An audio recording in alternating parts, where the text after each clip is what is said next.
Ladies and gentlemen, please take your seats so that we can start in a few seconds or just in a minute. Thank you.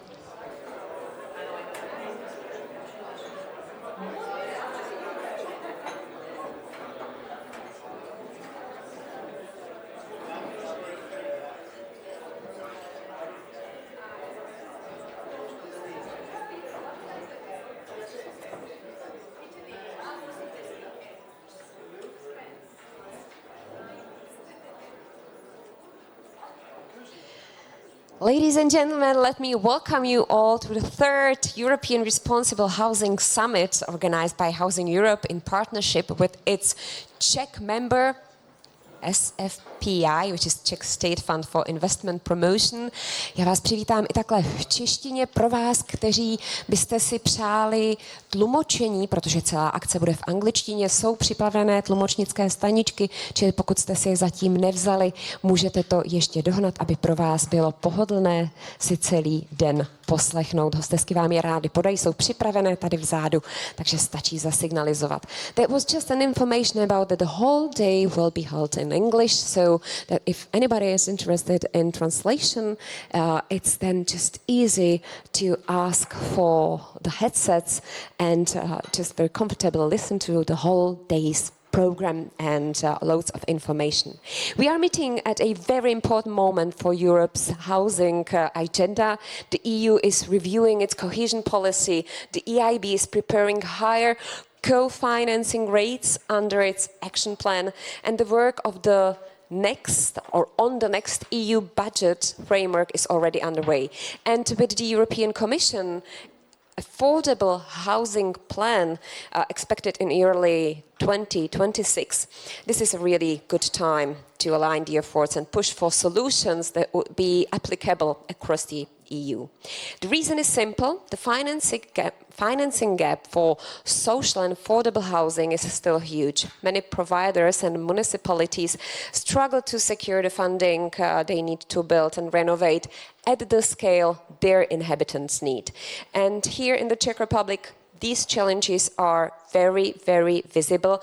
Social rental housing makes up only about 3.6% of the national housing stock. At the same time, Czech households are spending at around 23% of their disposable income on housing, which is above the EU average, and about 14% of households, especially those low-income ones, face a heavy housing cost burden, spending over 40% of their income just to keep a home.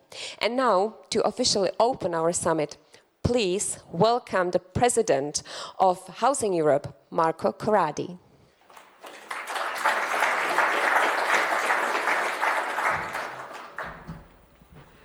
Good morning, ladies and gentlemen. Welcome to be here to the summit, and in particular, a warm welcome to the Minister of the Regional Development of Republic Czech, that is with us today. On behalf of Housing Europe, in partnership with our Czech member SFPI, that worked a lot very well in this, for this conference. Congratulations and thank you. We are pleased to welcome you to the third European Responsible Housing Finance Summit. Following up from Paris and Milan, this year's edition comes at a pivotal moment for Europe's housing finance agenda. The mid-term review of cohesion policy aimed at maximizing contribution to current and emerging EU priorities, including social and affordable housing. The launch of the EIB Action Plan, introducing ITER co-financing rates and expanded advisor support across more countries. The start of negotiation for the 2028 to 2034 multi-annual financial framework, it is very important for us, for decision that the European Commission will take. The forthcoming release of the European Commission Affordable Housing Plan is another point very important. At Housing Europe, we bring together a wide range of organizations with different strengths and weaknesses. We now see on the horizon, of course, challenges, but also opportunities in the shape of Cohesion Fund, the next MMF, and growing partnership with National Promotional Bank, EIB, and CEB. We firmly believe that the best way to ensure that we have a solid pipeline of projects to meet the growing social emergency is to meet together and learn what the local needs and what the expectation of financiers are, so that we can reach more and better collaboration to deliver sustainable housing through renovation, conversion, and new build. This is exactly the goal of the Housing Summit, to trigger those catalytic conversation that need to happen to ensure we find a way out of the housing crisis together. Housing crisis undermining our social and economic system. We are facing a complex housing crisis that threatens the stability of our social and economic system. To address it, we must significantly increase the supply of housing with affordable rent and sustainable management costs, targeting a broad and growing share of the population, from the most vulnerable household to the middle class, which is now under severe pressure. Sustainable housing must become a strategic priority in order to provide accessible housing to a wide range of citizens, support young people in becoming independent, guarantee the right to education for students and competitiveness for the university, increase the attractiveness and competitiveness of cities by ensuring affordable accommodation for people relocating for work, ensure the functional of essential public services, healthcare, transport, education, etc., by providing a sustainable housing solution for seasonal or incoming workers in this sector. At the same time, we cannot overlook the existing building stock, often unused or in decline, and the many parts of our city that require regeneration to become accessible once again. Key area of action. To expand the supply of housing, we must intervene on several fronts: recovery and reactivation of vacant properties, refurbishment and conversion of existing buildings, construction of new homes where necessary and sustainable. With our activity and program and vision, we generate value, social and economic. We generate this value. We need to generate this value. We need adequate investment and resources capable of activating long-term systemic process. A challenge that requires a broader alliance. We can only overcome the housing challenge by working together, bringing complementary skills and capacities to the table. European institutions, national government, regions, cities, the financial system, the construction sector, the design and planning community, and social housing organizations are engaged with this goal. This is a shared, urgent, and strategic challenge, and it is one we must win met. Thank you. Marco Corradi, President of Housing Europe, thank you. I think he set the scene very nicely, talking about the most important topics that are also valid for the case of the Czech Republic. And we have one specific problem here, probably, or a challenge, because when it comes to newly built housing stocks, the public investment accounts for less than 1% of the investment, actually. So this is something that the quite new State Investment Promotion Fund is trying to change and is trying to make the situation in Czech Republic better. Let me now give the stage to Daniel Ryšávka, the director of the State Investment Promotion Fund.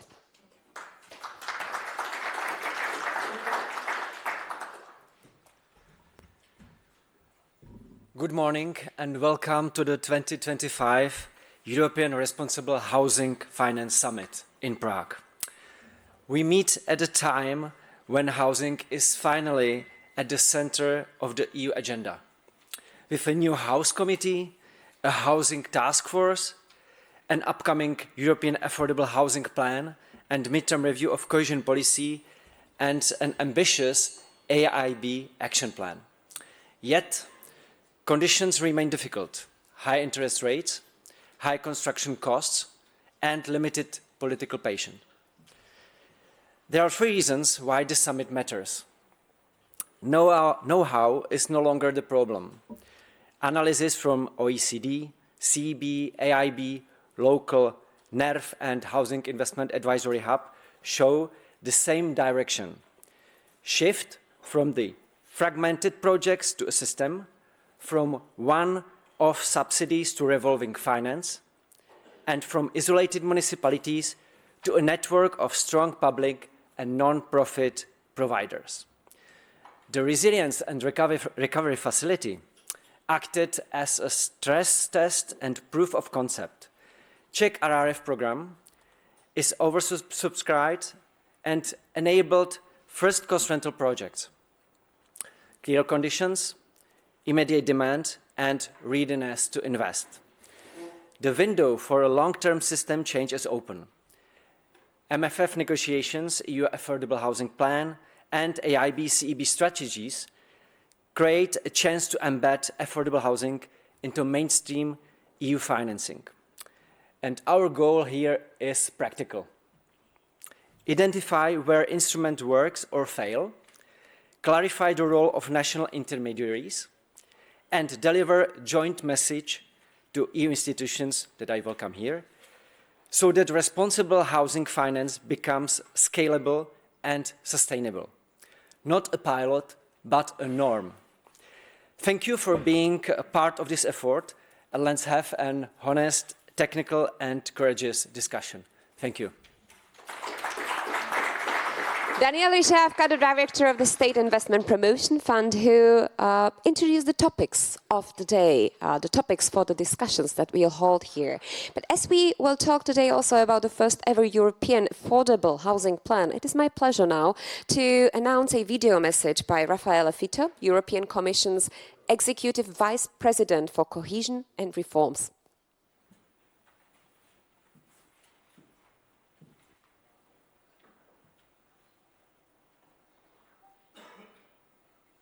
Dear organizer, distinguished speakers, honorable participants, it is a pleasure to open this summit, and I sincerely regret I cannot join you in person.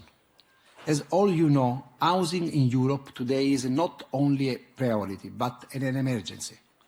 Rents and house prices are soaring, and the share of household income spent on housing has risen dramatically. This is why President von der Leyen made housing one of the core commitments of her political guidelines for her second mandate. This is also why one of the first actions President von der Leyen and I took back in April 2025 was to make a legislative proposal making housing one of the 5 strategic priorities for the midterm review of cohesion policy. This proposal was agreed with the European Parliament and the Council in just a few months and has come into effect in September, showing how urgently we all see this issue. As a result, Member States and regions now have the opportunity, as a part of the midterm review, to receive financial incentives from the EU budget if they reallocate their cohesion policy resources to housing. And I'm happy to inform you that we have received interest from several Member States thus far to use this opportunity. In doing so, they benefit from more flexibility, with simpler rules for investment and better pre-financing and co-financing conditions. We have also created a new financial instrument for affordable housing that will allow Member States and regions to combine cohesion funds with financing from the European Investment Bank and other financial institutions to invest in homes. These initiatives and opportunities demonstrate the important contribution that the cohesion policy can and will make to help member states address the housing crisis. However, cohesion policy is only part of a wider integrated approach. Looking ahead, housing will remain at the heart of the European Commission's policy agenda. First, the Commission's proposal for the next EU budget 28-34 ensures that housing features clearly within the new national regional partnership plans, because no can succeed if people are priced out of our communities. Secondly, we have the upcoming European Affordable Housing Plan that will bring together a range of policy, financing and innovation actions in housing for the first time. And it will strengthen our collaboration with the EIB and the national banks through a pan-European investment platform for affordable, social and sustainable housing. Thirdly, we have two other forthcoming strategies: the EU Agenda for Cities and the Right to Stay, that will address different aspects of some challenges: how to keep housing affordable, cities livable and regions attractive. As announced by President von der Leyen, we will convene the first EU Housing Summit in 2026. Housing is and will remain a national competence, but by working together, we can help deliver affordable, sustainable and quality housing for all. Thank you, and I wish you a productive and inspiring summit. Wishes from Rafael Fitter from the European Commission. And we continue with the topic of EU funding supporting cooperative public and social housing, and also the possibilities the Recovery and Resilience Facility brings. And in this part, as well as in all the others, you will have a chance to ask your questions and get answers to your questions. So for that, please now take your mobile phones into your hands. Use that chance to turn off the sound so that it doesn't interrupt us throughout the whole day. And you may, if I may ask, to show here a QR code to a Slido application. You may scan the QR code if we'll have it. If not, you just type in Slido, slido.com.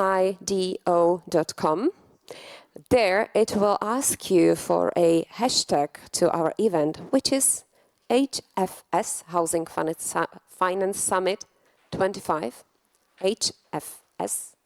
Well, you see, the easiest way now is to scan the QR code and get there. You can see also the password or the hashtag you need to know in case you don't want to scan the QR code. You'll get to the application. You may ask your questions, or you may just support question that has been already asked by someone before you, and you agree with that question. You would like to know the answer. For that, I'll always come up to the stage for the last 10 minutes of the panel discussions to ask your questions and get as many answers as possible. But now, let's talk about the uptake of EU financial streams, results and opportunities for improving the financing of local projects. Let me welcome to the stage Petr Kulhánek, the Minister of Regional Development of the Czech Republic, former mayor of Karlovy Vary, a regional capital in Western Bohemia. Also Matthew Baldwin, Head of Housing Task Force in the European Commission and also Deputy Director General in DGNR.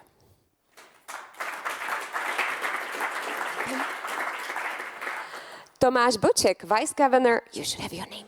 Yeah. Here, Matthew, sorry.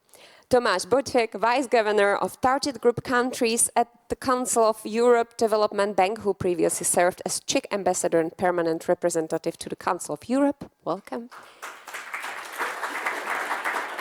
Gunnar Moen, Chair of the EIB Group's Task Force on Affordable and Sustainable Housing.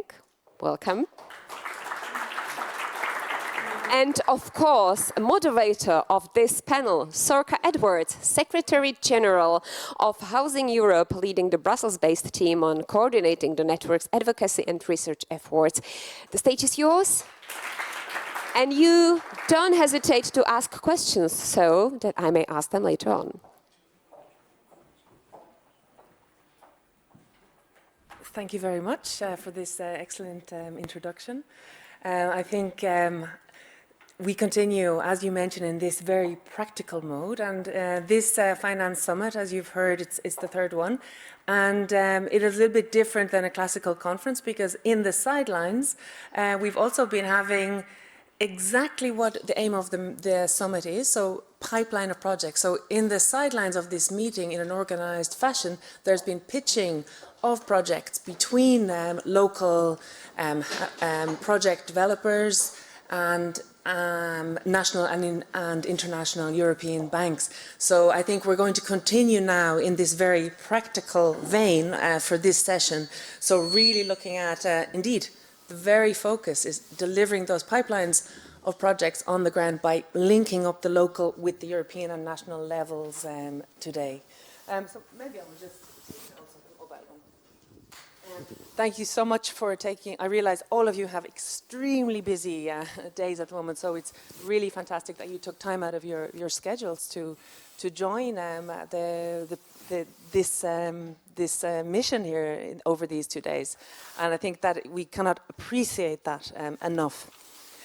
So from the perspective of public, social and cooperative housing providers, obviously the EU added value can come in very different ways in different parts of Europe. So obviously respecting clearly the principle of subsidiarity and the sharing of competence as outlined also by Commissioner Fito.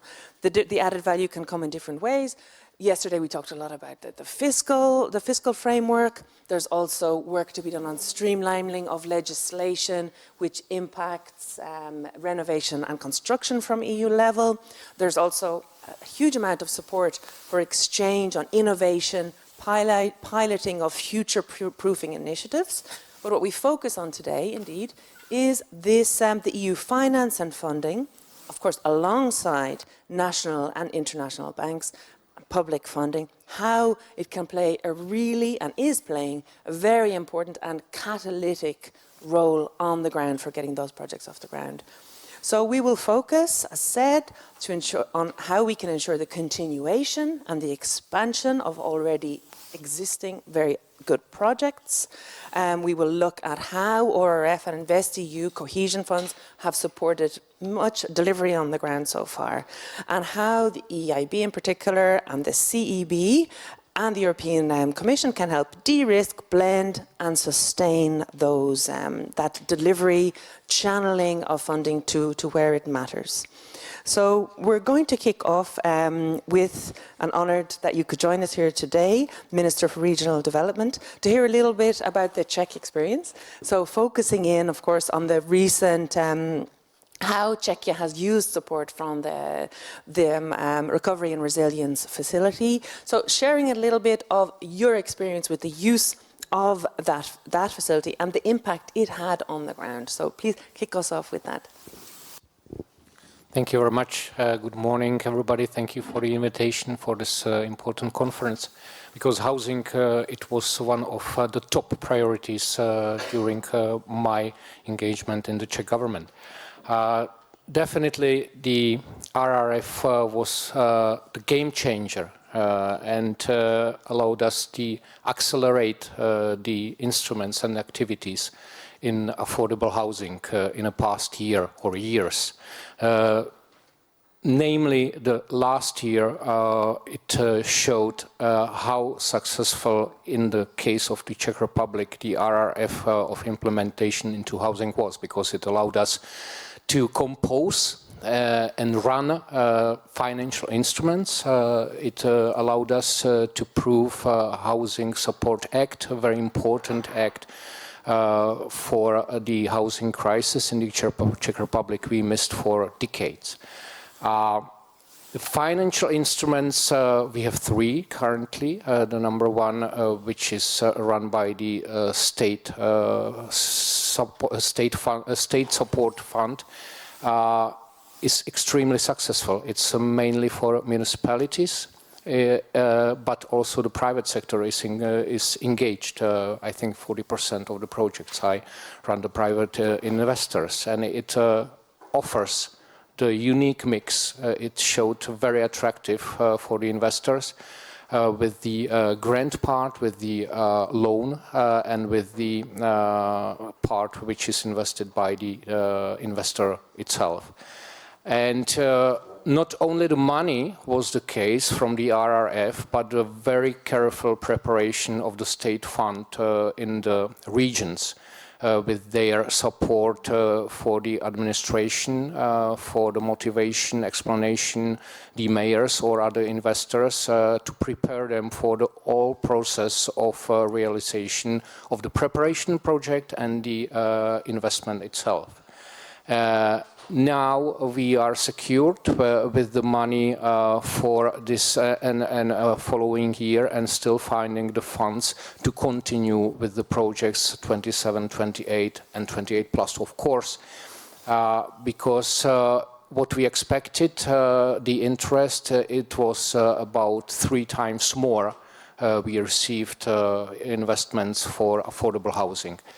The other instrument, the financial instrument number 2 with the National Development Bank, it's also ready to be run. We still currently today with the government solving the final negotiation about the financing. Financial instrument of the number 3 for the investment fund is solved already, and the finances should be run into action.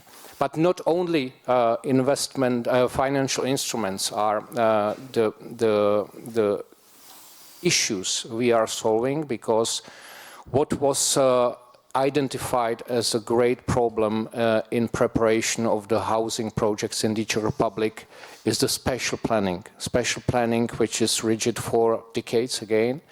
And I'm very glad that I could accelerate the reform of spatial planning to simplify it, to make it more predictable, and to shorten the way of preparation of the project, which is now in a very, let's say, speedy process of negotiation, with the ambition to finish the reform by the end of 2027, which makes also much more easy way for investors to prepare and realize the project.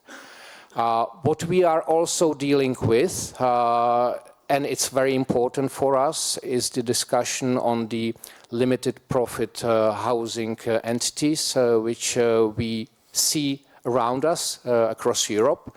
But we don't have this law in the Czech Republic, and it's also might be a great one part of the system and motivation mainly for municipalities or other entities to establish such companies to prepare and realize the investments. I'm very glad that even we are in the period of changing governments in the Czech Republic. The housing as the topic, I think, across the political spectrum, the political scope. And I will be very happy if my successor would be continuing in the activities which have a very positive impact in our regions.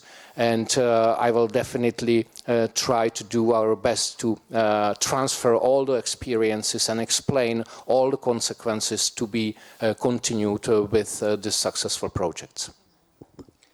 I think, thank you very much, Minister Kulanek. I think this point on continuity is so crucial in housing. It's such a long-term task, and chopping and changing is really the worst nightmare of, indeed, those working on the ground. So a key point there. And I think we realised that the RRF came with very a tight deadline. So I think it's really impressive how Czechia has tried to plant the seed with that support for a long-term systemic approach. I think this is really something that many member states can actually draw from. So let's move on. Next in the discussion to Matthew Baldwin. Again, Matthew, thank you very much for taking time out of your very busy schedule for being here over these 2 days. And of course, you are also involved in many complex conversations around looking at how the European level has supported projects so far. And what we'd like to hear from you is how we think we can continue that support and help to increase funding for projects on the ground, but obviously taking indeed this anti-speculative and systemic approach. How do you think the EU side can continue to do that, Matthew? Thank you. Well, thank you very much. Nice of you to thank me for being here. Thank you for inviting me. It's an absolute pleasure to be in Prague for this couple of days and to have, as you say, not just complex, but interesting and pleasant conversations with a number of different players. If I could just begin by picking up what the ministers just said so correctly, I think that housing is a priority not just across the political spectrum, and we're hearing that in Brussels too, in the political groups in the Parliament as well, Minister, but we're seeing it, I think, across the range of different departments and governments that are working on it, including inside the Commission, and then also, excuse the horrible jargon, in this sense of multi-level governance with the cities, with the regions, who are essential. These guys are really, on the front line with you as the member states in delivering affordable housing. So complex conversations because it's a complex subject and we need to try to bring it to ground. What is the Commission up to? So we are coming forward with a plan before the end of the year. I'm expecting in the middle of next month, which will be the first ever European Affordable Housing Plan. It'll be a brief document, a short, succinct, action-oriented document, and I hope you will see this as firing the starting gun for all of our ongoing work on this, rather than trying to declare that we've reached the finishing line. We will stress, we will underline the role of member states and cities and regions in having the competence for housing policies in terms of taking this work forward. And our goal is to support those efforts in a meaningful way, not to try to supplant or undermine those efforts, to support your efforts by adding European value. And so to come to finance, where's the money, says Socha, and I hear echoing around this room, where's the money? Well, the EU is doing quite a lot already. We have quite a wide range of funding opportunities.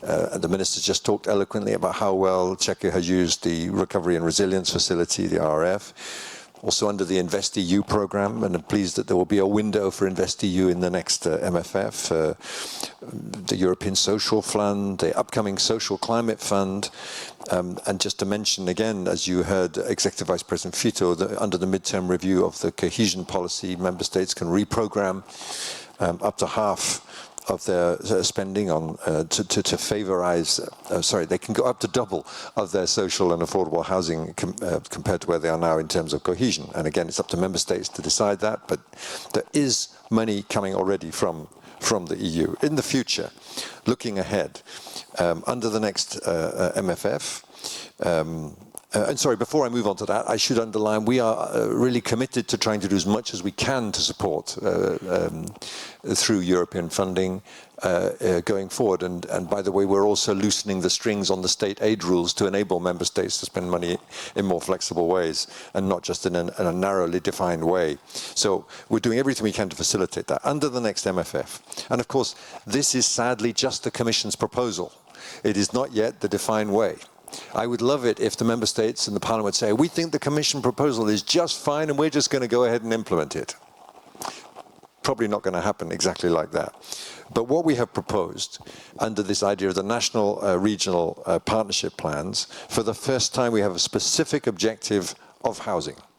And so that's our homework. We need to put the flesh on those bones. We need to be arguing with finance ministries to say, let's not just talk about this being an objective or a priority. As Executive Vice President Fito said, it's an emergency. Let's think about how we can commit more funding. And I think that'll be the primary way. The European Competitiveness Fund also includes social infrastructure amongst its objectives, making it possible to mobilize both public and private investment in housing through budgetary guarantees. Very important in terms of maximizing the bang for the buck, the leverage factor. Erasmus, our education program, will be able to support access to housing in the context of mobility programs for students, super important. And last but not least, Horizon Europe will be able to finance research and innovation activities related to housing, including for the new European Bauhaus. So it is a wide-ranging menu of possibilities under the next MFF, and we really should use those. If I may, Sorcha, I'm sorry I'm being a bit long, but in the meantime, we want to develop this thing we're calling the Pan-European Investment Platform, and we want to do that with you. We want this to be a very inclusive and innovative approach to provide a single framework to support investment in social and affordable sustainable housing going forward, helping the different beneficiaries navigate the complex funding environment at the EU and the national and private financing level. A strong emphasis on facilitating the exchange of best practices and promoting policy learning between the different institutions and the different players in this group. We are going to describe, when we come with our plan in December, how we think this PEIP, as we're calling it, horrible acronym, might work in partnership, again, inclusive, with the European Investment Bank, of course. And it's great to have Gunnar on this panel. We've learned a lot from and worked very, very closely with the EIB in setting this up, but also with the national regional promotional banks. And let's see if we can't try to get a sense from all of you in the community about how much investment is going to be available for next year and beyond. That will be an important part of our collective financial firepower. We will talk about some ideas for developing national hubs, which could be combined with existing national hubs on energy efficiency. We will also put together an expert group, an expert financing group, really grinding down to provide the best possible financial instruments. It's good to see John Dines here has worked, of course, with the EIB, providing a great model already. Let's look at how we can go further and faster in these areas in terms of policy analysis, in terms of financial coordination, and again, active practical support to practitioners that are implementing EU funds. And lastly, looking at you, Sorcha, we're of course very aware that Housing Europe has its own finance working group, and we want to work very closely with you to make sure that what we're doing is really to the maximum possible effect for supporting social and affordable housing. So there's a lot going on. The basic message I have for you is that we really want to work with the entire community. This isn't a long wagging finger commission exercise, do what we tell you to do. That won't work. It's got to be a joint and collaborative effort to maximize the potential for delivery. Thank you. Yes. Thanks a lot, Matthew. Indeed, maximize the potential for delivery. This is crucial, and of course, we are, I think, all joined in the concern that this delivery is providing housing for at the price people can afford, indeed, at truly affordable prices, and not adding to the speculative trends that have led to many of the existing problems that we have. So it's very encouraging. And I think you do mention this term multi-level governance, and it sounds very dry, but indeed, if we don't, if we only, let's say, talk to simply central governments, I think we do miss some of the issues. So reaching out to those, as you say, on the coalface to hear about, okay, what are the real obstacles at that local level to get projects off the ground? So that's what multi-level governance also means. It means hearing from those entities, whether that's local authorities, cooperatives, public housing providers, non-profit housing providers. What issues are they facing? And so that's multi-level governance in practice is, of course, what we also try to achieve with these type of sessions, bringing together the different levels. So super. Let's move on to two important players in the field, ones that are very supportive in the goals of this summit and supporting also this summit, I must say. And we will kick off with the European Investment Bank. Gunnar Munt, again, thanks a lot for being there today. EIB has launched an action plan committed to really increasing the amount of funding going to public, social and cooperative housing. So tell us a little bit about your action plan, how you see the bank supporting this transition after the end of the ORF, indeed, the end of 2026. Many countries looking perhaps in a worried way the end of 2026 to see what will happen. and indeed through blending, de-risking and advisory services. So give us a bit of an outline of how the EIB sees this challenge in the face of the emergency. Yeah, thank you very much, Sorka. Good morning, everyone. The EIB's Board of Directors approved the EIB Housing Action Plan in June. And it was the end point of a long discussion that we have had with many, also including in this room, with the Commission, of course, with Housing Europe, with member states, with promotional banks, public banks, regions and municipalities. And we hope we came up with a rather balanced plan. And there are a couple of things I would like to highlight.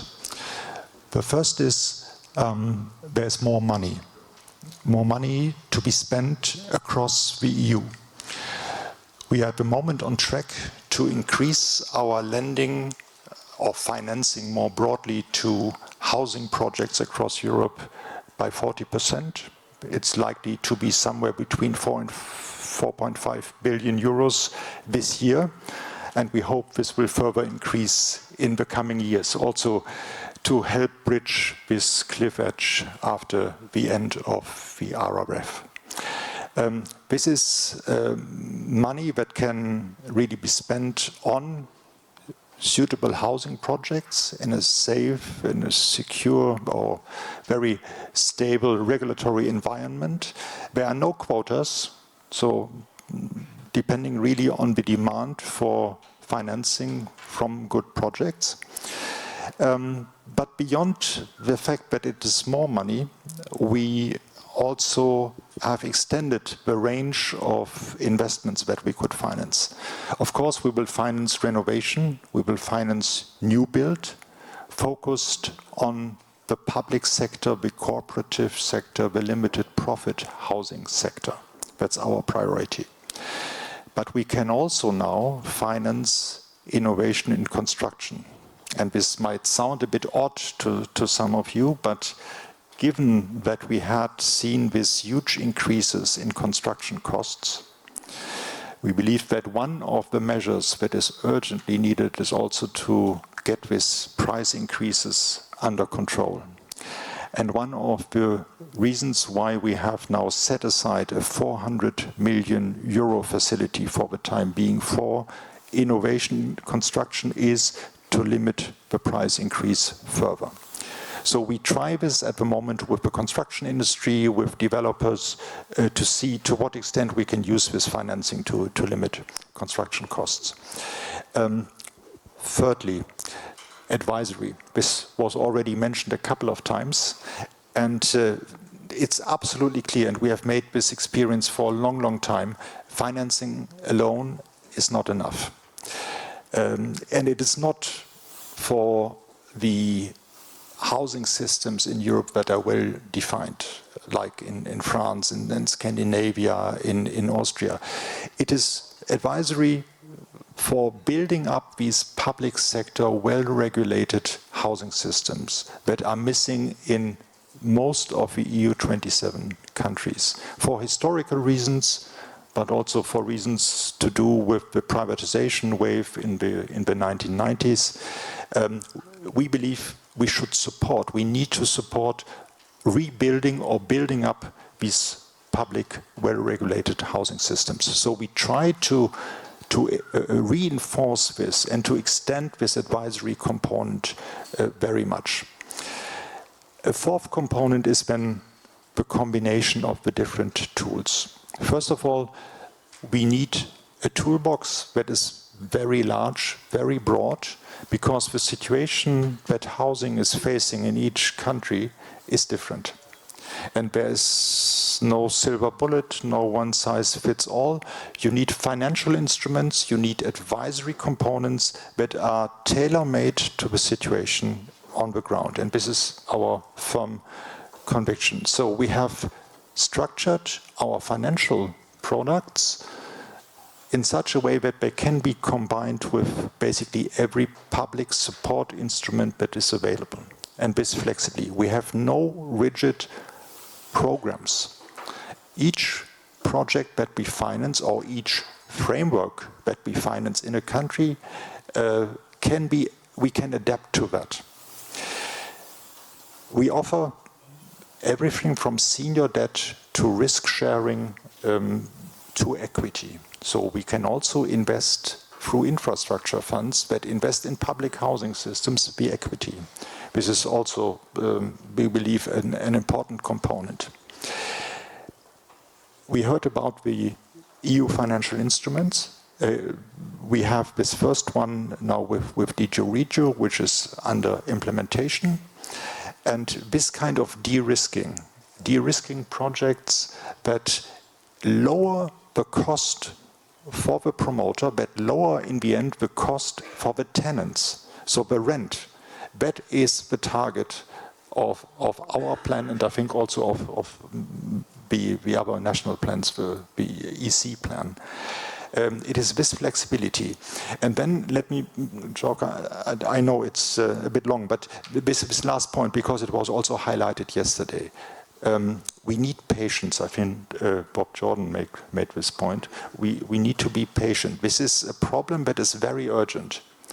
We need to address the most urgent parts of it. But this cannot be changed overnight. So we need to be aware that this is probably a task ahead of us for the next decades.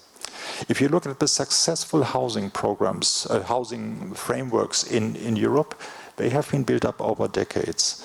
And I think we need to provide the stability in the financing and the legal certainty around it for this to happen also in the other countries. And if we achieve that, this would be, from my point of view, the success, and this is in the end the aim also of the EIB action plan. Thank you very much. Thank you very much for that. Indeed, you highlight one of the challenges that makes the housing such a wicked challenge is because we have this emergency, but it takes time. And of course, the different contexts, different local realities. We know that even within individual member states, there are many different regions and different housing markets. So indeed, it's a wicked issue, which makes this collaboration even more important. And so you talked about different contextual problems, but also indeed different groups being affected, and the importance of the frameworks to be able to adapt to the change in demographics on the ground. So why indeed housing, for this reason, is always described as a local issue, because those local issues, you need the flexibility so the framework can adapt quickly to local challenges. And now we're going to hear from Tomasz Bocek from the Council of Europe Development Bank, and indeed you're going to bring in into the focus one of the real emergencies, indeed. So the work that the Council of Europe Development Bank has been doing on structural answers to the homelessness issue. So the really emergency that we see that is much too visible.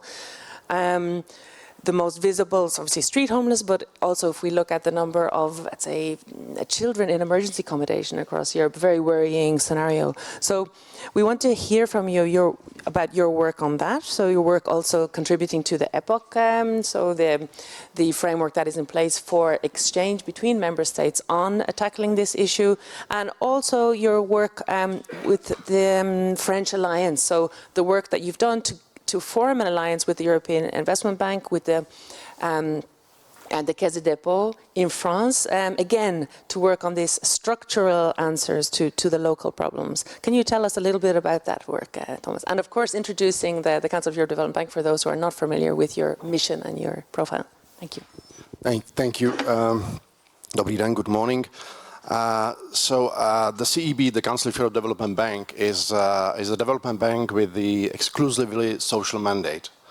And the housing is at the heart of this mandate. Because we have been established, we were established in 1956 to somehow finance solutions for the, after World War II, internally displaced persons. And we have been supporting social and affordable housing since then in all our 43 member countries. So, in financing of housing, we focus on, let's say, the most vulnerable groups of populations. It means low-income families, the young people, the elderly, and other groups that are identified as vulnerable by national authorities in our member states. So this is our focus, but of course we also finance the affordable housing, which for us means, let's say, the housing for key professions in highly priced markets, like healthcare sector, education sector, and other public sectors. So now I'm coming to the epoch. So along with DG Employment, the European Commission, we are involved in the European platform on combating homelessness. And through cooperation with the national governments, local authorities, regional authorities, and NGOs, the EPOC works towards a target of eliminating homelessness by 2030. And we think that this is really a model cooperation for also for the European affordable housing plan. We co-chair the funding working group of the EPOC, and together with the DG Employment, and lessons learned so far from the sponsors, potential sponsors, are they are looking for support in the 20 to 60% range, coming from Brussels, coming from capitals, from local authorities, to deliver these projects. And as we are chairing also another group on for housing for migrants, together with DG Home, the lessons learned are very similar. That the sponsors for this low social housing, potential sponsors, are really they need quite a high grades of subsidies. And now on your last question, that was on the alliance, European alliance. Yeah. So this is I think really an excellent example of cooperation. That in 2020 we, along with EIB and the Caisse de Dépôt, joined forces with l'Union Sociale pour l'Habitat in France, and launched a European Alliance for Sustainable and Innovative Social Housing. And since that, this initiative have mobilized over more than 3 billion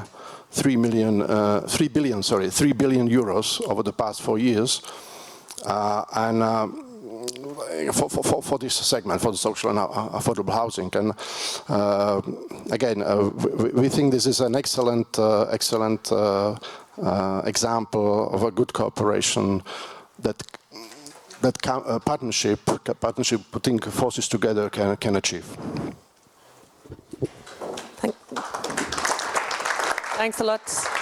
Thanks a lot, Thomas. I think, and indeed, this alliance is one of the, let's say, inspirations for the origins of this group, actually, because we saw this as a real way that from EU level they could reinforce the systemic approach at national level. So I think it's an inspirational example that is also outlined actually in the publication prepared by our colleagues, which outlines 7 different systemic approaches from 7 different countries, which indeed you addressed the intensive need for subsidies, indeed for very vulnerable groups. But I think there are some examples which indeed by taking a systemic approach, they try to spread this and make the whole system more viable, so that it actually inherently supports the low-income groups. But I think it is, we have really good examples of financial engineering that indeed we are here to share.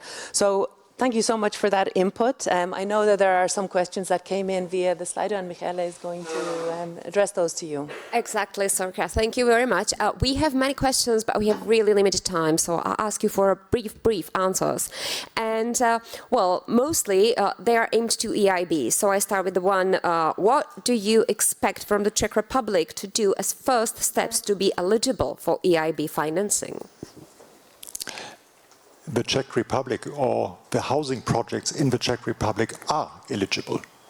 Full stop. So we can say there's nothing that holds back financing of building up the public housing system in the Czech Republic. We are in discussions. We have already signed one important agreement earlier this year for Prague, together with Česká sporitelna. I think this could serve as a model. There are currently discussions with the ministries, of course, with SFPI, and I think there's absolutely no roadblock at the moment. Thank you, Petr Kulhánek. And it is in a high stage of processing, and it will be one of the options how to bridge the period 26 to 28 plus. We are negotiating with European Union the financing, continuous financing after 2028, but RRF is finished by 2026. Only 1 year to go, yeah, exactly. Would EIB consider lowering its minimum required investment level for the new financing component on innovation in construction? Yeah, this is a question we are always getting. We have normally a 25 million euro investment limit, below which we work only with regional local banks. So we pass on this lending to the projects through banks. For innovation, we have already, for many years, a lower threshold for high-tech investments, and we are going to do the same here for innovation in construction technologies. The limit at the moment is 7.5 million euros. Thank you. I unfortunately have to skip the third question for EIB, but you may ask personally afterwards. But I want to use the last 1.5 minutes to ask all of you, even Sorka, the last question that you sent, and that is affordable housing definition. Are you able to state 2 to 3 attributes that are prevalent across the EU member states? And could we start with you, Mathieu? Could you just repeat the question? Could you or would you be able to state 2 to 3 attributes that are prevalent across the EU member states when we speak about affordable housing? What is it? Affordable housing definition. Very briefly, and if you may set it as a concluding remarks, because you have like 20 seconds. I used 2 or 3 of my seconds for a sardonic look across the audience. Good. No, look, we need to respect the diversity across the European Union. Definitions of what is social housing or public housing or affordable housing differ pretty much universally in 27 or even more. So don't expect to see a brilliant one-size-fits-all definition coming from the European Commission side. I think we need to recognize there's a call for more, let's call it, quote, affordable housing to sit alongside social housing, not supplanting it, supporting, on top of, let's hope, investment in existing social housing.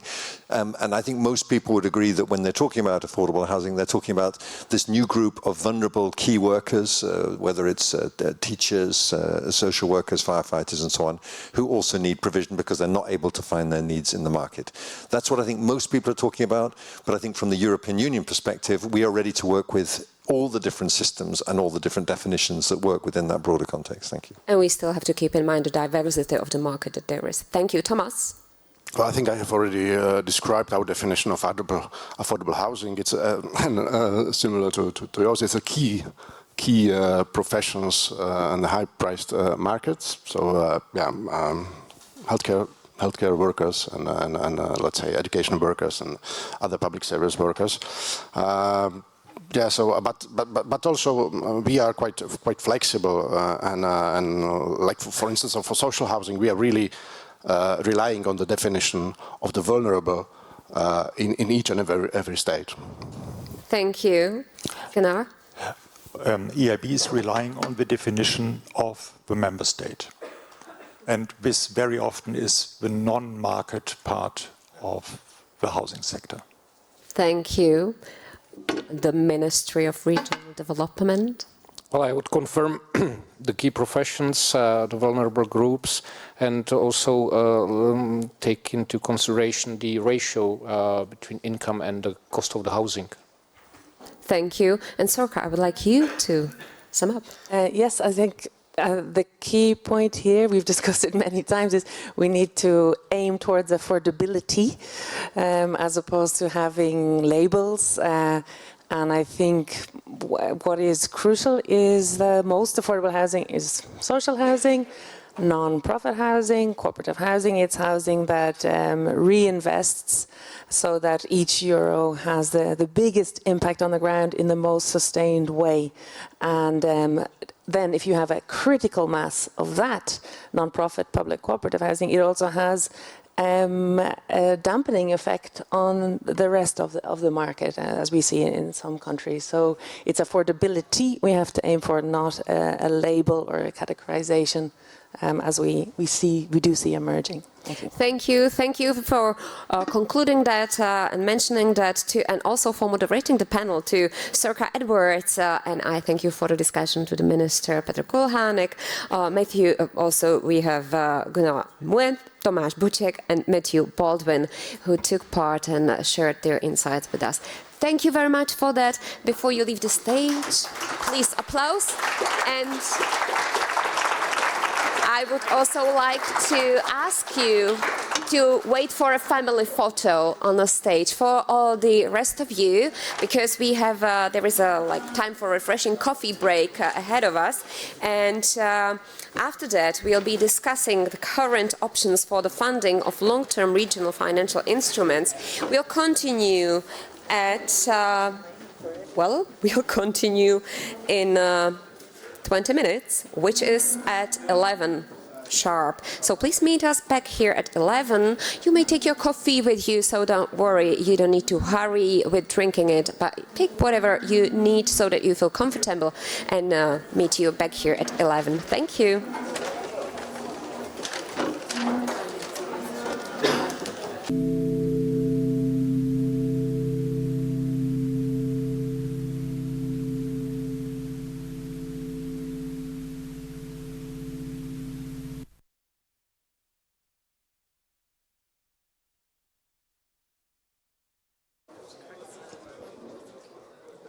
Ladies and gentlemen, welcome back to the main hall of the third European Responsible Housing Finance Summit, where we talk not only about what has already been achieved, but also about what still needs to be done to ensure affordable housing for all Europeans. And all of this is happening while the Recovery and Resilience Facility has only one more year left. We've heard about it as well. And here in Czechia, we will soon have a new government. One we should now motivate to take this issue seriously and give it a real priority. Across Europe, we have many financing models that can inspire us, but they also show us their limits. And in this session, we will hear more from the perspective of Central and Eastern European countries. The representatives will discuss which instruments could be adopted locally and how the EU can help support their efforts. Also here in Czechia, we have a very good example. The private bank Česká spořitelna has signed a loan agreement with the EIB. We've heard about it. It was for a major affordable housing project here in Prague. The EIB is providing 60 million euros of financing to build over 700 rental apartments for public service workers such as teachers or nurses. But we are not just talking about Czechia. We'll also hear from other Central and Eastern European countries throughout this panel. And after the lunch, we will focus on the Mediterranean countries. But for now, let me welcome to the stage Daniel Ryszawka, Director of the Czech State Investment Promotion Fund with previous experience from Brussels Erste Group or the French Ministry of Defense. You may applaud as I read name. Great, thank you. Also, Čertomír Remec, Director at the Housing Fund of the Republic of Slovenia, who is also a President of the Slovenian Chamber of Engineers. Welcome. Karol Bielovský, a member of the board and investment director at Dostupný domov. When I translate that, that's affordable home in Slovakia. Previously, he worked for the leading Slovak bank, Slovanská sporiteľňa. Bernd Riesland, Vice Chair of the Economic and Financial Affairs Committee of Housing Europe, a scientific and international advisor to the Federation of Limited Profit Housing Associations of Austria. Welcome. He is also an advisor on housing finance in the Czech Republic. Let me welcome Michelle Norris, Professor of Social Policy and Director of the Geary Institute for Public Policy at University College Dublin. She also coordinates the Horizon Europe project Equal House. Welcome, Michelle. Florian Meyerhofer, Unit Chief for International Affairs and Analysis at the Council of Europe Development Bank, seasoned economist with experience from the German Federal Ministry of Finance or International Monetary Fund. Welcome.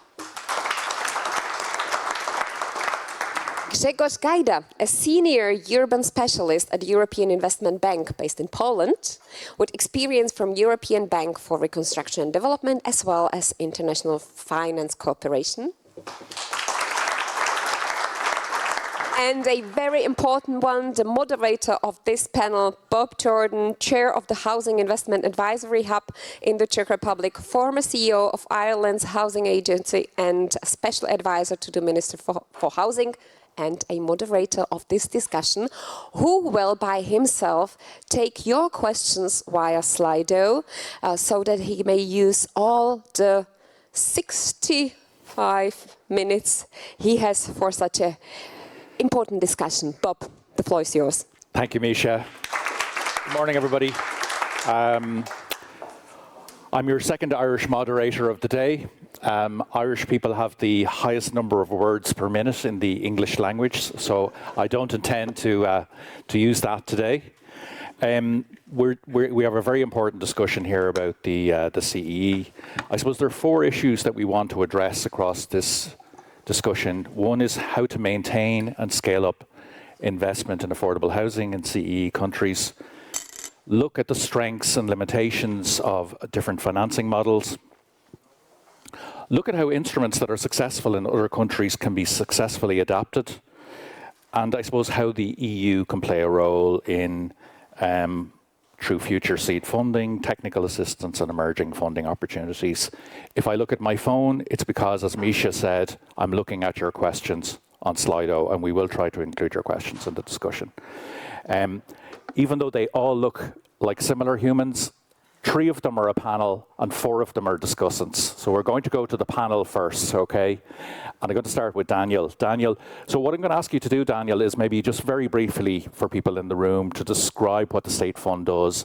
And then I just want you to focus in particularly on the issue, because I know the Minister mentioned this morning, you know, you're already oversubscribed in terms of your affordable housing funding opportunities. You're trying to set up a revolving fund. You're right at the beginning of this. Just talk about the challenges of getting a fund revolving, you know, from the outset in Czechia. Thank you, Bob, for this nice introduction. And State Fund for Investment Promotion has already been financing the housing since 25 years. But top to the financing, we also have 2 other pillars. We have financing as a financial intermediary, we have advisory, providing to the municipalities, and we have expertise, as you mentioned, a housing investment advisory hub, national platform with international board. And we have already mentioned the recovery and resilience facility. We took it as an opportunity to build a systemic change because it was the first time we built financing together with the advisory. It was a new one. And speaking in numbers, we launched some growing impact with 7 billion in Czech crowns, 300 million euro in allocation, 1 billion in submitted applications, and already 2 billion euro in project preparation. So we see that the demand is enormous. But we have a pipeline, but we face now the same problem as other CE countries, I think so. And this is how to move from the short-term political cycle to long-term and sustainable financing. And we know that the revolving system, which we are doing now with this small allocation, we do need to transform him this approach to the long-term sustainable financing. And we see that it will be difficult without the grant part, because otherwise, outside Prague and some bigger cities, the project wouldn't be bankable to be affordable for the tenants.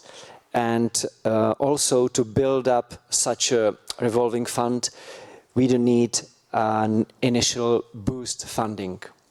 So we have been hearing that AIB is stepping in. We have other sources of funding.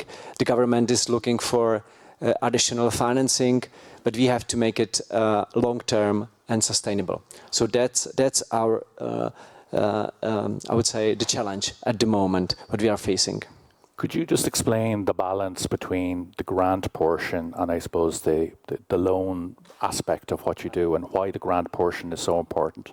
Yes, we kept the financing that we provide to the beneficiaries at maximum 10 million euro, and 25% to maximum 40% is the grant part, and the rest up to the 90% is beneficial loan, which allows the cities to really get the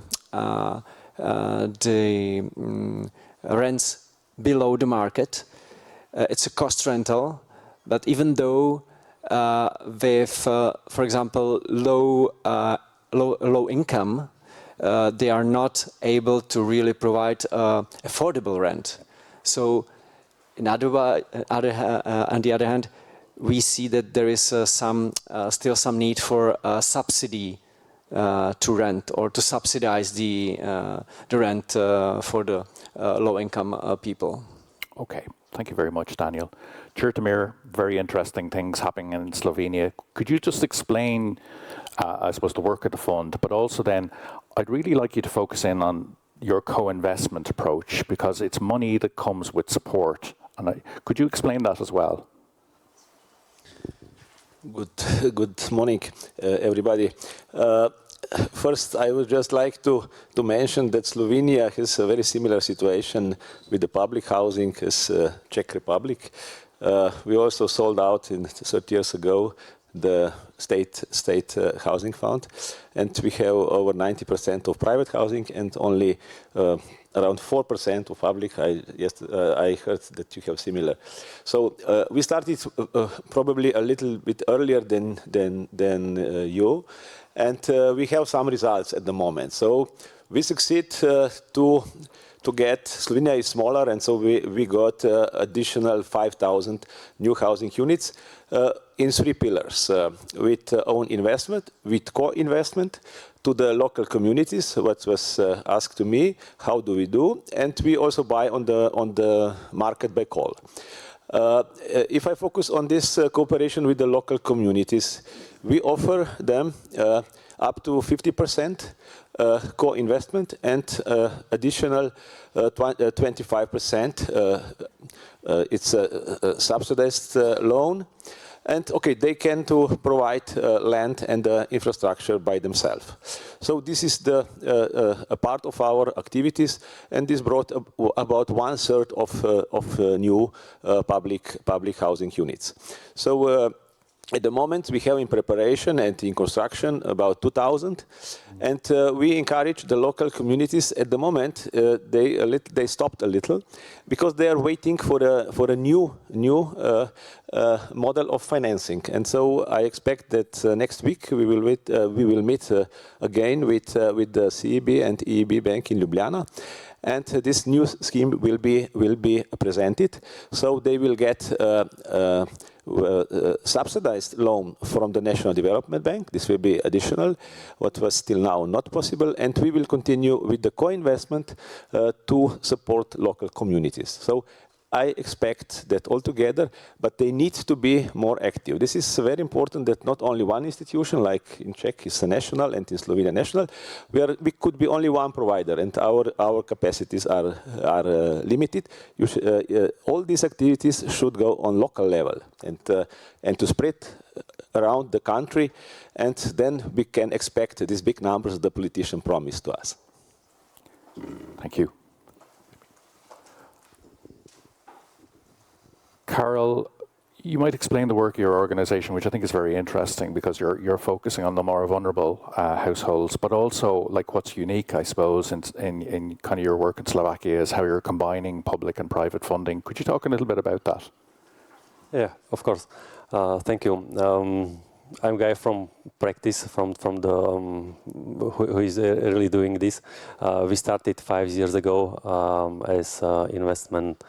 To focus mainly on social housing. We started in the COVID buying individual apartments, and after 2 years of pilot phase, we had 70 apartments which we rented to a non-profit organization. Usually it was homeless people and victims of domestic violence and others. And based on this experience, our investors provided us more equity, and we started to buy whole projects, and we focus currently mainly on affordable housing.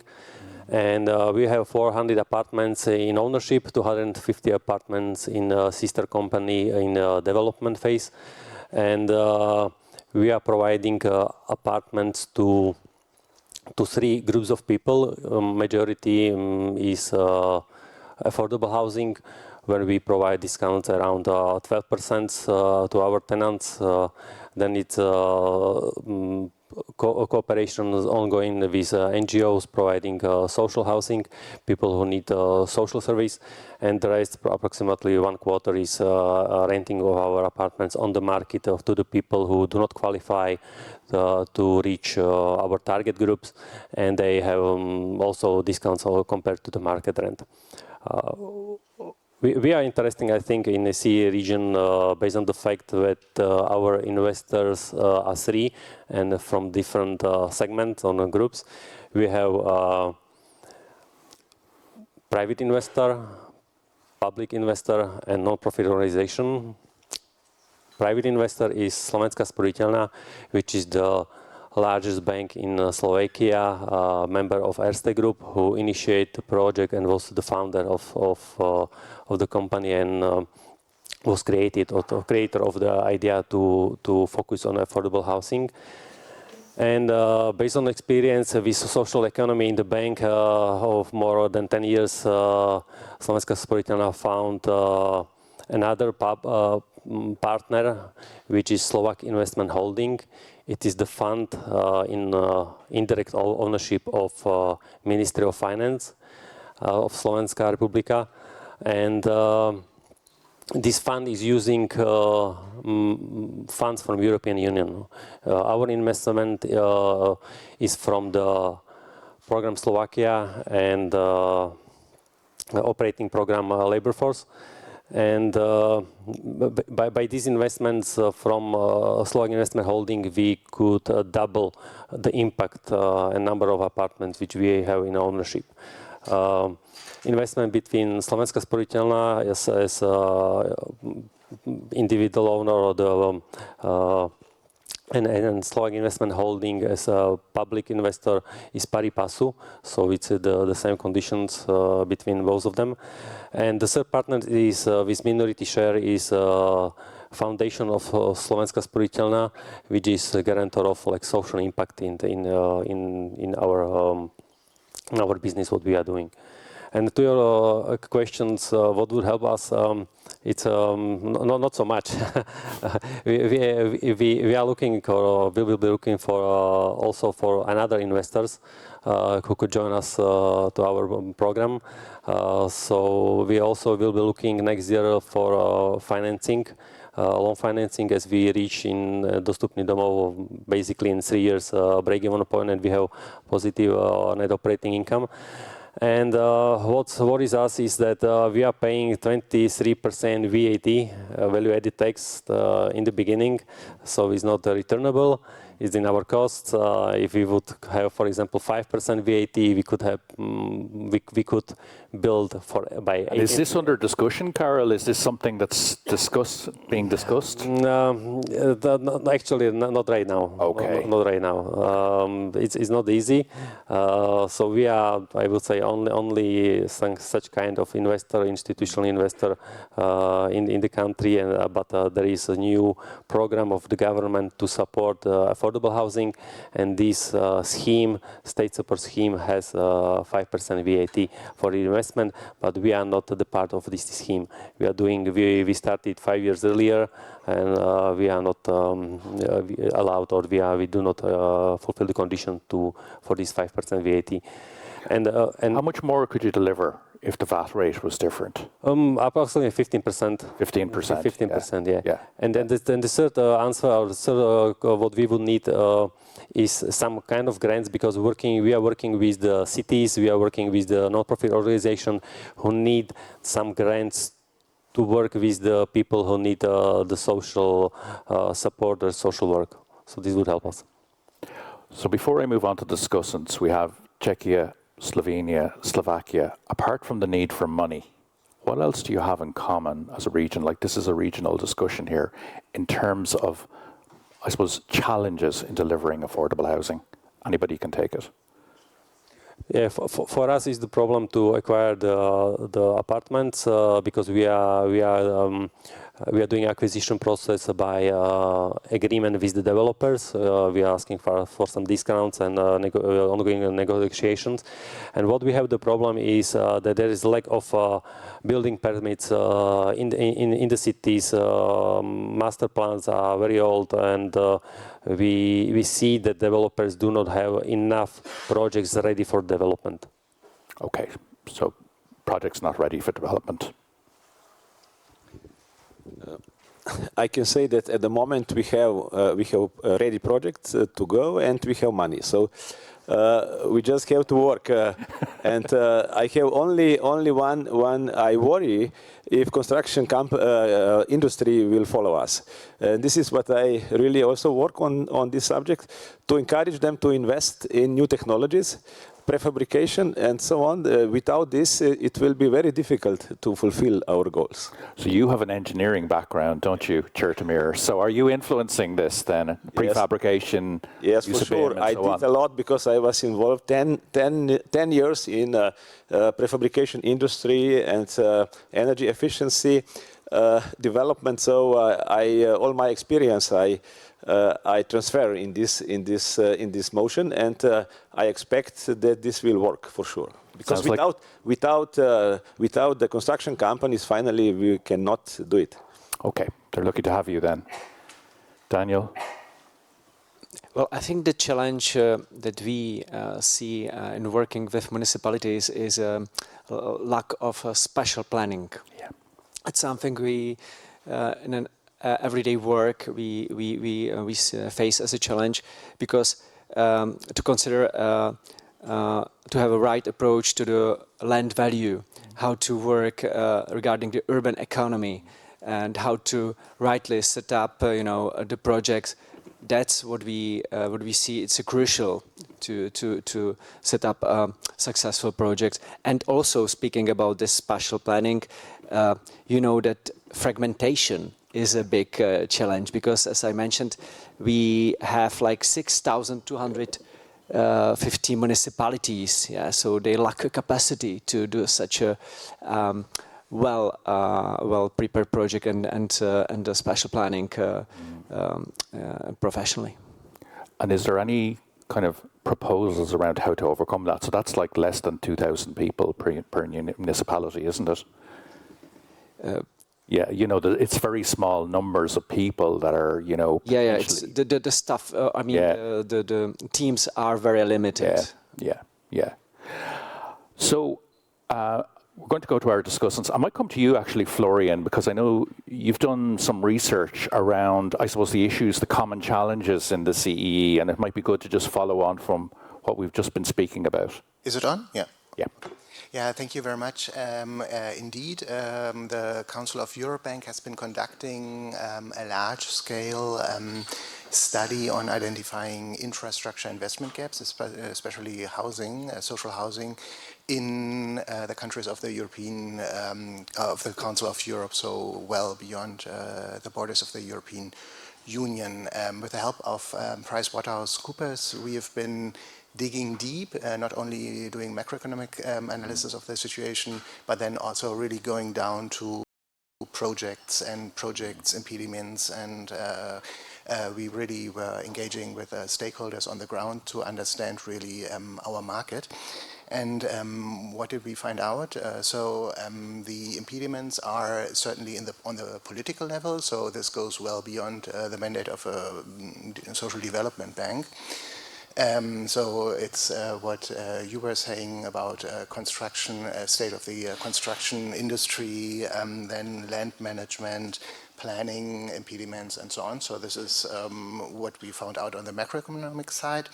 And then digging deeper on the project side, we came very quickly to the question of aggregators and the lot size. So that the demand is indeed overwhelming, but very often it's impeded by hindered by the size of the potential project partner. So communities being too small, being financially too weak, and also not having the implementation capacity.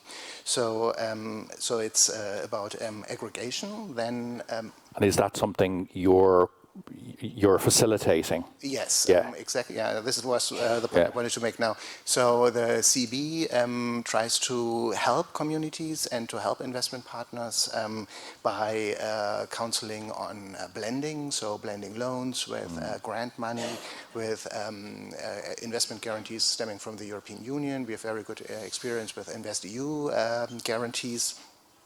And then also, of course, dispatching technical assistance and advisory. And then a last point I wanted to make, and this is referring to what our Vice Governor Tomáš Polčák was saying in the last panel. We really try and we advocate to keep the discussion on social housing really in the social lens, so concentrate really on those who really don't have a chance to find an apartment these days on a normal rental market. So this is, of course, affordable housing, but then it goes to social housing, and finally to what Tomáš Polčák was saying, homelessness housing. And the further you go down the ladder, the more subsidy element, of course, you need to make the program taking off the ground. What do you think has been the most successful projects you've been involved in the CEE region? Closer, yeah, okay. So there, on social housing, there are many projects. The art here is always to combine social, affordable housing in a way that the project ultimately will be bankable. So keeping in balance the subsidy element and the loan element. And throughout the region, there have been numerous housing projects here in Czechia as well as in Slovenia. We were talking about it. So please come and check our homepage to find inspiration on how something could look like. Thank you. Thank you, Florian. Michelle, just this issue of, you know, it's fine having funding, but the ability to draw it down, and just talking about that issue a little bit more. I think that's one of the key challenges, particularly in the CEE region. So there's a lot of very innovative activity in in establishing new financing mechanisms and a lot of EU activity and activity from the international development banks. But often actually drawing down this funding and spending it on the ground can be a key challenge. And the reasons for that are several-fold.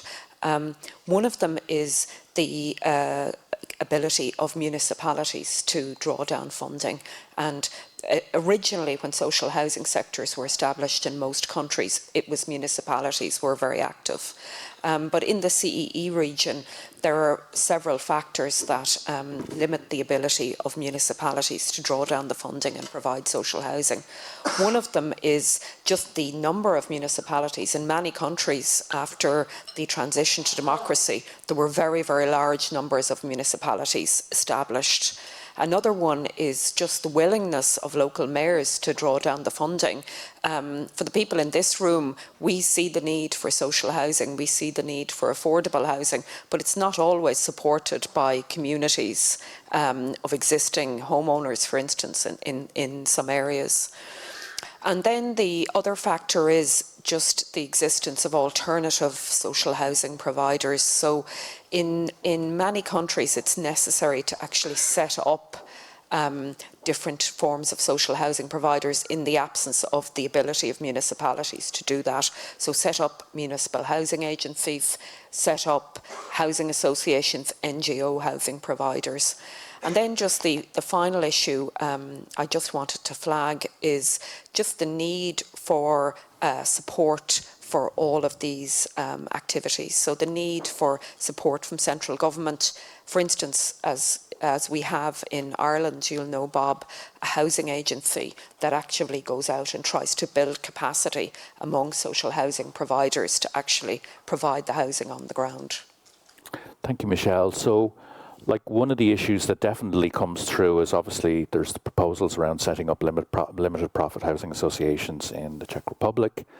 There's this issue of fragmentation that you mentioned at municipal level. So, like, in terms of, anybody can take this, but in terms of building up the capacity of both municipalities and the non-profit sector, like, what are the key things that need to be done in this region to make that happen? Who'd like to take that? Bernd, would you like to take that? Well, as I got it right, how to develop those structures who can... The social housing delivery structure, yes, social and affordable housing delivery structures. Social and affordable, before just a word, I don't understand the difference between affordable and social, because I hope all housing we build is affordable for someone. And we, in terms of bringing public money or aid to the situation, I think we should try to have housing for all as a basis in our mind. And from the structures to come to structures, looking back, it's always good to look back in history. And in Austria, we started mostly from the public sector, and step by step, private investors came into a very strict limited profit housing system, which has a legal basis in Austria. And I think to have the focus, and you are working in this direction, the focus has to be to develop those companies. You from Slovenia said the same. And it's on the table. We have to convince units, and mostly public units, to take the risk to invest and to invest. From the political point of view, there are two risks you have. Investing is a risky thing. You can have problems with it, and even if you try the best. So this is a political risk, and not many politicians try to take it. The second risk is to overcome the first risk. You can say, I found a unit who does it, and they are the responsible for the for the success, and so it's away from the political, from the first political responsibility to those who are supposed to be experts and develop, because management doesn't come from heaven. You have to develop it, you have to learn all these procedures. And here, this is a way, and out of the discussions in the last hours and days, I learned that the development of stable units is not easy, psychological not easy, because if you do so from the political side and you allow an independent company, then you lose influence because they have to work independent. It's a long-term investment, development from scratch now in Austria, where we are at 10 years. Optimistic, I hear it's around 5 years. But in the Czech Republic, I heard already 15 years in some places, because spatial planning, starting, and all these processes. So you have really a difference between the time frame of political thinking and project development. And to overcome this, you have to try to bring units to work. And it's very good to hear that in the Czech Republic, in Slovenia, some ideas are coming from the bank side to start with things like that.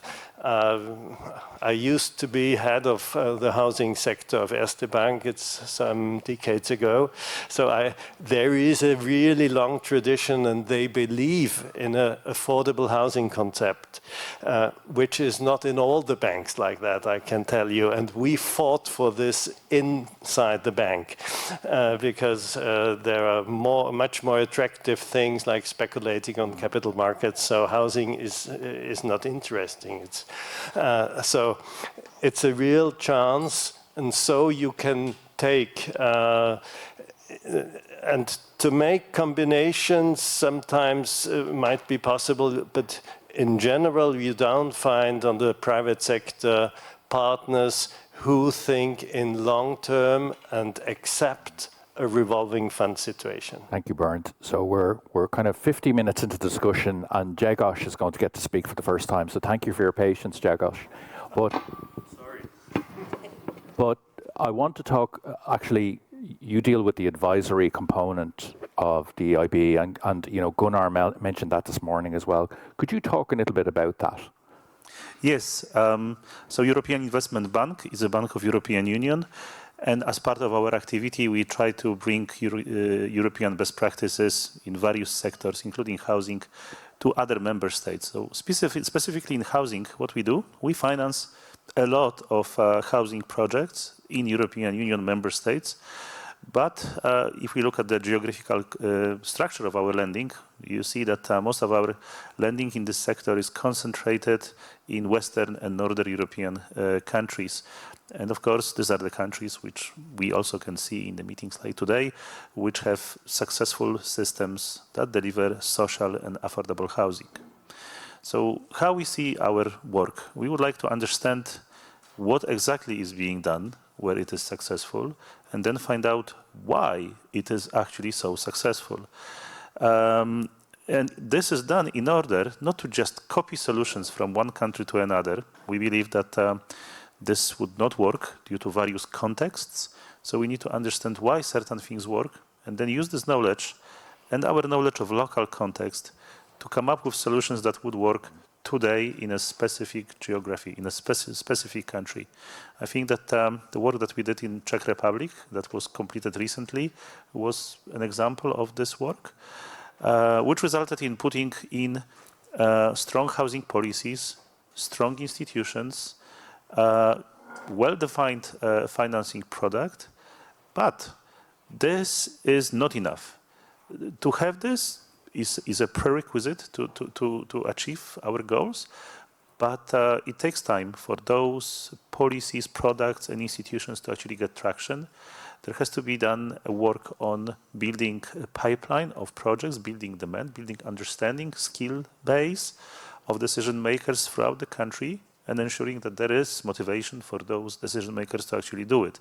This is not a trivial activity, and that is our experience from Poland, which is a country that has it all for many years. Yet the pace of the delivery of social affordable housing is too slow for the needs of the society. So another part of our work is actually to help in those situations, how to scale up. So we can adapt this work to various countries, but this is where we see the need and the importance of our work of bringing these best practices, but in a context-specific way to them. Thank you. Thank you, Grzegorz. I just want to check with you, Misha. I'm not seeing questions coming in. Is that because I'm inefficient or there's no questions? You are asking the right question. Okay, thank you, Misha. All the questions already. Good answer. I'm sure there are better questions out there, so please start putting them in because there will be time for some questions from you, and we really want to get your questions. And we've got an extremely knowledgeable panel here. The issue of pipeline, I wanted to go to you, Chertomir, because you mentioned 2,000 are in the pipeline in Slovenia. So just talk about what we mean when we talk about sort of funding-ready projects.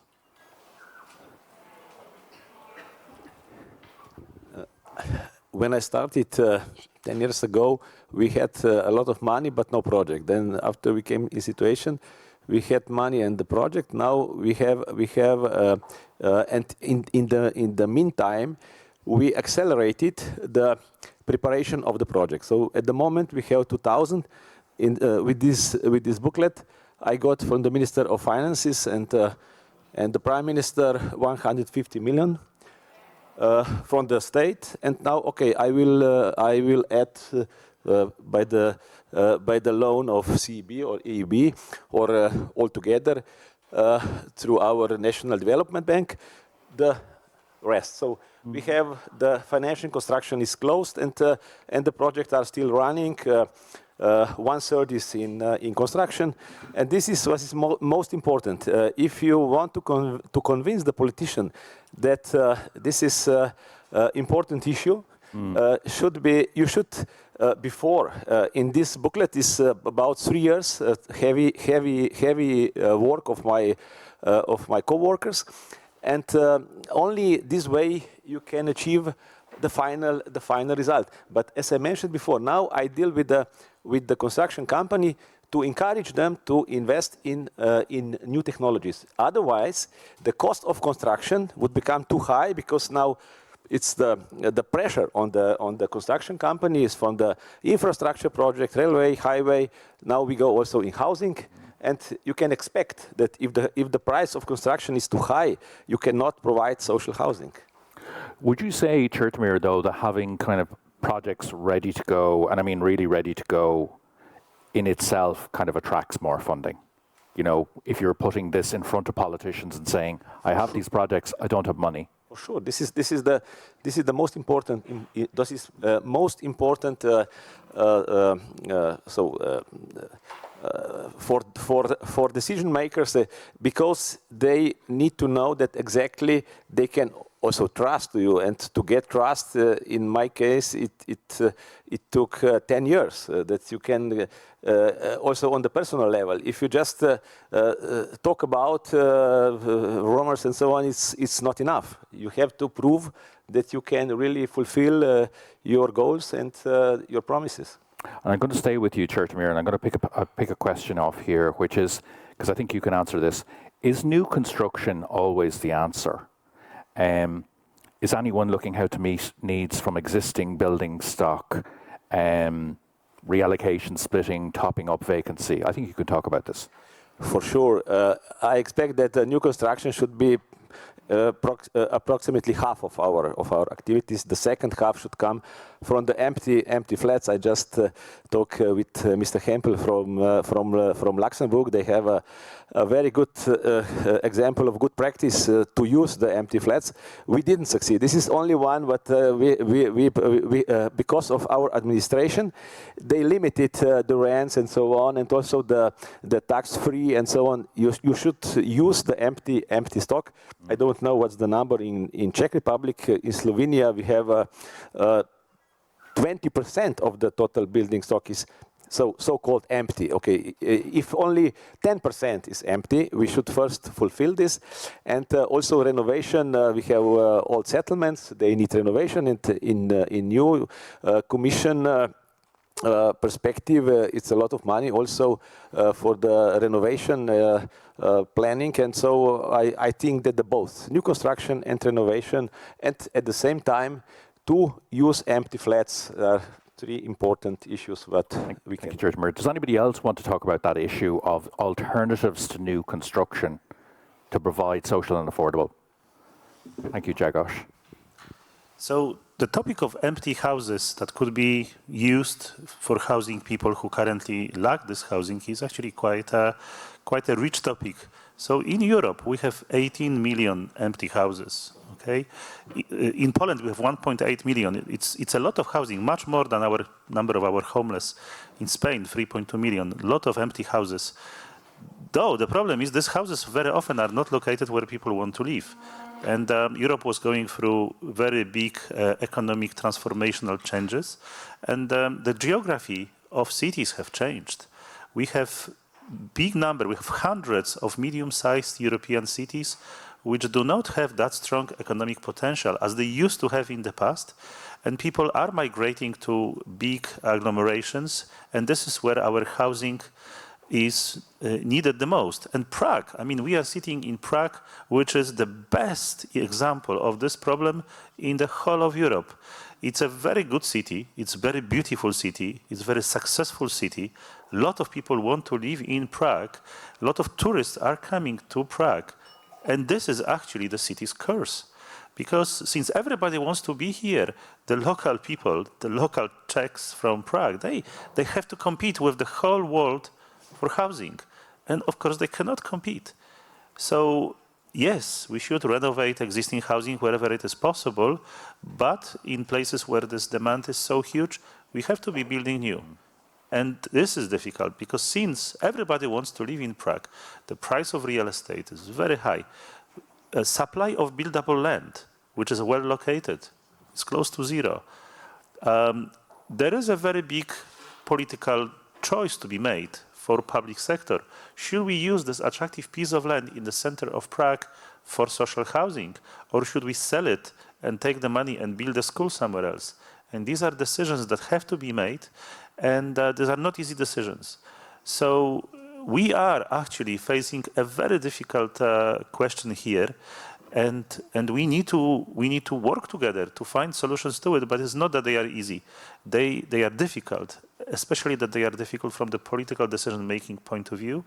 And yeah, I mean, I see Bernd is looking at me. I guess we have partners from European Union member states who have been tackling these issues through smart land banking, and this is Austrian example here. But to create those models takes time and takes political boldness to do it. And yeah, these are the solutions that we should be talking about and promoting them. Thank you. Because obviously the issue of bringing vacant properties back into use is that, you know, it avoids it's one of the ways of avoiding urban sprawl. Bernd, maybe you want to take this up, but just, you know, how do we promote compact urban growth at the same time as maintaining affordability and kind of avoid this whole issue of kind of urban sprawl, which, you know, is an issue for some of the CEE countries? Yeah. I think this is an issue all over Europe. Vienna was growing in 20 years by 25% in population. That means something, more than 400,000 people housing, which didn't live there before. So we are in similar positions. And what was the answer? The first step we realized after being a dreaming city over 40 years with a stable population, we realized there are coming some new people like in Prague. It's a very similar situation. From the first reaction was the prices were going up, land prices, And going up doesn't mean 10 or 20%, fivefold. The prices went up in inner city positions.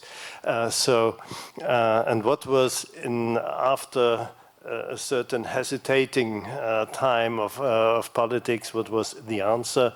It is perhaps even in Austria regarded as a very extreme answer, and for new development wherever it is in Vienna, in the center and the edge of the city, if there is new development, means if you have an old unit and you take 2 or 3 levels additional, or new development on a brownfield, in an inner city brownfield, or the railway stations, for instance, are the best example. 2/3 of the new space have to be affordable housing. 2/3. It's a legal situation. So any landowner has this situation in front. He has to make 2/3 of new construction. He has to make. This is one. Perhaps it was decided 2019. So we come. The first situation was hesitating by all landowners. We do nothing. We wait until this ends, but it didn't end. And now we will see what is happening in reality. And fortunately, the city and the limited profit housing providers had enough land to continue building even in this time of hesitation. And now we will see, after the ongoing of the interest rate, which had a big impact on the investment side, if this is a good continuous work. But I think in cities like Prague, you should think of developments like regulations like this, but you have completely other problems in the smaller cities around. There, this measure would be too extreme. But again, I think spatial planning is the important thing, because spatial planning is a question: am I going bankrupt as a city or as a municipality or not, on the infrastructure cost? Because everybody wants to have his home and a garden around, and if you go on in this development, you have infrastructure costs which are incredible and not bearable. So we have a question which is almost the exact opposite, but I think it's a very important one. And I'll pass it on to our panelists here. Is the trend of centralization on the focus on capital cities a dead cert, or could we stimulate also the economies and the growth of smaller towns and cities as well? Like, there is a very urban focus here. What can we do in the smaller towns and areas of our countries in CEE? Who wants to take that?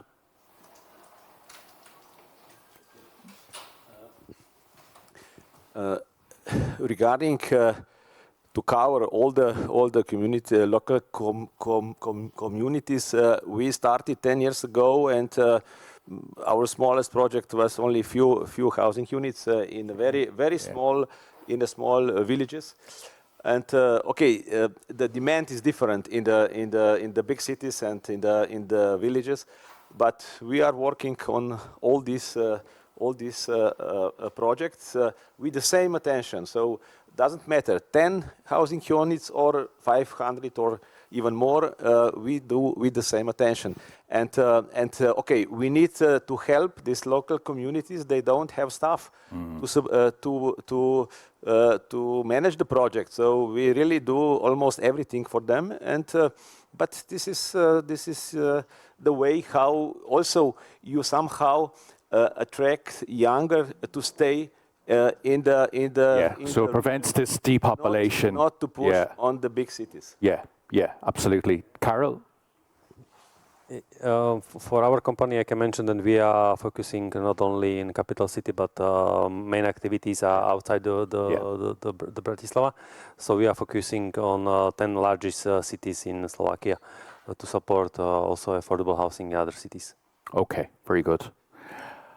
I want to go back to Daniel again, but maybe this issue of revolving fund, actually, maybe Michelle, you can come into this. So Michelle is doing research that looks at how affordable housing policy instruments can be transferred from one country to another. So Michelle, just based on, well, first of all, what's so important about revolving funds, but then what makes a policy successfully transfer from, you know, a country in Western Europe like Ireland to Czechia? And, you know, what are the key characteristics of that transfer that make it a success? And then I'll go back to Daniel for his reaction. Thank you, Bob. So yes, as part of a Horizon Europe project on responses to housing inequality called Equal House, I'm with colleagues around Europe researching this issue. And if you want to look at any of the papers, they're publicly available on our website, equalhouse.eu.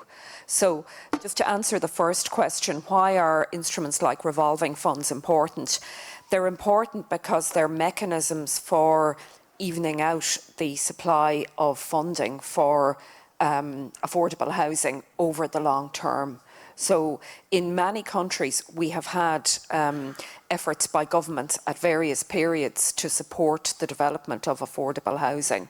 But one of the challenges is that the funding for the sector is not always consistent, and at times of budgetary stress, fiscal crisis, funding and support is radically reduced.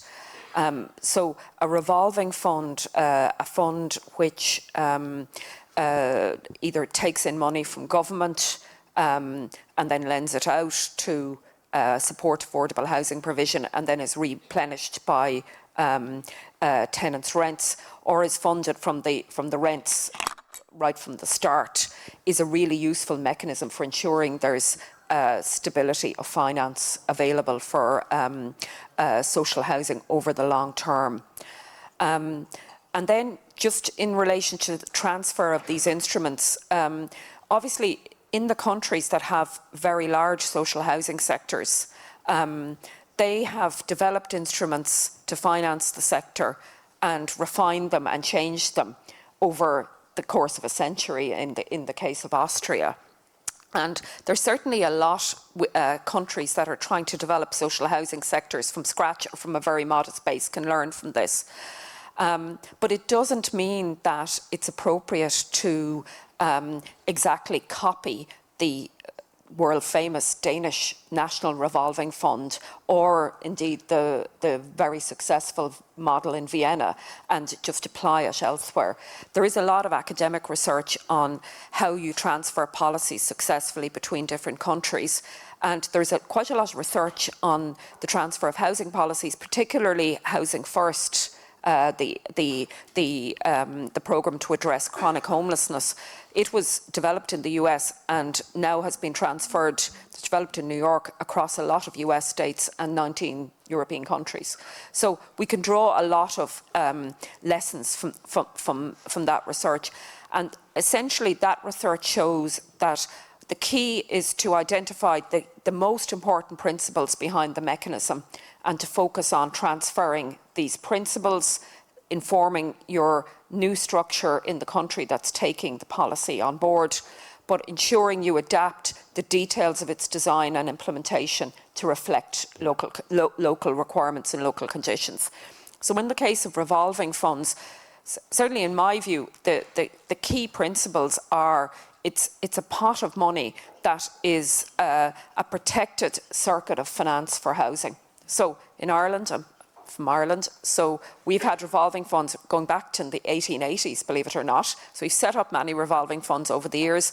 The government hasn't protected the money, for instance, by legislation or by, the Danish revolving fund has a board, separate board that protects the money, ensures it's ring-fenced for housing. And our revolving funds have been successful for a period, but then the money has seeped away into local government coffers or central government coffers. So that's one key principle of revolving fund. Protect, it's a closed circuit of finance, protect it with the legislation, protect it with the board. And also the other key principle is having rents close to cost recovery with some subsidy, but close to cost recovery that will constantly replenish the debt and also avoid privatisation. So just ensure the money is kept in the fund and is reinvested for future generations. So you don't end up with a situation where every one generation invests in housing or in a revolving fund, the money disappears in various ways, and then the next generation has to invest again. Thank you, Michelle. So, Daniel, you've been engaged in a kind of policy transfer process. The reason I'm here is because you travel to Ireland. You're trying to learn about affordable housing policy instruments, both good and bad, as Michelle has mentioned. But I suppose, what are the challenges that you have faced then in trying to, look at these instruments that exist in other countries for over 100 years? And, you're just trying to set them up now. I mean, how do you sort of adapt that to the local circumstances, as Michelle has kind of said? Yeah, well, not an easy question. We are not at the same starting point as Austria or Denmark. Even though the systems are very efficient, they work, but it took decades. And our question now is how we can speed up the process, because we are really in the middle of the crisis in the Czech Republic. So, thank you for the inspiration, because we are in touch with Michelle, with Bob, and we are working on that.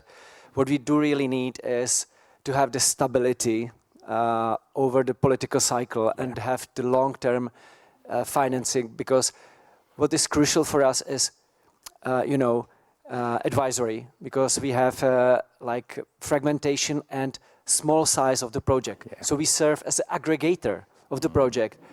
And we provide to the municipalities the advisory expertise and the financing. But if we want to provide the revolving financing to be sure that we will still have this financing over the decades, we need, the secure system, as Michelle mentioned, with a clear, stable system.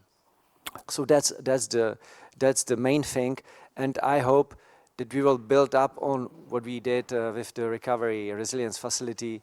We will bridge this period to the upcoming cohesion period 28 plus, and we will set up the right policy with the right funding that we could continue on this revolving fund idea that is, I think, very successful. And we should take an inspiration from the countries where it works. Yeah, and we're going to be taking inspiration from you as well, because, creating this within, the set of circumstances that you're facing is quite difficult, and, it's quite an inspiration for other countries to see you starting that journey. So we have, I think, Misha, about 8 minutes left, and I'm going to focus exclusively now on the Slido questions, okay? And I want to go back to Florian and Jagosh. So there's a question here, there's a lot of questions about systems, actually.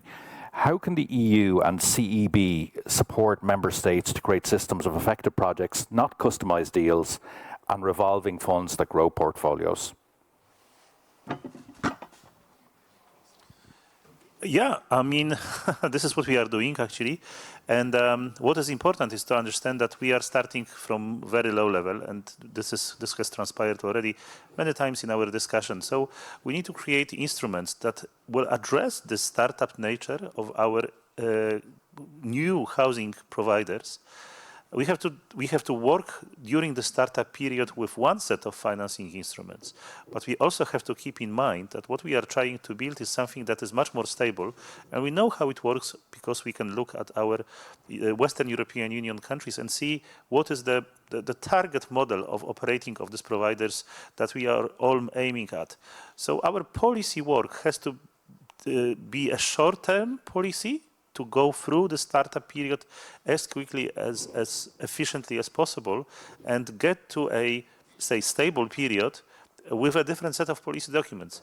I think that this is probably the most important message that I would like to leave you guys with, and especially people representing European Union and decision-making people who make the policy decisions, that we really need to be thinking about these two periods, the short-term one and the long-term one.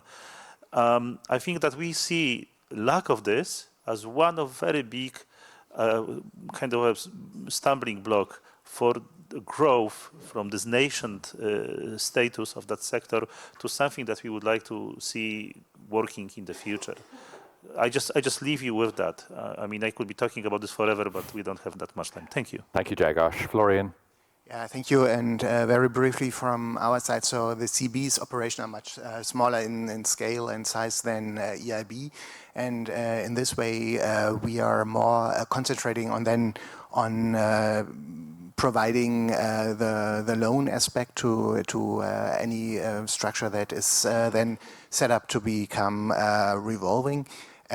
So we have a much more modest policy development approach than others in this group.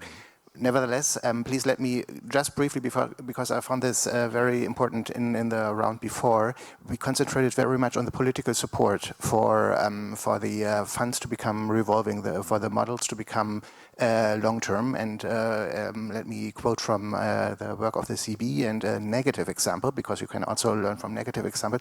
And it's easy for me because I am from Berlin, so I can do Berlin bashing without any to be ashamed of. So in the 1990s and early 2000s, Berlin, the city of Berlin, region of Berlin, sold tremendous amounts of publicly owned apartments. I know it quite well because one of my best friends from university became very rich with it because he's a real estate broker who did facilitate these deals. Yeah, we have a long and proud record of doing that in Ireland as well. And then now, with the help of the CB, fortunately, the city of Berlin tries to build back a stock of social housing. And this is so the political interference is extremely important to go back from the boom and bust situation that you see, especially in Berlin, or exemplary in Berlin, to a more stabilized approach. And here it's important to shield the structures that are set up against short-term political intervention, and then have partners, long-term partners like EIB, like CEB, in the boat to keep this momentum stable and to shield it against short-term political interests. And I think in this sense, the CB can play a big role in being a long-term and reliable partner for financing. Thank you very much. Really interesting point. Thank you, Florian. Appreciate that. So we're down to our last few minutes. Final question. I love elephant in the room questions. They always come up on Slido. So do you fear that the big elephant, financialization, might slip from the number of plans and activities we're expecting, or slip into the number of plans and activities we're expecting? So who wants to talk about financialization? Okay, so we'll take Jagosh. I will take Jagosh first and then Bernd. So we know this issue very well. I mean, we are a bank, so obviously we are part of the financing sector. But we, as the EIB, we understand this issue very well. And of course, in our financing of social and affordable housing, we avoid this as much as we can. So our financing focuses on mission-oriented providers who have social mission as a first priority. Of course, as a bank, we want to see this thing being done in a financially sustainable way. So we don't want to finance loss-making providers where losses are not covered by anybody and their operation leads them to bankruptcy. Okay, we just want to have sound banking practices. But we, in our work, fully understand the importance of avoiding financialization of housing. We talk about it, and we would like the policies formed at the European level and also at the national level to take a good account of these risks. So this is very important issue for us. Part of this is also touristification of housing, and we are seeing cities like Prague, but many others as well, who have this issue as well. I think they are two sides of the same coin. Housing stopped being a humanitarian product. It became an investment product, and this is a very big problem. This also leads to decision to be taken on taxation policy. I mean, this is really the elephant in the room. I have never been, and that is 10 years of my work in this sector, in a housing event that talks about taxation of housing. This is something that everybody avoids talking about, but this is an efficient tool also to deal with those issues. I mean, it's very easy to point fingers at banks that they do it, but this is the government policies which allow that. And even if I don't do it, you have a universe of those institutions which have no problem doing that. So big call on governments to take this as an important issue and tackle it. Thank you. Thank you, Grzegorz. You've got about 10 seconds, Bernd, so your best sentence on this. Just a humoristic and from my side. A house is a revolving fund. We don't need to create it. We have to look at where it revolves. Does it revolve to a capital owner? Does it revolve to the city? Does it revolve to a company which has to reinvest? So this is a question of contract, because the revolving fund exists when it is built. To urbanization, just a smart comment, because we all are against urbanization. It's a catastrophe, but we have not enough material to build the fences around the cities. And there are in Austria, we have quite a good experience in the regions near the frontier. And before 1990, we built quite a lot of houses to keep people outside, and it was a good way to come to default. Thank you so much, Bernd. I appreciate it. So we've come to the end of our session. Thank you for all your questions on Slido. I'd like to thank Misha for keeping us on time, but most of all, I'd like to thank our panel and our discussants, Daniel, Chertomir, Carol, Bernd, Michelle, Florian, and Grzegorz. Round of applause for them. And I thank you, Bob Jordan, for leading this panel. Thank you very much. Well done. And again, this is a time for a family photo of your panel discussion, so please don't leave the stage. But for you, this is a time where you may discuss the topics less officially while enjoying the lunch, after which we'll focus on the Mediterranean reality, on the Mediterranean countries. So for now, enjoy your lunch, and we'll meet back here at, let me see, 1 p.m. So we have 1 hour to enjoy the lunch. Thank you, bon appetit, and now the family photo time. Yeah, thanks, Circa. Take this off.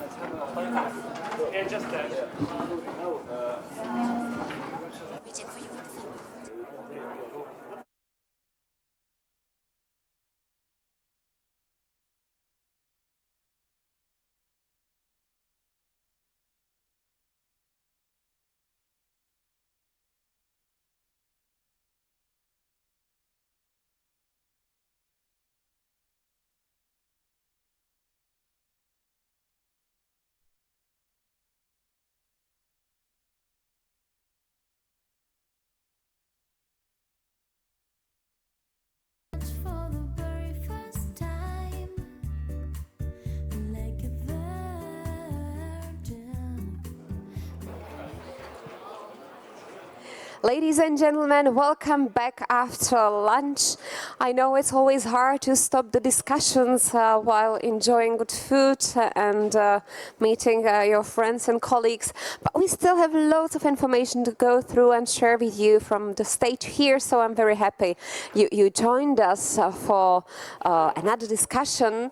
The third European Responsible Housing Summit will now continue with our next topic, current options for funding long-term regional financial instruments, this time with the focus on the Mediterranean countries.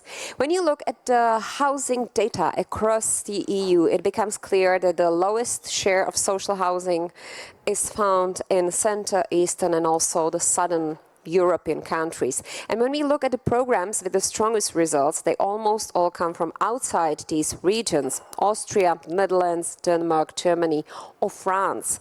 These countries typically have 10 to 20% of their total housing stock in social or affordable housing. And as I mentioned earlier, here in the Czech Republic, the share is below 4%. And in many Mediterranean countries, it is also under 5%. And if I found it right, in Greece, the sector is nearly non-existent. Today, we will get a deeper view on this reality and, more importantly, the ways to change it. So, let me welcome to the stage Mar Jimenez, a commissioner for European affairs at Barcelona City Council, where she leads initiatives connecting local governments with European institutions. Welcome. Thank you. Sonia Maria da Silva Barbosa, executive member of the board of directors at the Portuguese Housing and Urban Rehabilitation Institute, where she focuses on financial management and strategic oversight of the housing sector. João Calvalosa, head of the strategic planning office at Gebales, Portugal's largest social housing provider. And sorry if I mispronounce your names, I don't speak Portuguese, unfortunately. Jonathan Dennis, a head of unit financial instruments and relations with international financial institutions in DG, regional and urban policy of the European Commission, the one behind the new financial instruments for housing within cohesion policy programs. Welcome. Montserrat Pareja Istevay, a professor of economics at the University of Barcelona and co-director of the Barcelona Housing Studies. She is also a member of HIAC International Board. Welcome. Yannick Kirchhoff, an advisor for European affairs at Caisse de dépôt. I don't speak French. Caisse de dépôt, thank you. The French public financial institution and a representative of the European Association of Long-Term Investors. Welcome. And all that led by Alice Pettine, Research Director Housing Europe, who leads the biannual report, The State of Housing in the European Union, and therefore she knows very well the reality and the European housing models. And at the beginning of the panel, we'll share the main ideas with us, and then lead the panel where you may again ask questions that I will come in later on with. But we still have quite a lot of questions from the panel on CE countries that I also want to use for this one. So there's loads to ask, but now, Alice, it's yours. Thank you very much. Thank you very much, Michaela, for the introduction, and welcome to all of you for this session dedicated to the housing reality in the Mediterranean region this time. Before we dive into the session, I was asked to just present very briefly, I will promise not to take more than 2 minutes from you, just a report that is officially launched today. So, as part of our initiative on the European Responsible Housing Finance Working Group, my colleague Joanne Philippe has really been leading on this interesting study, and copies are available today, and it's been released today also on our website. So for those of you who didn't have time to grab a copy, you can find it online on our homepage. It's our new report on the optimal use of private finance for social and affordable housing. And it's quite an interesting study that shows that when we talk about private finance within our sector, it may not be exactly what you think, because through the examples that were gathered in this report, what we find is that when private sources of finance are channeled through our sector, this is usually through well-established mechanisms that include public oversight and a strong institutional backup. So in this report, we look at 5 examples of best practices covering the Caisse de dépôt lending to the social housing sector in France, the Munifin example in Finland, the Water Public Bank in the Netherlands that issues bonds that finance social housing provision, and the Danish National Housing Fund, as well as the Bausparkassen model in Germany. So all all these interesting examples indeed challenge a bit our idea of what private finance could mean for the sector, meaning that they rely on carefully designed institutional mechanisms rather than on the direct involvement of a profit-driven private finance. They mobilize large pools of private capital, but channel it to the housing sector with conditions that are determined by the public oversight. And this is really important. It translates into long-term finance for the sector at favorable rates. Also, it reduced the risks for lenders and borrowers through the availability of a number of guarantee mechanisms. And also, most important, what they have in common, they provide stability on the long term by making low-cost finance available for the sector on a stable basis. So the idea is not to have a ad hoc funding, but to aim at establishing mechanisms that can guarantee a constant flow of capital to the sector. But I will not say more on this, because indeed the publication is available for all of you who are interested. Just maybe one comment. Also, what these very diverse mechanisms have in common is that none of them are actually from countries that we will hear from today. But I'm sure we will hear from our panelists and respondents that there are, of course, challenges in the Mediterranean regions, but there's also innovations, good ideas, and examples circulating. So without further ado, I will maybe start with our, indeed, like the last session of today, we have 3 panelists and 3 respondents. And the first one to take the floor will be Mar from Barcelona. So Mar, welcome. Thank you for joining us. Thank you so much. And if you can tell us a bit about the challenges and the bottlenecks that you experience from the perspective of the Barcelona city, but also maybe with a reflection overall on what cities in the Mediterranean regions tend to face today. Absolutely. Does it work? Yeah. Yeah. Well, first of all, let me say something that for me it's critical, because today we are talking about housing financing, but at the end what we are talking about is the health of the democracy itself in Europe. This is crucial, and housing has become one of the main issues in the current world. And I have read some articles talking about anti-fascist economy. And anti-fascist economy, the basis of this is talking about affordability. And affordability means providing housing for everyone and make housing affordable in our cities, and to guarantee that everyone can afford a roof, despite the work, the career, the neighborhood, or where they have born. So for me, this is crucial, because at the end we are talking about social cohesion, competitiveness, and the democracy and the European project itself. So let me go to Barcelona, because when we tackle housing, we are taking this very much into account. And in Barcelona, as you know, we face a very complex crisis. Over the past 3 years, we have had the perfect storm with rapid tourist growth, population pressures, financial speculation, and it has intensified the scarcity and affordability. It has made the high rise of the rental prices, and investors also have been acquiring most of housing in the central neighborhoods with more pressure. And then we have also had the short-term rentals problem that it's critical for us. We have taken a lot of measures. We have been taking bold measures. You know that my mayor repeats and says that Barcelona will be a city free of Airbnb in 2028.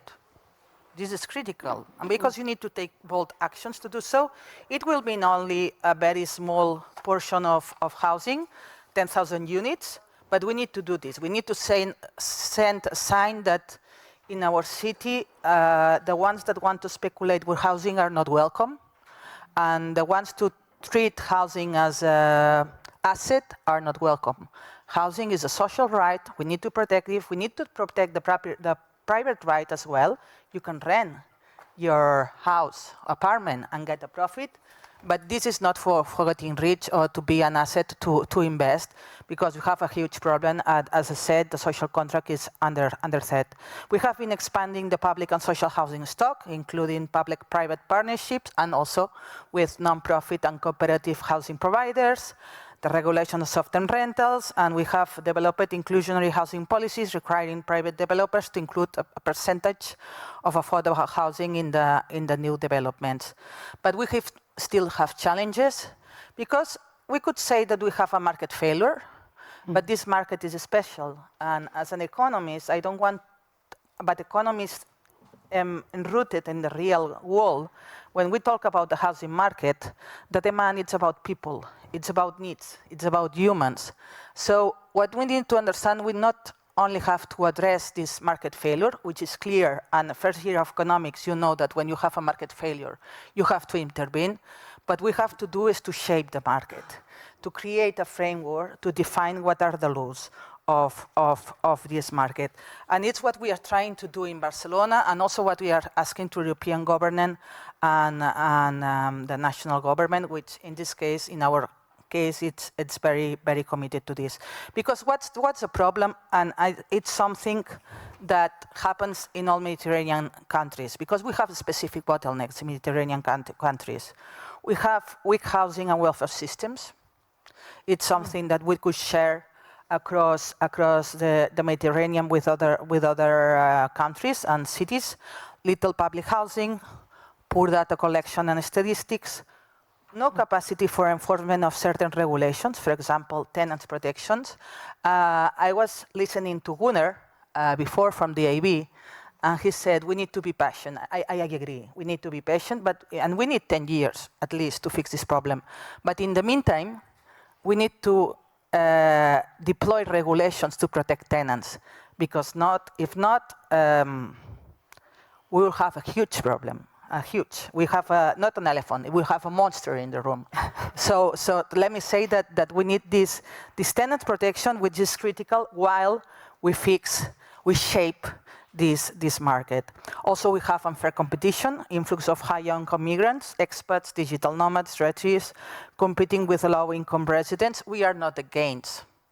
Obviously, we are pro-business, a dynamic city like Barcelona, but we need to set the rules to do so, to set this kind of, when we are addressing the crisis, price caps, temporary price caps while we are addressing this. And also, I think that we share inadequate renovation standards. Building renovation standards are not always in tune with climate conditions. For instance, our situation, it's not the same in Nordic countries, like in Prague. When I was seeing at the hotel the double window, it's something that nobody has in Barcelona. You know, so it's something that we need to understand, that renovation standards are changing, and we need to adequate this to the different realities. Next Generation EU has helped us, but it has been more focused on cold countries than on hot countries, and especially in financing. And I will end that here. We have small-scale projects that are suffering hard to get finance, and the EIB and EU programs should understand or take into account the specificities of Mediterranean countries. And also, non-speculative, stable private financing is not available in many countries, so we don't have the private tools to attract them. And let me bring another consideration that I was surprised that hasn't appeared in the conversations this morning. We don't have. Doesn't exist. We have been discussing this with the EIB, but because it's something that worries us, we don't have finance tools to buy existing buildings or land. This is critical in dense cities like Barcelona, Rome, Paris. You know that I'm here as Barcelona, but also representing mayors for housing. Most of the cities ask for loans to buy existing land and buildings, because we have a lot of lands and buildings in our cities that could help us to address the crisis rapid. We could work with non-profit organizations to do so, but we cannot get these loans for this purpose. We could set conditionalities or a permanent affordability, But at this moment, it's something that we missed, and it would be critical for our cities, and I wanted to raise it here, and I will continue later with the other aspects. Thank you so much. Thank you so much, Mar. Very interesting points, and I'm sure many of those points that you raised also ring a bell outside the Mediterranean region, outside Spain, in terms of the capacity of the local authorities. We heard already this morning, and also very interesting point about what is missing from the financing possibilities overall, with this issue of the possibility to buy existing buildings to renovate. So the next speaker we have, I will leave the floor to Sonia now, who will tell us a bit, Sonia, what does it look like at the moment in Portugal from the perspective of the National Institute of Housing and Urban Rehabilitation that you represent? Do you have similar challenges, and can you explain us what is happening? Yes, good afternoon to all. We share the same difficulties I was hearing, so I'm going to pass those ones because they are exactly the same, the speculation, the tourism, the short rentals, that kinds of aspects. I just like to present IRU in a little short time. IRU is a public institute that promotes housing according to the policies that the government decides. So we manage programs, rehabilitation. Sorry. Okay. We, in the past, used to give also financing to people wanted to construct houses, not only private but public also. Nowadays we don't do that as much, or it's almost insignificant. But now IRU is facing the execution of the RRF. So it has been our priority since 2022. And just for you to see, until the RRF took place, in the 7 years before, we had a total amount of spending of around 400,000 euros, and an average of in each year 56 million euros. So after 2022, we are dealing with a budget of almost 2 million. So in the last 4 years,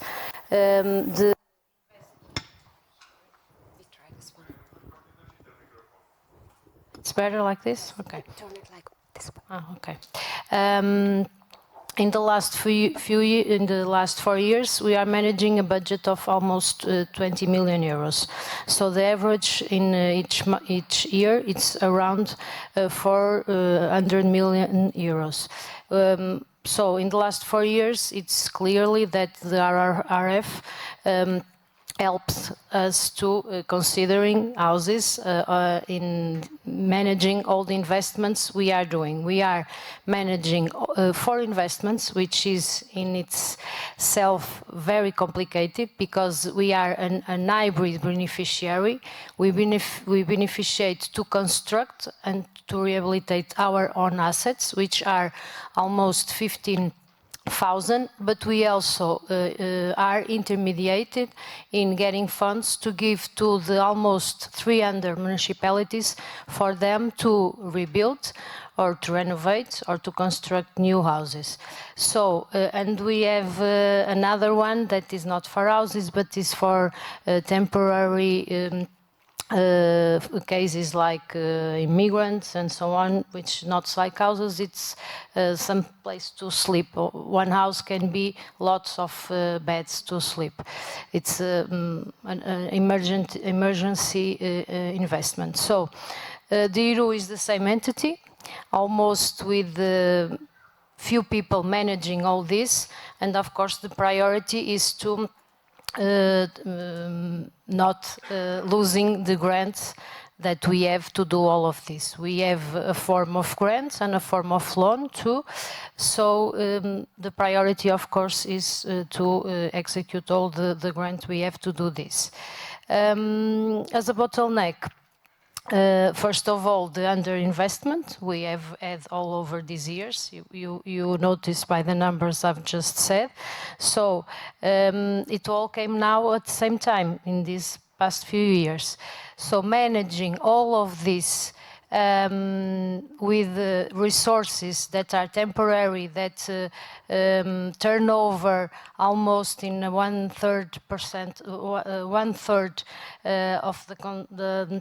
of the recruitment we make, and the technologies, the IT, the interoperational systems, the reports, the controls, the auditings, and so on. So it's a little bit, no, it's a lot stressful to managing all this, and which makes this a bottleneck, because while we are doing this, the aim is August 2026, so we cannot diversify our attentions much more than this. But we continue, of course, with our programs to support rentals and giving grants to the people to support their rents. One bottleneck that I would like to refer, according to this matter, is that as the projects, the main one, which is the target in August 2026, to present the 26,000 houses made, ready to be inhabited for the citizens who needed those.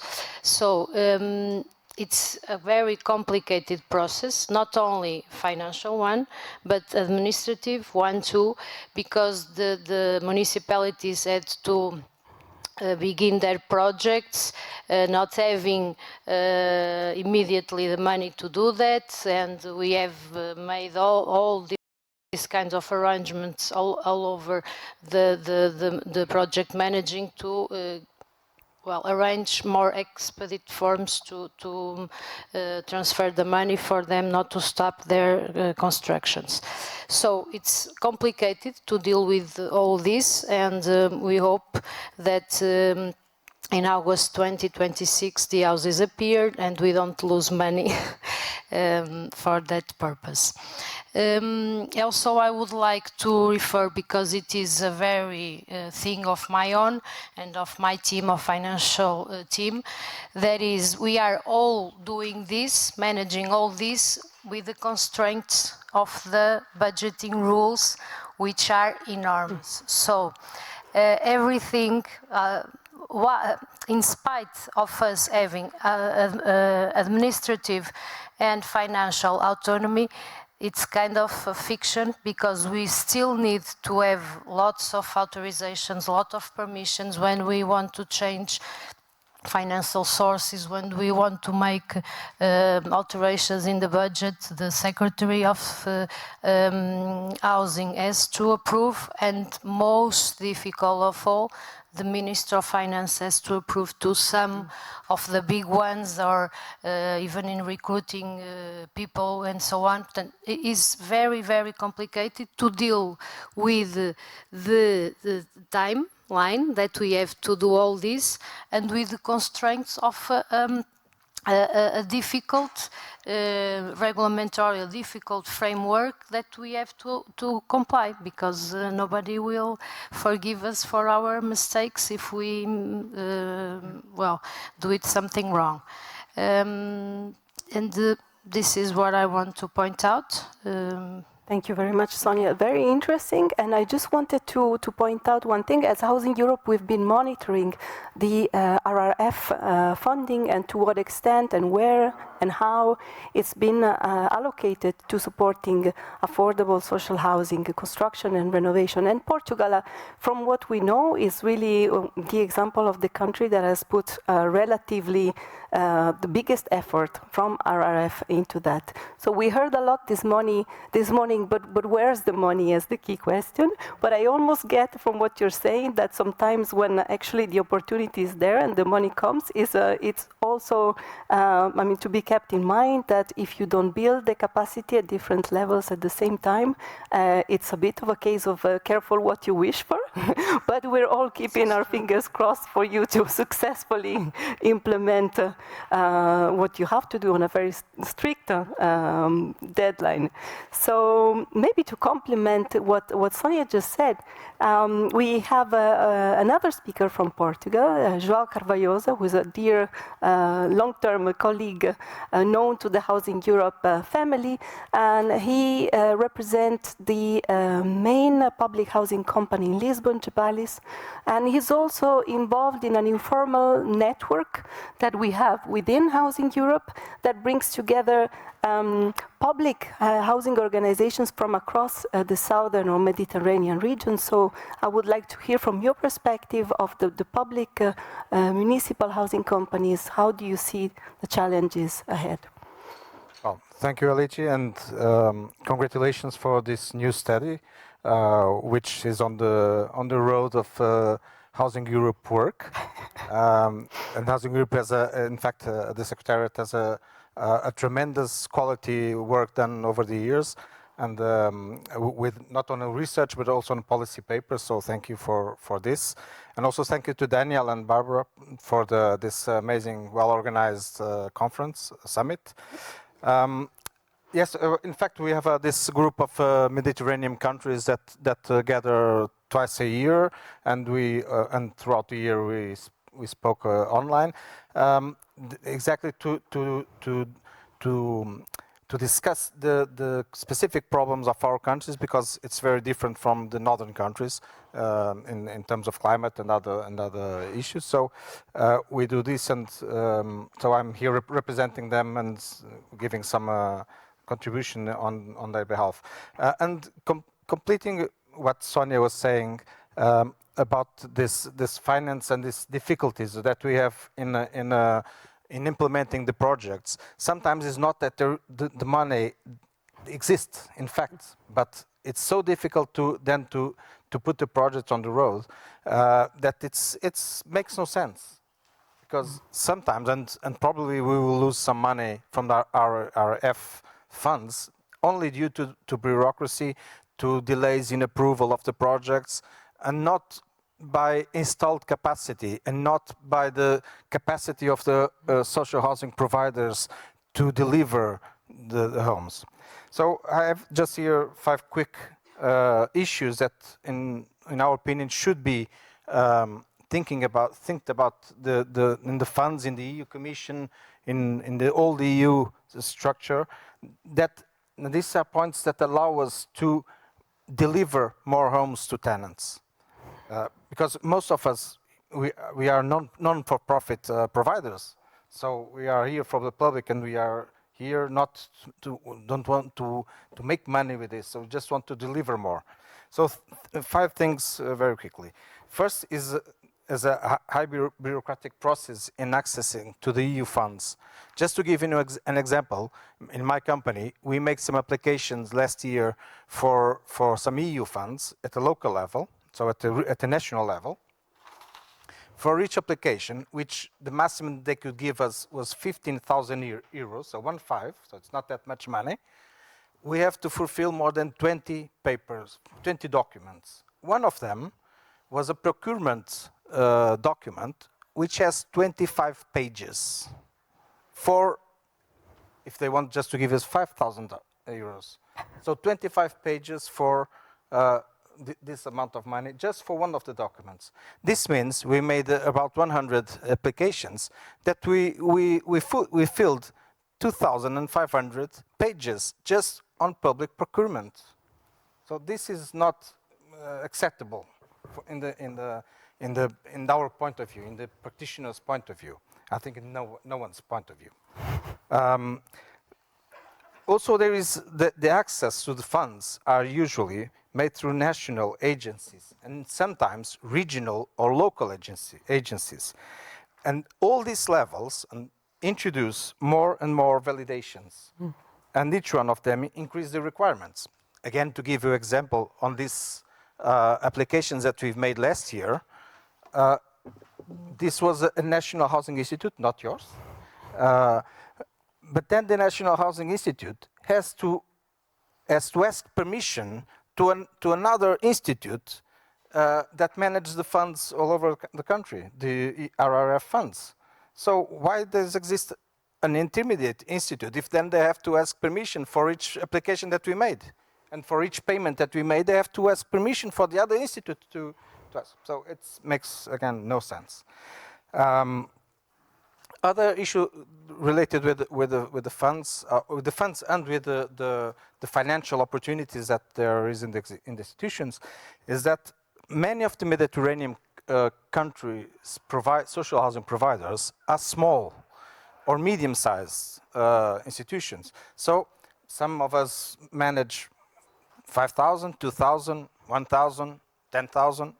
In my company, we manage 22,000, but we are all maybe above the average of the Mediterranean countries.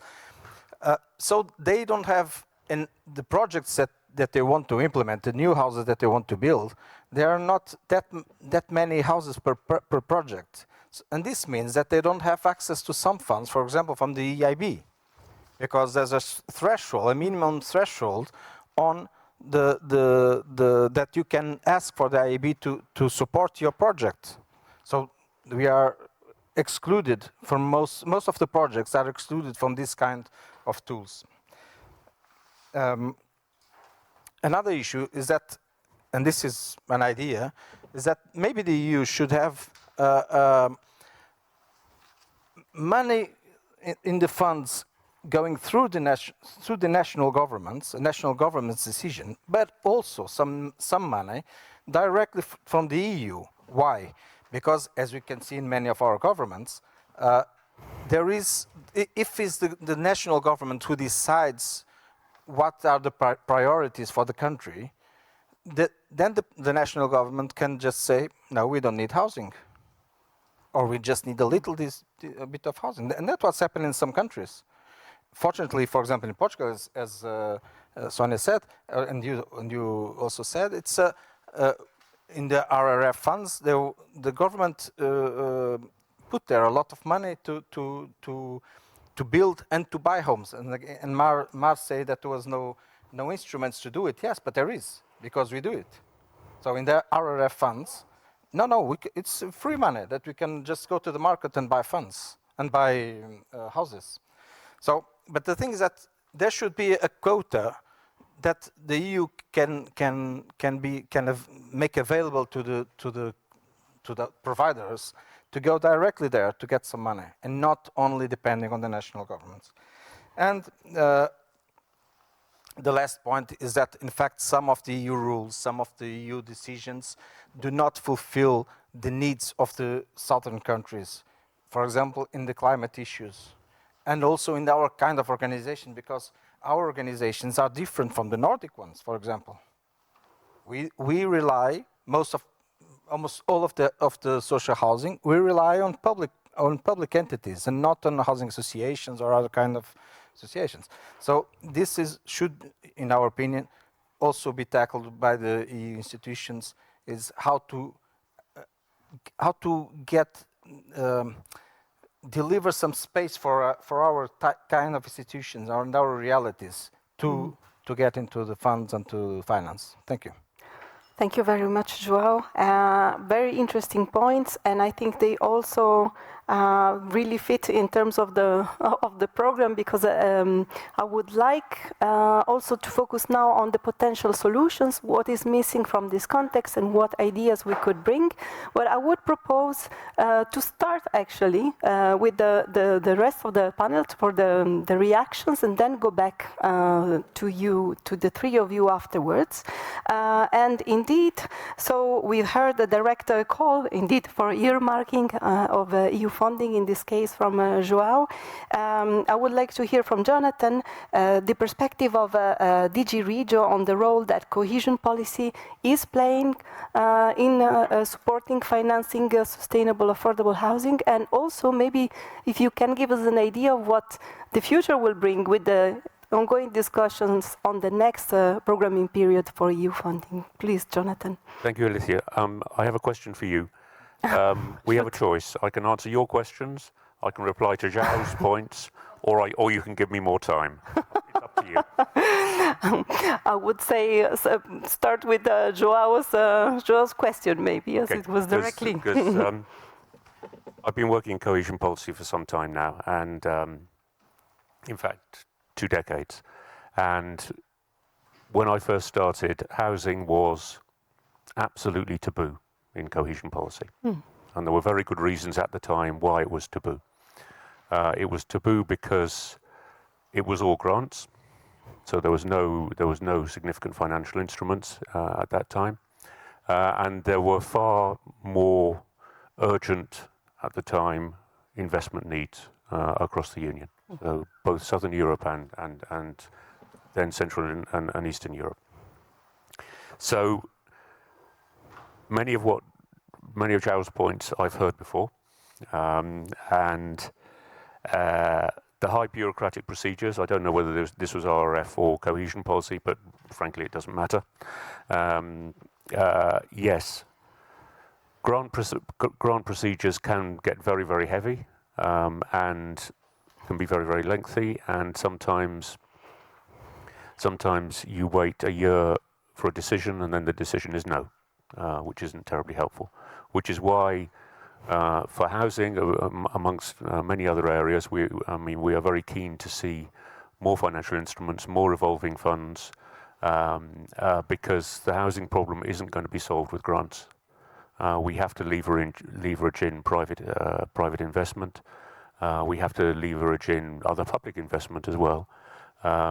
We need to get the loans coming back so they can be reinvested in new rounds of housing. And there was a point about ring fencing housing funds this morning, which I thought was really interesting. The national, regional, local level, each one adds its own procedures. Yes, this happens, but we do all we can to try to avoid that. And the new MFF proposal for the regulation for the national, regional partnership plans has taken out a lot of the rules and has simplified a lot. So at European level, it should be simpler. And then what we need to do, and we will need your help on this, is to stop the regional and the local and the national levels adding in unnecessary new procedures. So we understand that fully, but there's been a large amount of discussion in Brussels and in the European Parliament in particular recently, that the national plans take power and influence away from the regions. So we have to balance these things a little bit. That we strongly believe that the national plans are not national plans; they're national and regional plans. Hence the title.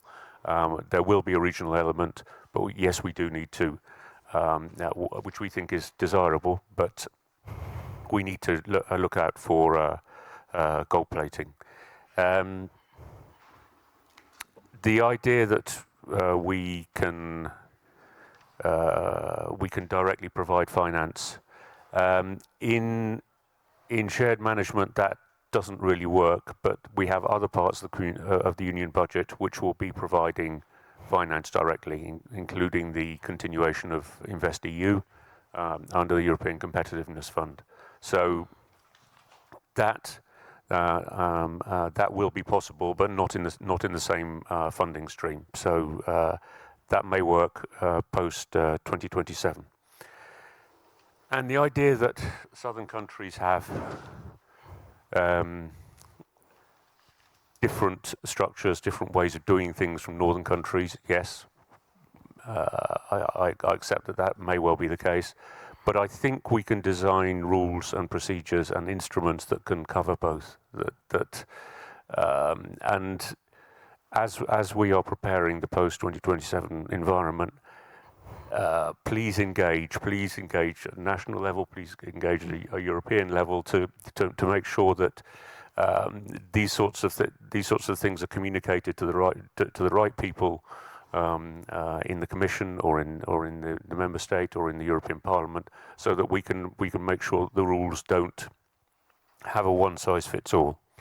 Because I mean, the housing crisis, amongst all the challenges that Europe faces at the moment, I think the housing crisis is the one where we cannot do one size fits all, because there are different problems in different member states, in different regions, different cities, in different, to use the Spanish word, barrios of the same city. I mean, you need some very specific solutions to these problems.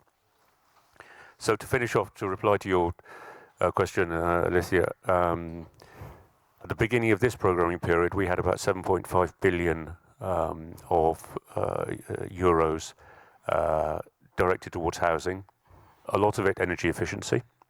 And I know that isn't popular in a Mediterranean countries panel, but we'll gloss over that. As Mr. Fito said in his video address, we've adopted the midterm review regulation, which has encouraged and incentivized member states and regional authorities to direct money into housing, and they are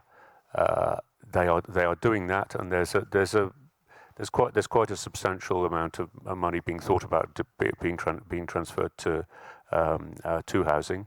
We've also produced a model financial instrument to be used with ERDF programs and also Cohesion Fund to enable managing authorities to set up financial instruments quickly, because, as I said before, it should be financial instruments, it shouldn't be grants, because grants risk overheating markets, making economically irrational investments.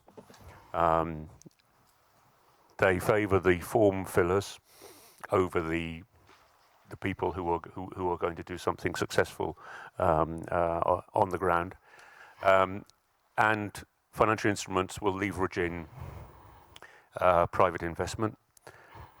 The models we've proposed involve the use of a combination of grants and financial instruments, which is particularly interesting for social housing, where you don't have the rents coming back sufficiently to pay off the loans, but with a grant you can either use it for advisory, technical assistance for the municipality or the small housing provider, or you can use it for interest rate subsidies, so that the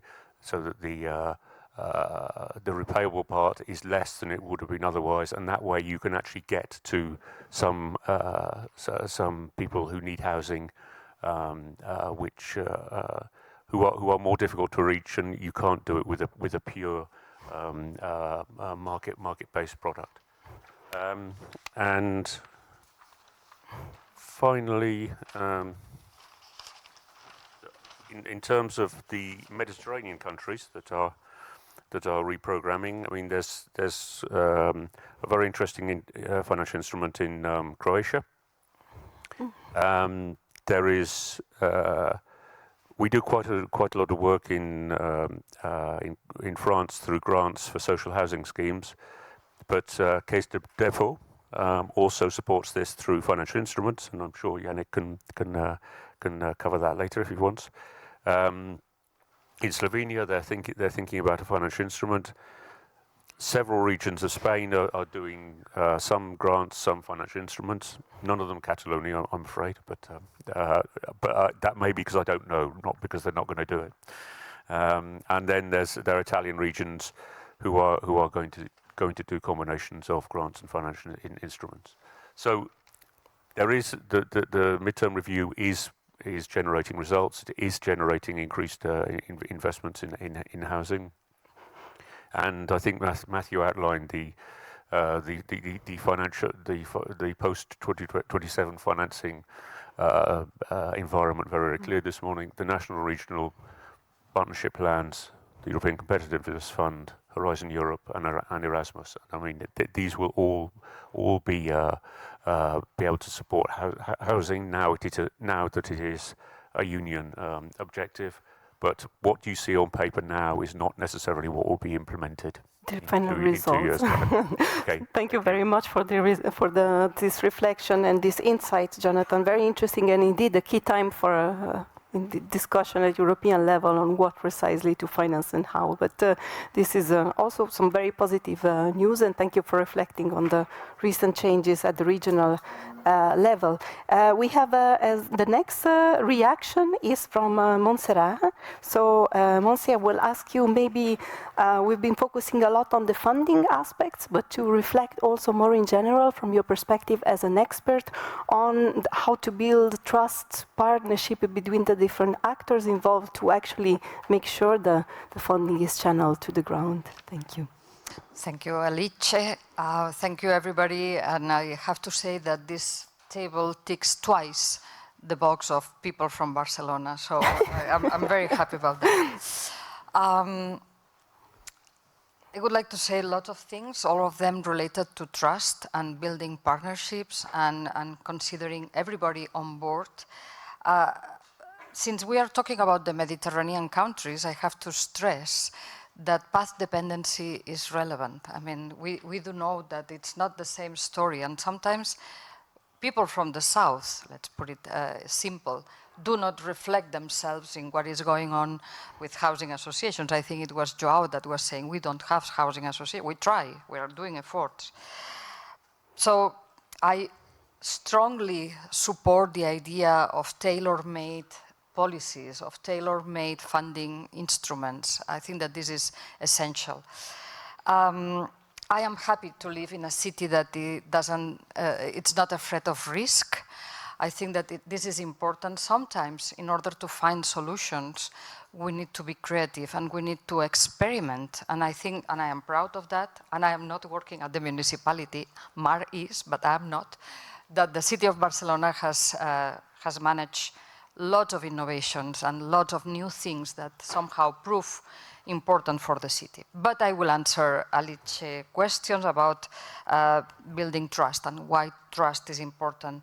And I think that Joao already mentioned that, which is sometimes not about money. Money is there, it's not lack of finance. It's about institutional alignment, and I think that this is essential. Let's not forget that the political cycle is different from the building cycle or the financial cycle, and that sometimes doesn't fit and doesn't work well. Another issue is that we experience and we are witnessing the so-called fragmented governance, because depending on the country, but in the Mediterranean countries, in Spain in particular, we do have a very thick institutional thickness, if I may, because we do have different levels of government, and that means that you have to deal with the local, the provincial, the regional, the national, the supranational. Europe is important, so that is relevant if you don't have enough trust. And finally, as I said, political environments are very sensitive, and then that determines a lot financial cycles as well. So it's about institutional reliability, and I think that this is something that can be solved, sort of, if we build on trust. And why does it matter? Because somehow, and here there are lots of people that are dealing with money, and they know that investors hate, let's put it like that, volatility, instability, and somehow policy needs to be predictable. And I think that this is important to keep in mind. Also the reliability of partners, because sometimes, and I am very happy that we have this initiative of mayors for housing, of course, that might represent lots of things for those mayors involved, but let's not forget about those that are not Paris, Lisbon, Barcelona, Prague. I think that it's not there yet. But so sometimes it's about capabilities and how do you provide resources to those municipalities that are not Paris or Barcelona. And I think that they need this kind of help. And somehow, if they are not reliable and they do not have enough capabilities, they might prove not credible for potential investors. So I think that this is important, the idea of reliability of partners. And then also social legitimacy. we have discussions as a member of the EA in the Czech Republic. No, usually it's PPP. No, it's not only public or private, it's also community, legitimation of the community, because as we know, lots of projects that are related to finance, if the community does not legitimate these projects, they are maybe condemned to fail. What builds trust? And I will be very brief on that. First, I think that we need, and here we have an opportunity because we are talking about the European Union. The European Union, I like the idea of not supplant but support, and I think that this is essential, otherwise we have a problem here. But I think that multi-level governance platforms are relevant, and that means that the European Union can, and we will talk about solutions, but can support this aligning the different governments and this to promote these collaborative mechanisms between actors. And let's not forget all the actors that might be involved. There is an issue also about shared definitions. This morning somebody was talking about what do we understand by social housing. Let's not go that way. But yeah, what about regulation? And why don't we need more regulation on what do we understand by a market under pressure, for instance? No? Because sometimes that would give more credibility to local governments to regulate rents, for instance. And just to finish, Alice, I know that you are about to get a heart attack. So 2 more points, only one. Can it be one, Monsi? Because only one. Sorry, you have to choose. Okay, only one. I would go for inclusive partnerships, which I think that it's public, private, and community actors. And also, and I will just refer to Joao, standardized platforms, standardized protocols. I think that to avoid volatility, you need to know what to expect. And if you have to expect to write 20,000 words, I don't remember the amount of literature that you have to fill in.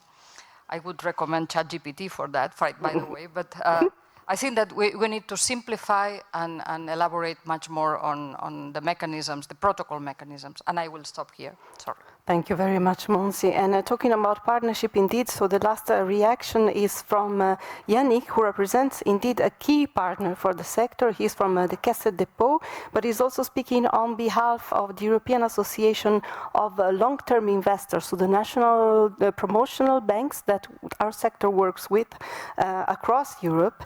And just before giving you the floor, Yannick, I just wanted to mention on a more personal level, but also on behalf of Housing Europe, just that we were deeply saddened by the news that Helmut von Glasnap, so the Secretary General of the association, unfortunately passed away very recently, and he's been an amazing supporter and a person to work with over the years. So it's a big loss also for us.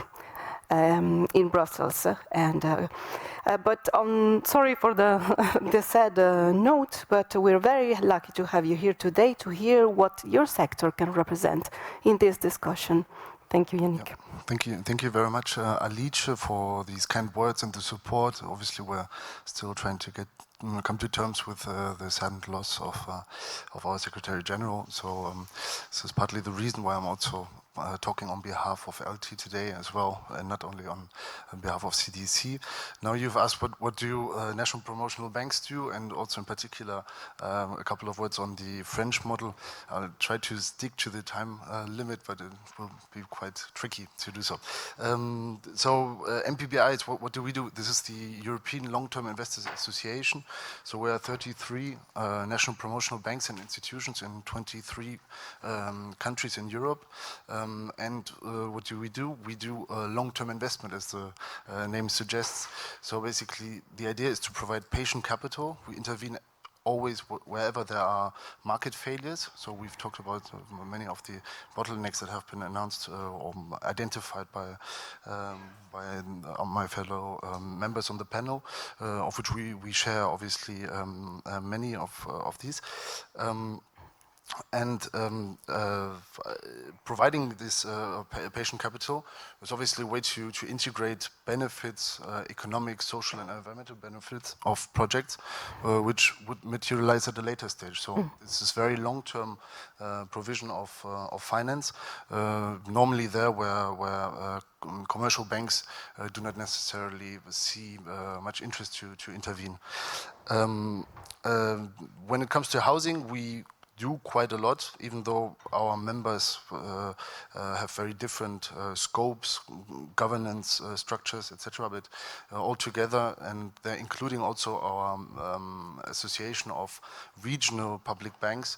We have calculated that altogether in 2024, we have provided around about 75 billion in terms of financing to the housing sector in our respective member states.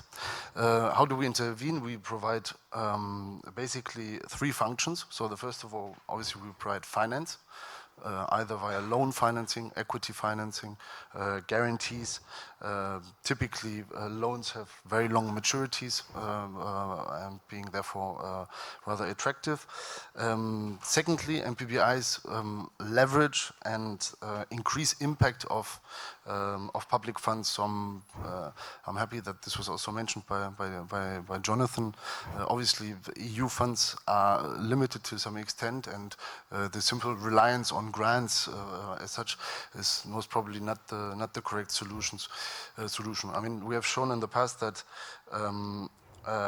MPBIs are in a very good position to channel EU funds due to their very local structure and thereby foster synergies in our respective markets and also avoid any overlaps. So doing more with the existing is kind of the idea behind this. Many of our members are actually implementing partners of the European Commission by definition, so they've passed a pillar assessment. So 17 of our 33 are pillar assessed. 7 are in the ongoing process of becoming pillar assessed. What does that mean? This means obviously that all the palette of products at hand from the European level can be readily deployed by us and by our members. So we've touched on ERDF grants, which are mixed with our financing. For example, when it comes to renovation of energy efficiency renovation operations.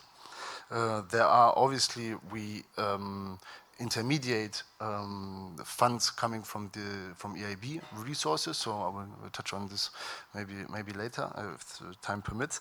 And obviously there's the InvestEU program, the guarantee program, which proves to be also very has a high level of application when it comes to the provision of housing and social infrastructure at large. And thirdly, so the third function of us is also to provide technical assistance. It has been mentioned that only sort of the question of financing is not always the first question that is posed when we try to make projects bankable. So we try to provide advisory services and to approve projects and to make them viable for financing. So existing schemes differ very much. Obviously, the example, for example, of Italy when it comes to social housing. So our Italian member, Cassa Depositi e Prestiti, they are using an equity solution, basically. So working with funds of funds, where GDP is always a cornerstone investor, and they have built up by now 30 of these regional funds. This is a system that is very scalable, and that also allows sort of the European sphere and integrating all of the potential instruments on a European level.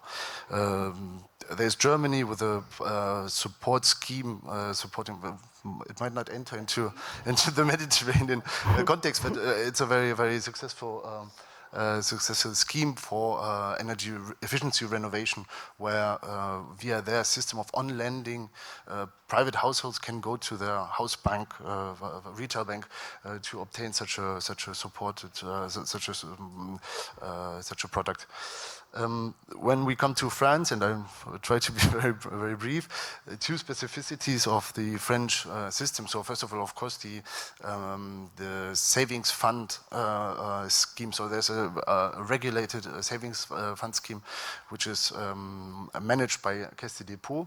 So this is based on a historic French savings account product available at each retail bank called Livret A, which is also explained in the fact sheet for France, with several benefits. So these products are any interest return is tax-free. These books are state-backed. There's a lot of security for private households that would like to keep such deposits, and 60% of all of these of this collection is then managed by the Caisse des Dépôts and transformed into very long-term loans, serving the public interest. So this is obviously a very strong statutory framework on what we can finance and what we cannot finance.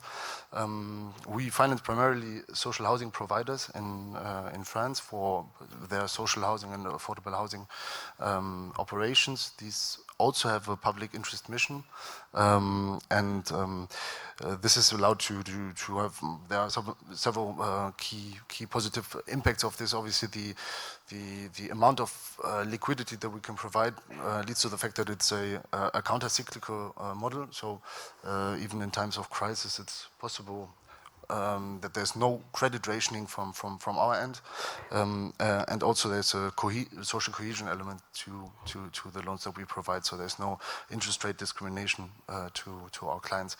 Yannick, can I stop you there? Maybe I think it's a very important point you touch upon, the possibility to have a counter-cyclical role through this kind of mechanism. And I want to highlight that once again. Sorry for cutting you short, but there's a lot on the Caisse des Dépôts system in this publication as well.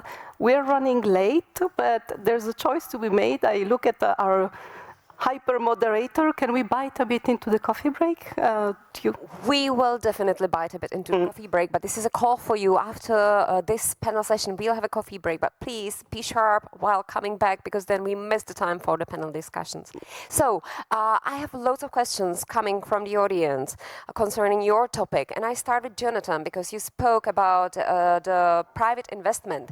And the question is, what type of private investment are you talking about that should come into financial instruments? Is there a role for profit-seeking investors or pension funds?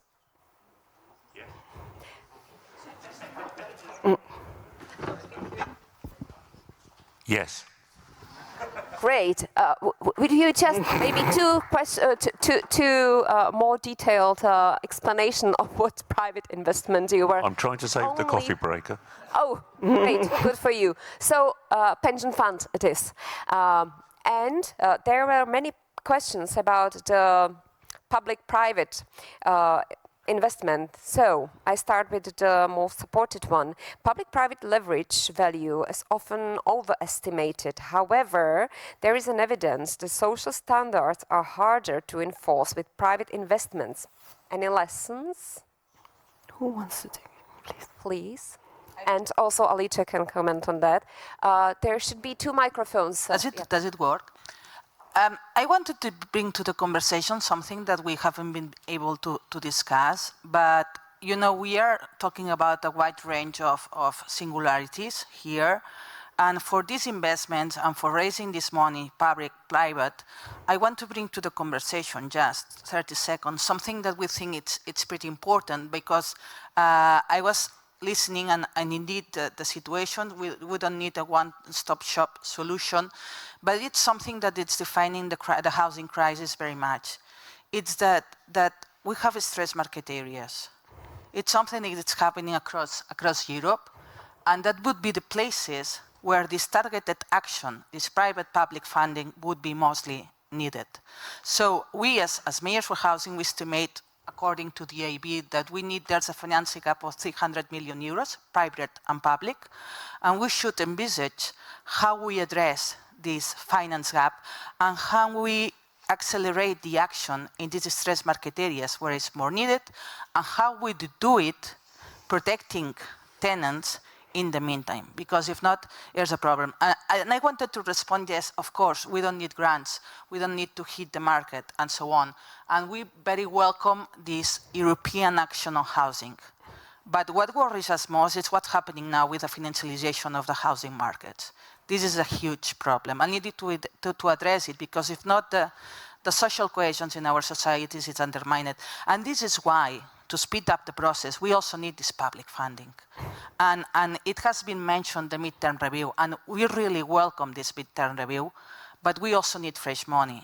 And I'm saying this because the midterm review, perhaps it happens that not a lot of countries, member states, are taking advantage of this. But it's because cohesion policy, it's something that you design in a long-term approach. So an extra finance stream, funding stream as well, is needed to address this emergency, because the housing crisis, the rise of prices in our cities or rentals, it's like the pandemic.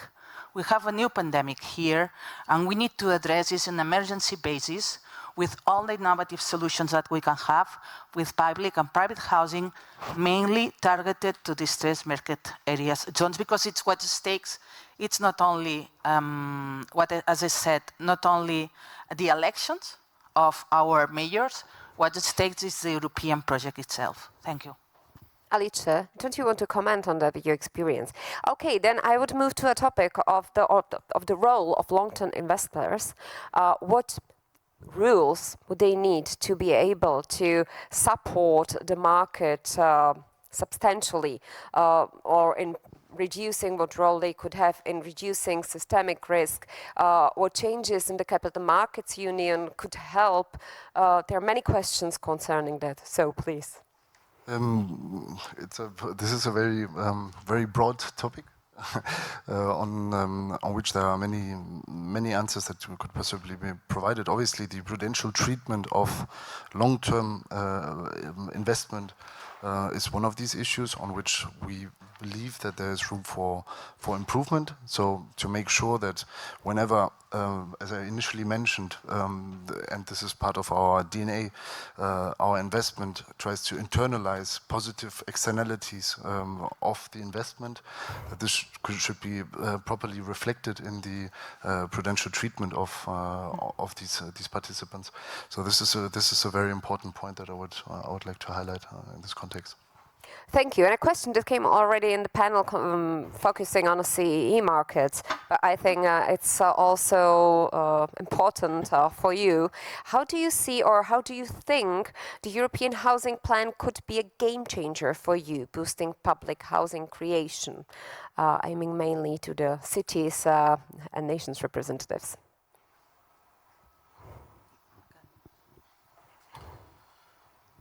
Thank you. Well, I think the plan could be a game changer if it gives us solutions, because we already know the diagnosis, we already know the problems, so we just need instruments to do it.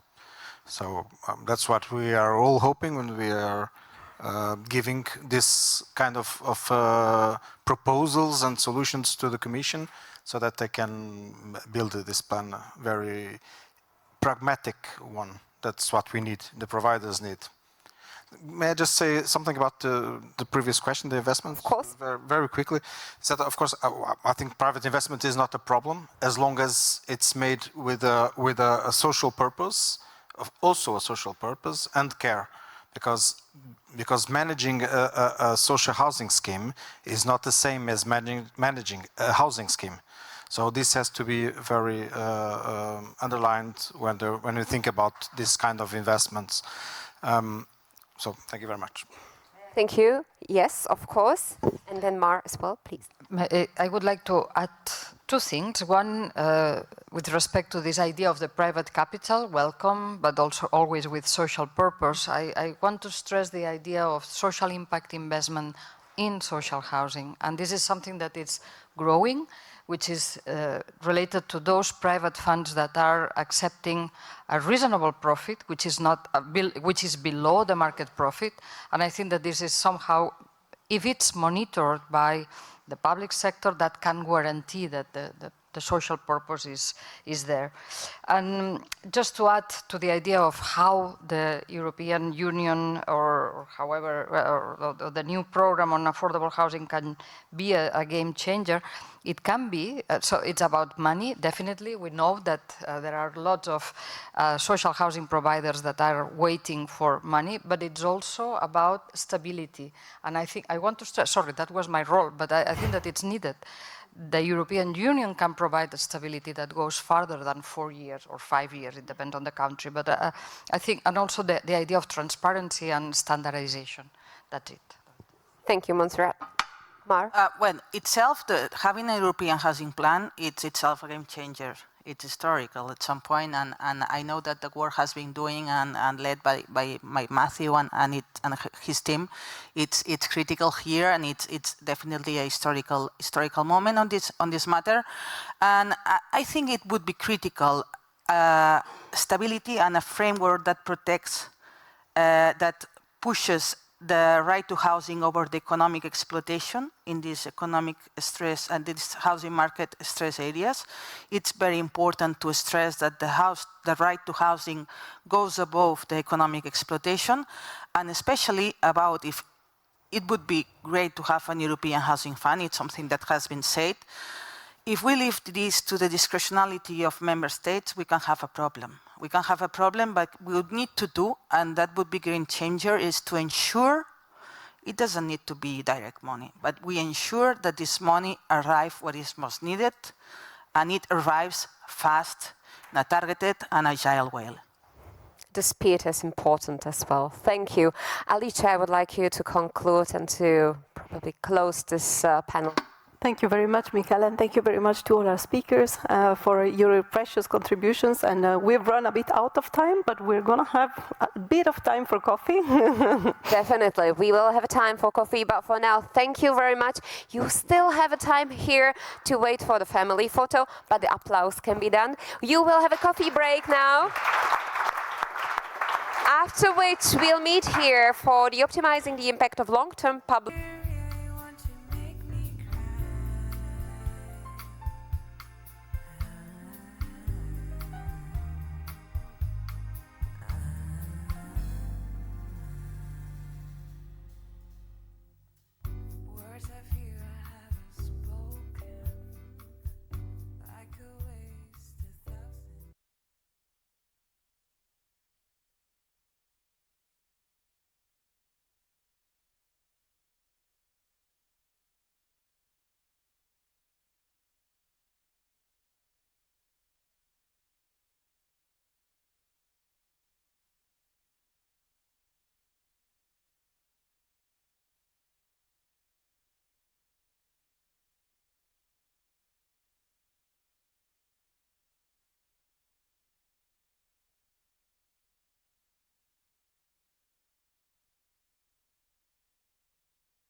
Welcome back once again. And now we turn to a very important topic. As I could see, it's a topic that interests you a lot because you were sending loads of questions on that one already.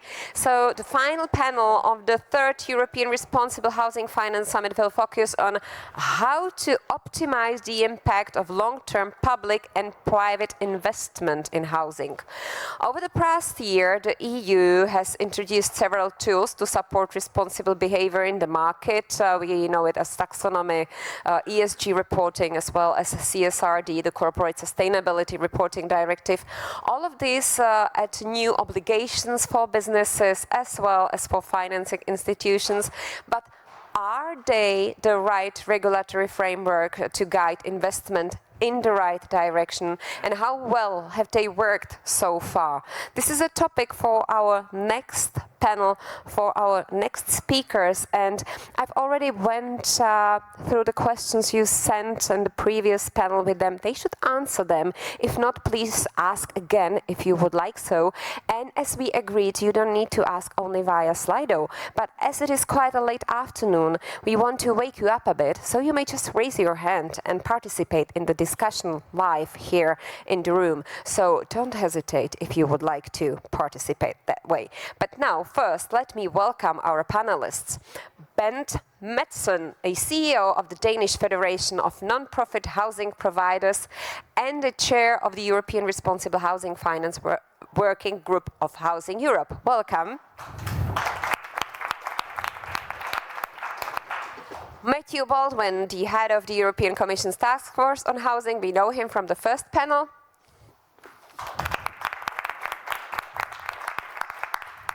Julie Lawson, an adjunct professor at the Center for Urban Research of MIT University. Based in Poland, she's also a member of the International Board of Housing Investment Advisory Hub in Czechia. Welcome. Michal Tesař, managing partner at Newton Business Development, a financial advisory, and also the head of Hayek Financial Instruments Working Group.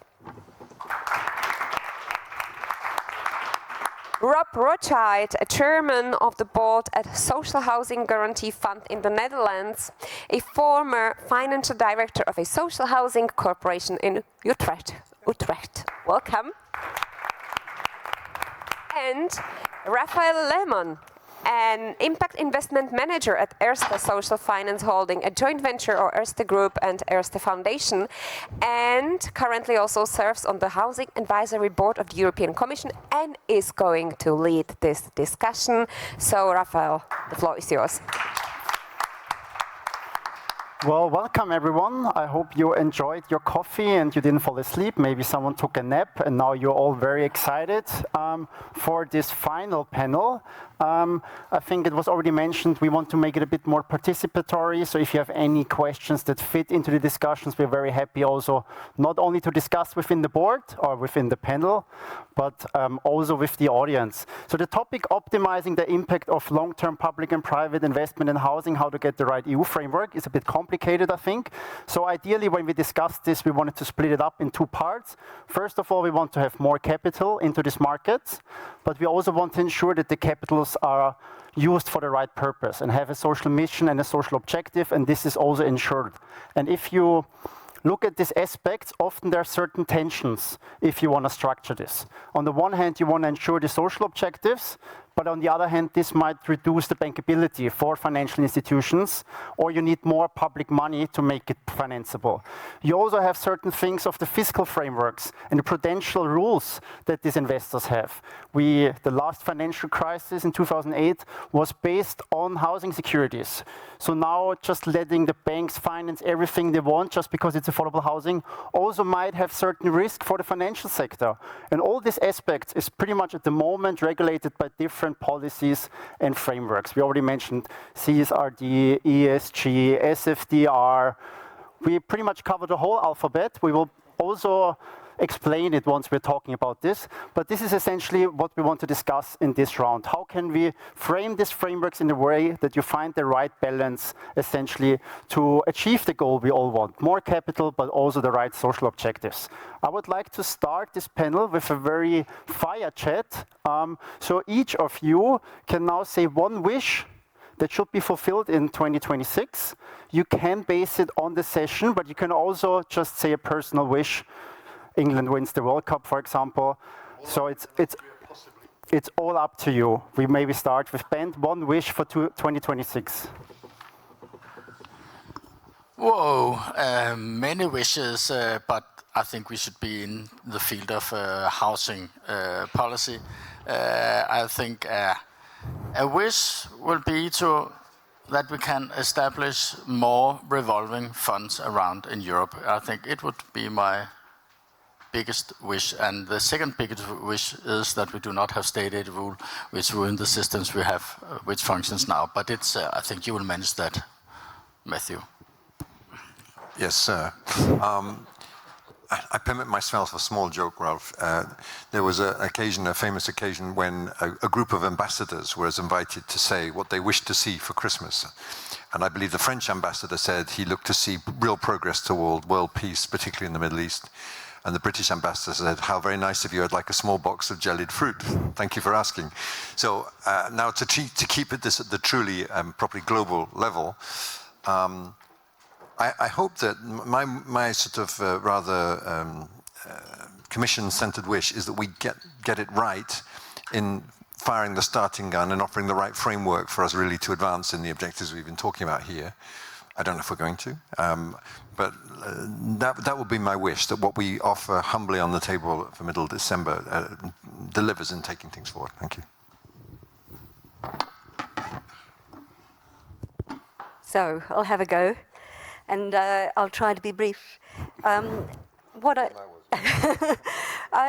I would really like to see is a set of public policy instruments which actually build a better system rather than compensate for failure. So that means not topping up or filling the gap or filling the hole or making it stack up, but actually designing institutions, providers that revolve their surpluses into growing their assets and repairing their assets, that we're concerned about affordability and also decarbonisation together. Both of those things are really, really important for the future of people's pockets and the planet. So I would like to see all those things brought together, that we, rather than just stress, sure, one wish, yes, not market failure, but actually market by design, and we really work towards that and support best practice. Okay, fine. So I will have just a small, I would say a bit local, but in this environment, proper wish that we will have government in power for next year. That will be enough. I can make the same wish for the Netherlands of this year. But I have another one. That we can make regulation more simple, so that can be helpful for social housing. Perfect, thank you. I think it set the scene quite well, especially your wish, Michael. I think we all agree with this. Matthew, I would like to start with you. I think you made a quite unprecedented journey over the last 9 months. I think you said yourself, very little exposure to housing. Now you may be one of the people in Europe who has one of the best high-level overviews, I would say, at least, take the compliment. So you did a public consultation over the last months, I think 13,000 responses. I'm assuming you read them all. So could you maybe just summarize what are the key aspects, especially in terms of policy, what are the bottlenecks, and what hinders public, let's call it affordable social housing, everything is included, to access finance? Thank you very much. Yeah, we've called 2025 the year of the affordable housing dialogues, as if no one had been talking about it before, but we've tried to focus that, and I think it's been a really successful exercise. We've worked in partnership with the European Parliament, who've organised, I'm sure, looking around this room, I see many of you participated in those hearings, really shedding some light on a lot of the different topics, enabling, I think, a fair degree of public debate, and not just in Brussels. They've gone on a roadshow. My boss, Dan Jonsson's been everywhere, I think. And we've organised a call for evidence, which generated 300 expert responses, and this public consultation generating 13,000 consultation responses, almost all of them from private citizens, and as far as we can see, with only one small campaign organised by somebody. So what is interesting, I think, for this panel and for indeed the summit, is that financial barriers were identified as one of the main constraints in terms of developing social and affordable housing. Interesting range of solutions. Below market interest loans, sure. Blended finance, combining grants and loans and public co-investment. More than half of our respondents both singled those out. The promotion of different, some would say alternative, but I don't believe they're really alternative, actors such as cooperatives and social housing organizations. Flexible financing structures called for by more than a quarter of our respondents. Risk-sharing mechanisms, again, a similar number. And lots of references to PPPs, access rules for lower-income households, technical assistance, faster zoning and permitting, equity investments, market or policy interventions as necessary. Then focusing on specific groups, calls for targeted support for vulnerable or low-income, particularly young people.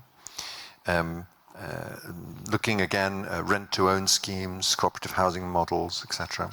And I think more than all of that, again to our financing, the importance of long-term policy stability, which would in turn be fed by and feed into streamlined funding procedures and intermediary actors, which again we've talked about a lot, to connect the different parts of funding and finance together with local projects, this famous pipeline of projects, and integrating, as Julia said so well, energy efficiency and sustainable goals as well as affordability. So I wasn't surprised by any of these things. I was struck by the strength of the call really to find financial instruments that directly address affordability. I think that was my main takeaway. But a really interesting consultation exercise. Thank you. Thank you so much.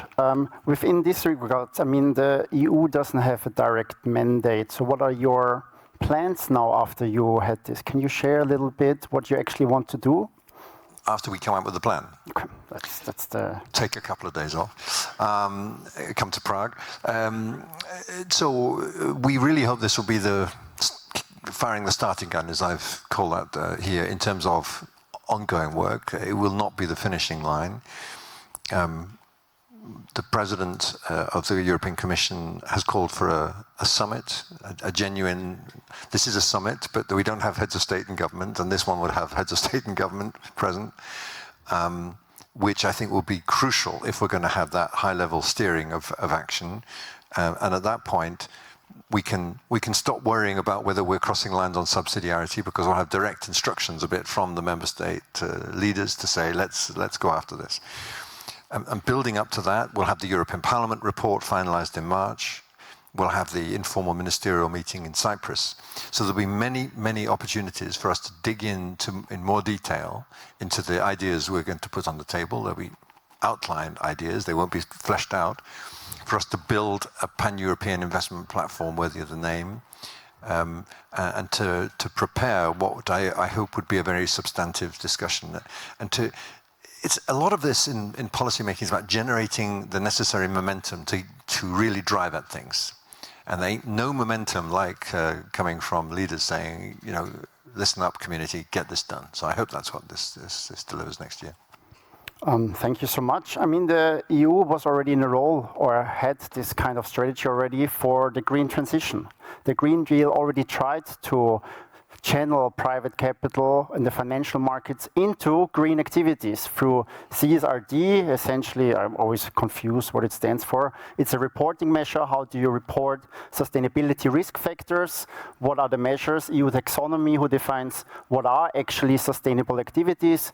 Then there's SFDR, similar thing for investment funds. Now the question is, has this actually worked? I think, Michael, you're consulting a lot of projects, also helping them with getting financing. How do you see the commercial banks reacting to ESG? Does it help in the process? Where do you see actually the obstacles? Okay, in fact, I see that the ESG has two elements in this, perspective. One is naturally to fulfill the related regulation, and therefore funding for the projects have to meet, all the required criteria. That's quite clear.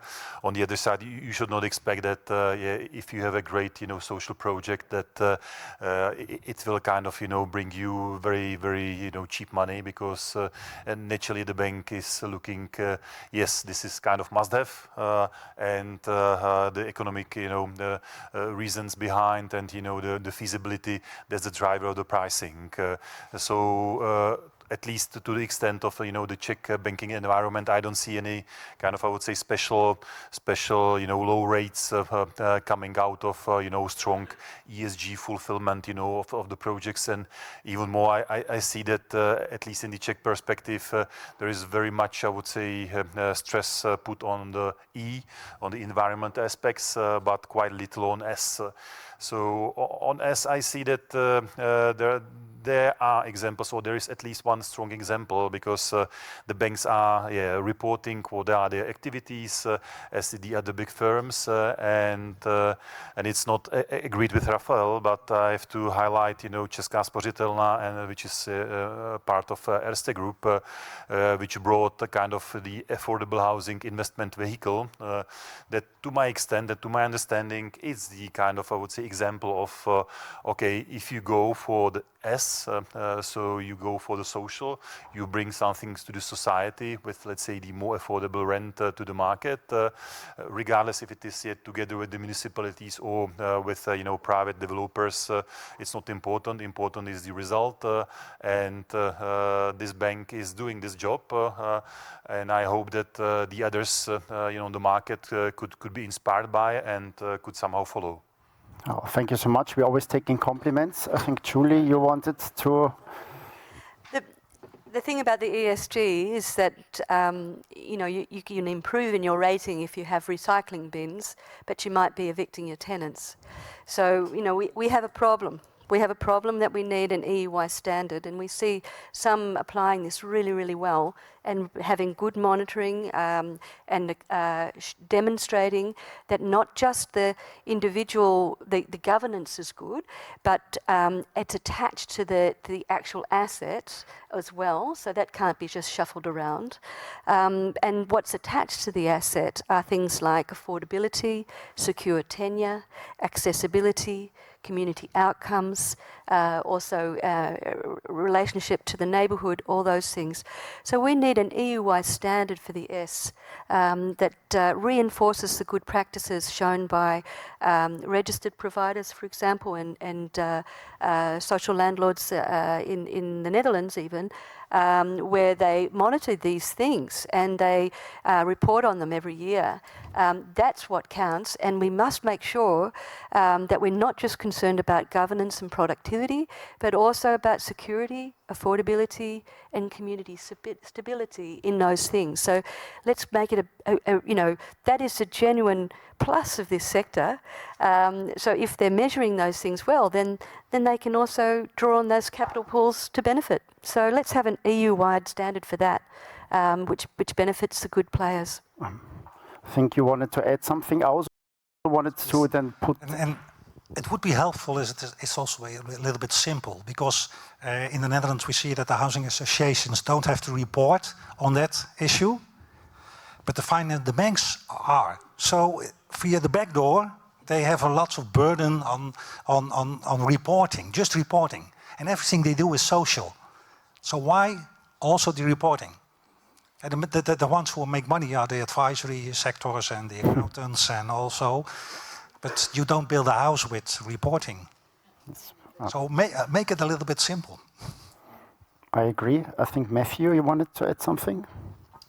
I think we have quite a lot of sympathy about the burden of reporting requirements. My slightly existential question is, does ESG exist? There isn't anything on reporting, but just a couple of comments on this. Let's remind ourselves what this is about. It's trying to signal and enable a lower risk for projects that are supporting environmental and social objectives. With that in mind, if we look at the piece, and Bent, I think you probably have the best overview on this, our sense is that Some social housing organizations have access through this to capital with lower rates than the market level. And Netherlands is one of the cases which works. It is not the case everywhere. So do we have a universally applicable system? We know, for example, also that the ESG builds on indicators that are mostly quantitative. Does that, picking up your points, Julie, does this deal with the full social business model we're trying to capture, or the core of social housing provision? So again, one way for this to be addressed could be for the sector to address its own standards and not necessarily relying on others for that. I'm not sure that we have the political bandwidth for another go at ESG, but we are interested in incorporating social indicators. We do want your feedback on this as we go forward. And I would also invite member states themselves to think about how they can incorporate fiscally sustainable aggregators through intermediaries. And the example that I do pretend to know all this myself, Raphael, but this is a very good example that Edith has highlighted for me, which is the Swiss bond issuing cooperative for limited profit housing. Emissionszentrale für gemeinnützige Wohnbauträger. Fluent. How am I doing? Which has been established now for well over 20 years. And that is something to look at for raising cheap finance for non-profit housing construction, just as a thought. Thank you. Thank you so much. Going on, I think with this ESG topic, which is a bit of an issue at the moment, also on the capital markets, one thing that is very important for all capital markets is predictability. So also legislative predictability. And this is something where essentially we can work. And one issue that has been somehow undermining this is also state aid regulations and let's say the role of the public sector in this whole thing. I think we can all agree that affordable housing per se will not be the most profitable investment, so you will always need some kind of public support to make it financeable.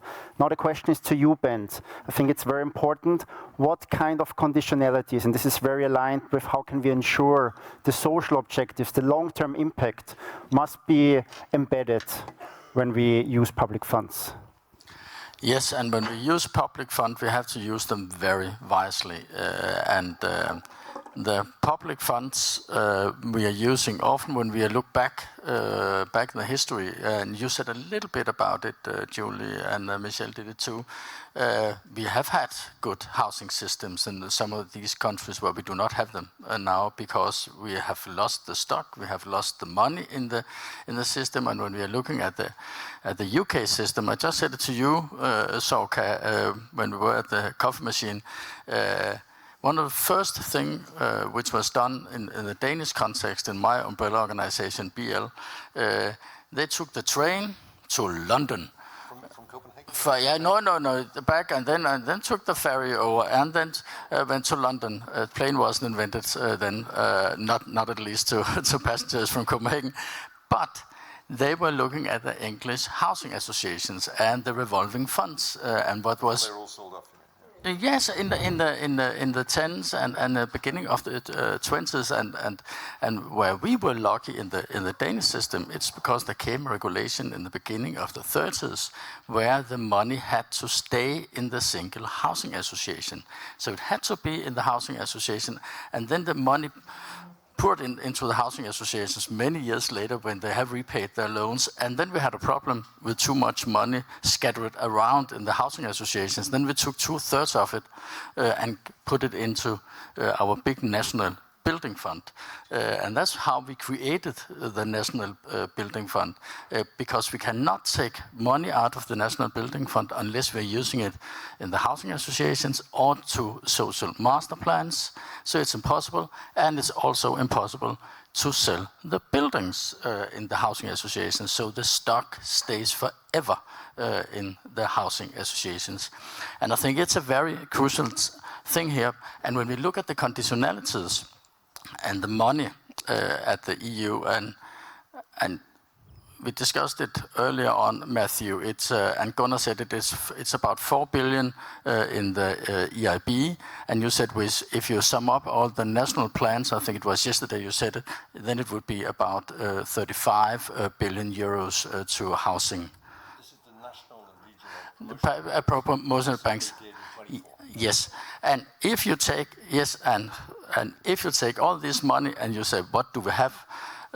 Problems here. We have many, a big part of the housing stock which has to be renovated, and we miss about almost 1 million a year in new production. So it's you said we should not say a drop in the ocean, but it's not much.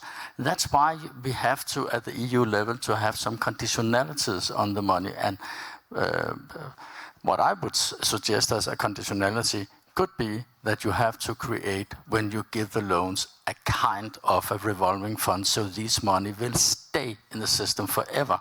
Because I will lose the money again if we do not do it. We have seen that back in the history. We have lost so many money in the financial leakages or the leakages when the housing stock just went out of the system again. So I think it's some of the most important things we can do. And yesterday we had a very interesting workshop too here with Michelle Norris and Bob Jordan about on and off balance. And what we have seen in the Finnish case, now I'm looking back in the back row, you just lost your fund this year, wasn't it this year? Yes, because first it came the Finnish revolving fund. First, it became a part on balance, a part of the state budget, and after that, it was just absorbed, and now it doesn't exist. So when we are using the EU money, and you come with the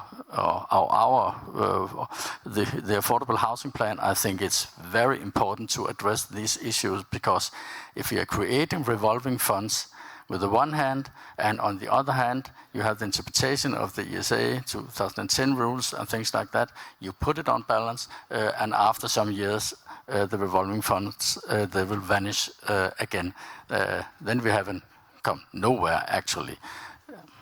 But can somebody tell us why does this thing happen? Because nobody wants it. It's not useful for social housing. Why don't we are just in one Europe? Why don't we can do it? Maybe somebody else can answer it, because it's my question also. Anyone feels to have a say in this? Your answer's far more valuable than mine. We're not valuing the productive investments made in affordable rental housing by public interest organisations. We're only seeing the debt. We're only seeing the liability.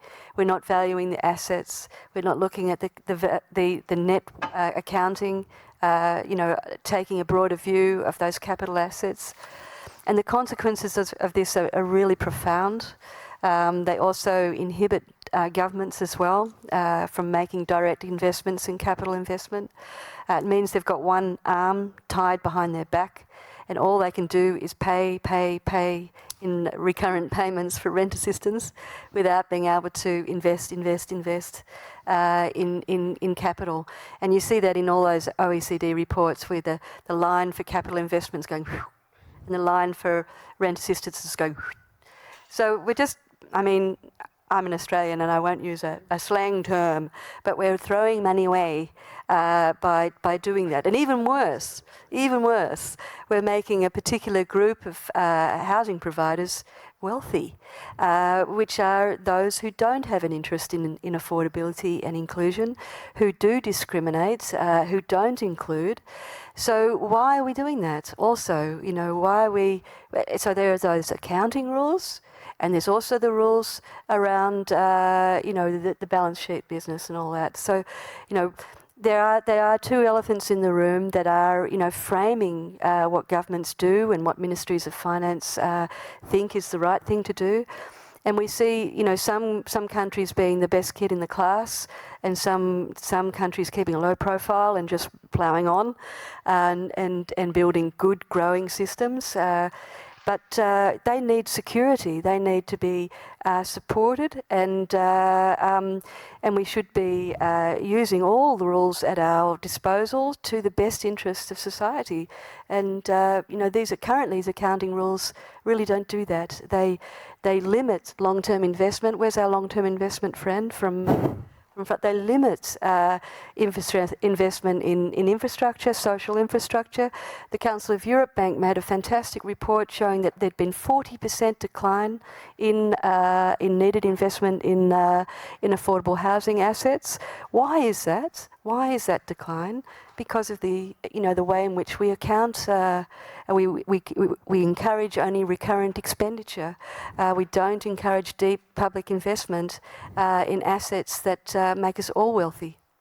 So I think we do need to cover that question, even though it's an elephant. Someone in the room needs to.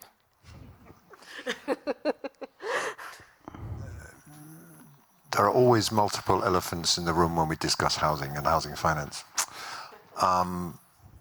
Rafael, your original question was relating to how to develop sustainable finance and to keep that in, and I very much agree with what Ben said on the importance, the centrality of revolving funds, but also we have to, at the same time, there's always a balance if we want to bring in that institutional investment, and we were discussing this a bit last night, what's the attractive rate of return that works? I mean, yes, below market, but what is it? And I don't know.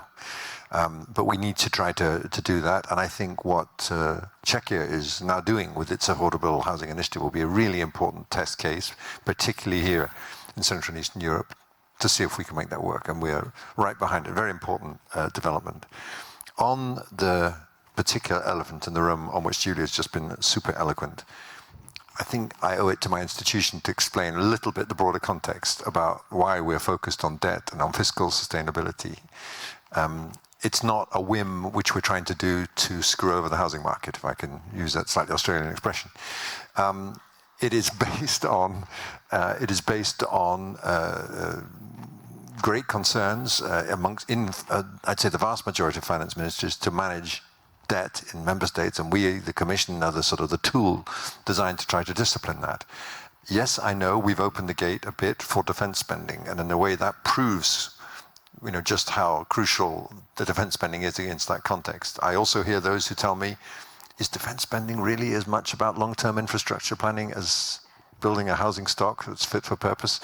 And all I can say to that is, I hear you. The more eloquent you can be as a sector about explaining how this is the classic law of unintended consequences, and draw attention to some of the anomalous outcomes that follow from a statistical treatment, essentially, in terms of treatment of debt in different systems, the better it will be.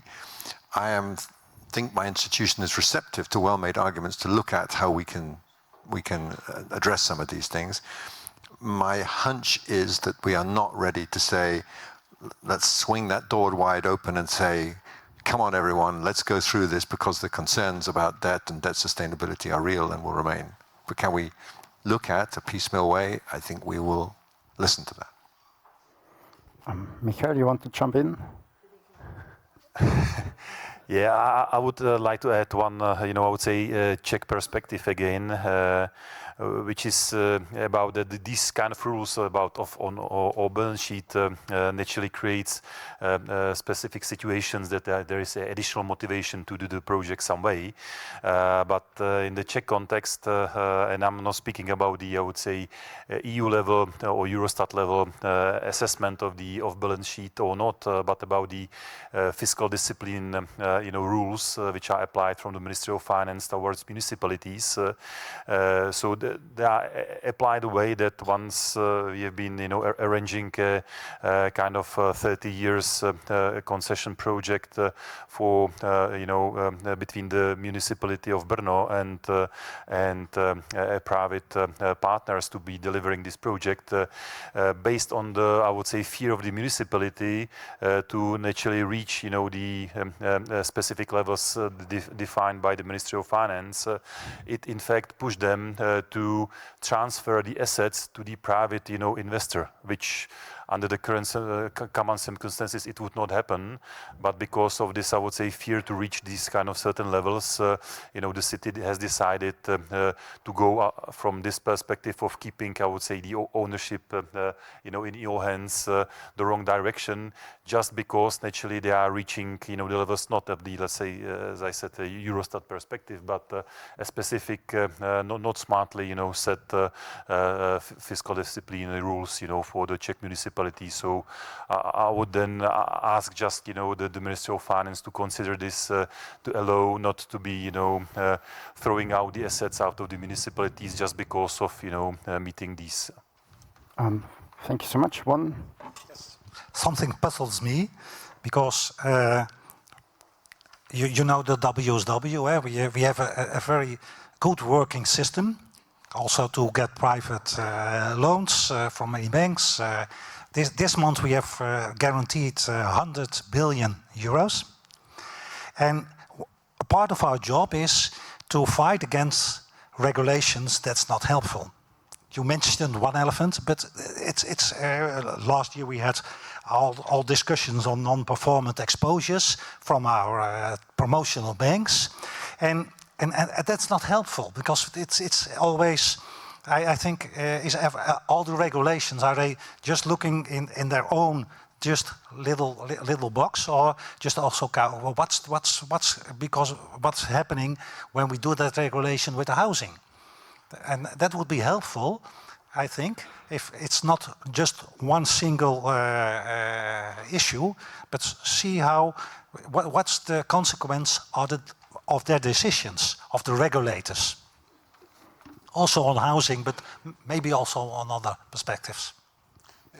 I'm sorry, I'm being too long. I just want to respond positively to that. Again, look at the law of unintended consequences. We think that at the EU level and at the national level and local level, we should all be taking a hard look at the nature of our regulations and the interaction between those different levels of regulation. There is a simplification vogue at the moment in Brussels, and I think we need to respect that and again look hard at that. But everyone tells me that the vast majority of the issues related to planning and permitting, for example, exists more at the national and local levels. We're not coming in to say, we know the answers, listen up, do it the way Brussels tell you, but let's have a conversation, a serious conversation about how to address those things. Again, not to undermine our fundamental environmental and social rules, but to look at those unintended consequences. Yes, Julie? If we go beyond ESG and accounting and get to the heart of the matter, which is, what we're also all about, which is the operating models of a responsible housing provider. In the way it sets its rent and the way in which it recovers its costs, in the way in which it reinvests its surpluses over time, what it does with those surpluses, how those revolving funds are built up to be a motor for growth. So we know that these are the things which sit behind your very nice Swiss bond issuing cooperative as well. They like the idea of a cost rental system because that is the Swiss system too. We don't hear much about the Swiss, but in a way they're kind of quiet achievers. But you'll also notice that that Swiss model, which I've been researching for also a long time, it has a really cheap financing and the government guarantee. Of course, what could do better than a Swiss government guarantee? But to get the whole thing to be really affordable, it needs other things to go with it, of course, which is preferable land allocation to ensure that what underlies that investment is based on a residual model for what that tries to do. So that development, and I remember living near a big cooperative housing project in Switzerland when we lived there, and that land was purposefully for that cooperative. The land was valued at the cost of what it would be to have a non-extractive, non-commercial, needs-based housing.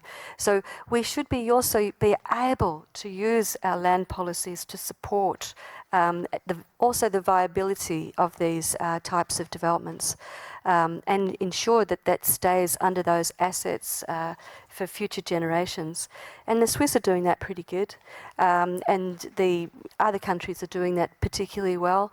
Finland, also with its leasing arrangements, the way Helsinki leases its land, and so on. So, and in the past, the Netherlands did it very well too, but then it opened it all up to competition, and unfortunately, it lost that toehold that it had on creating affordable housing in cities, and now it's very, very hard for cities, like especially university cities, to provide enough student housing and all those things, because we just can't prioritise those providers anymore like we used to.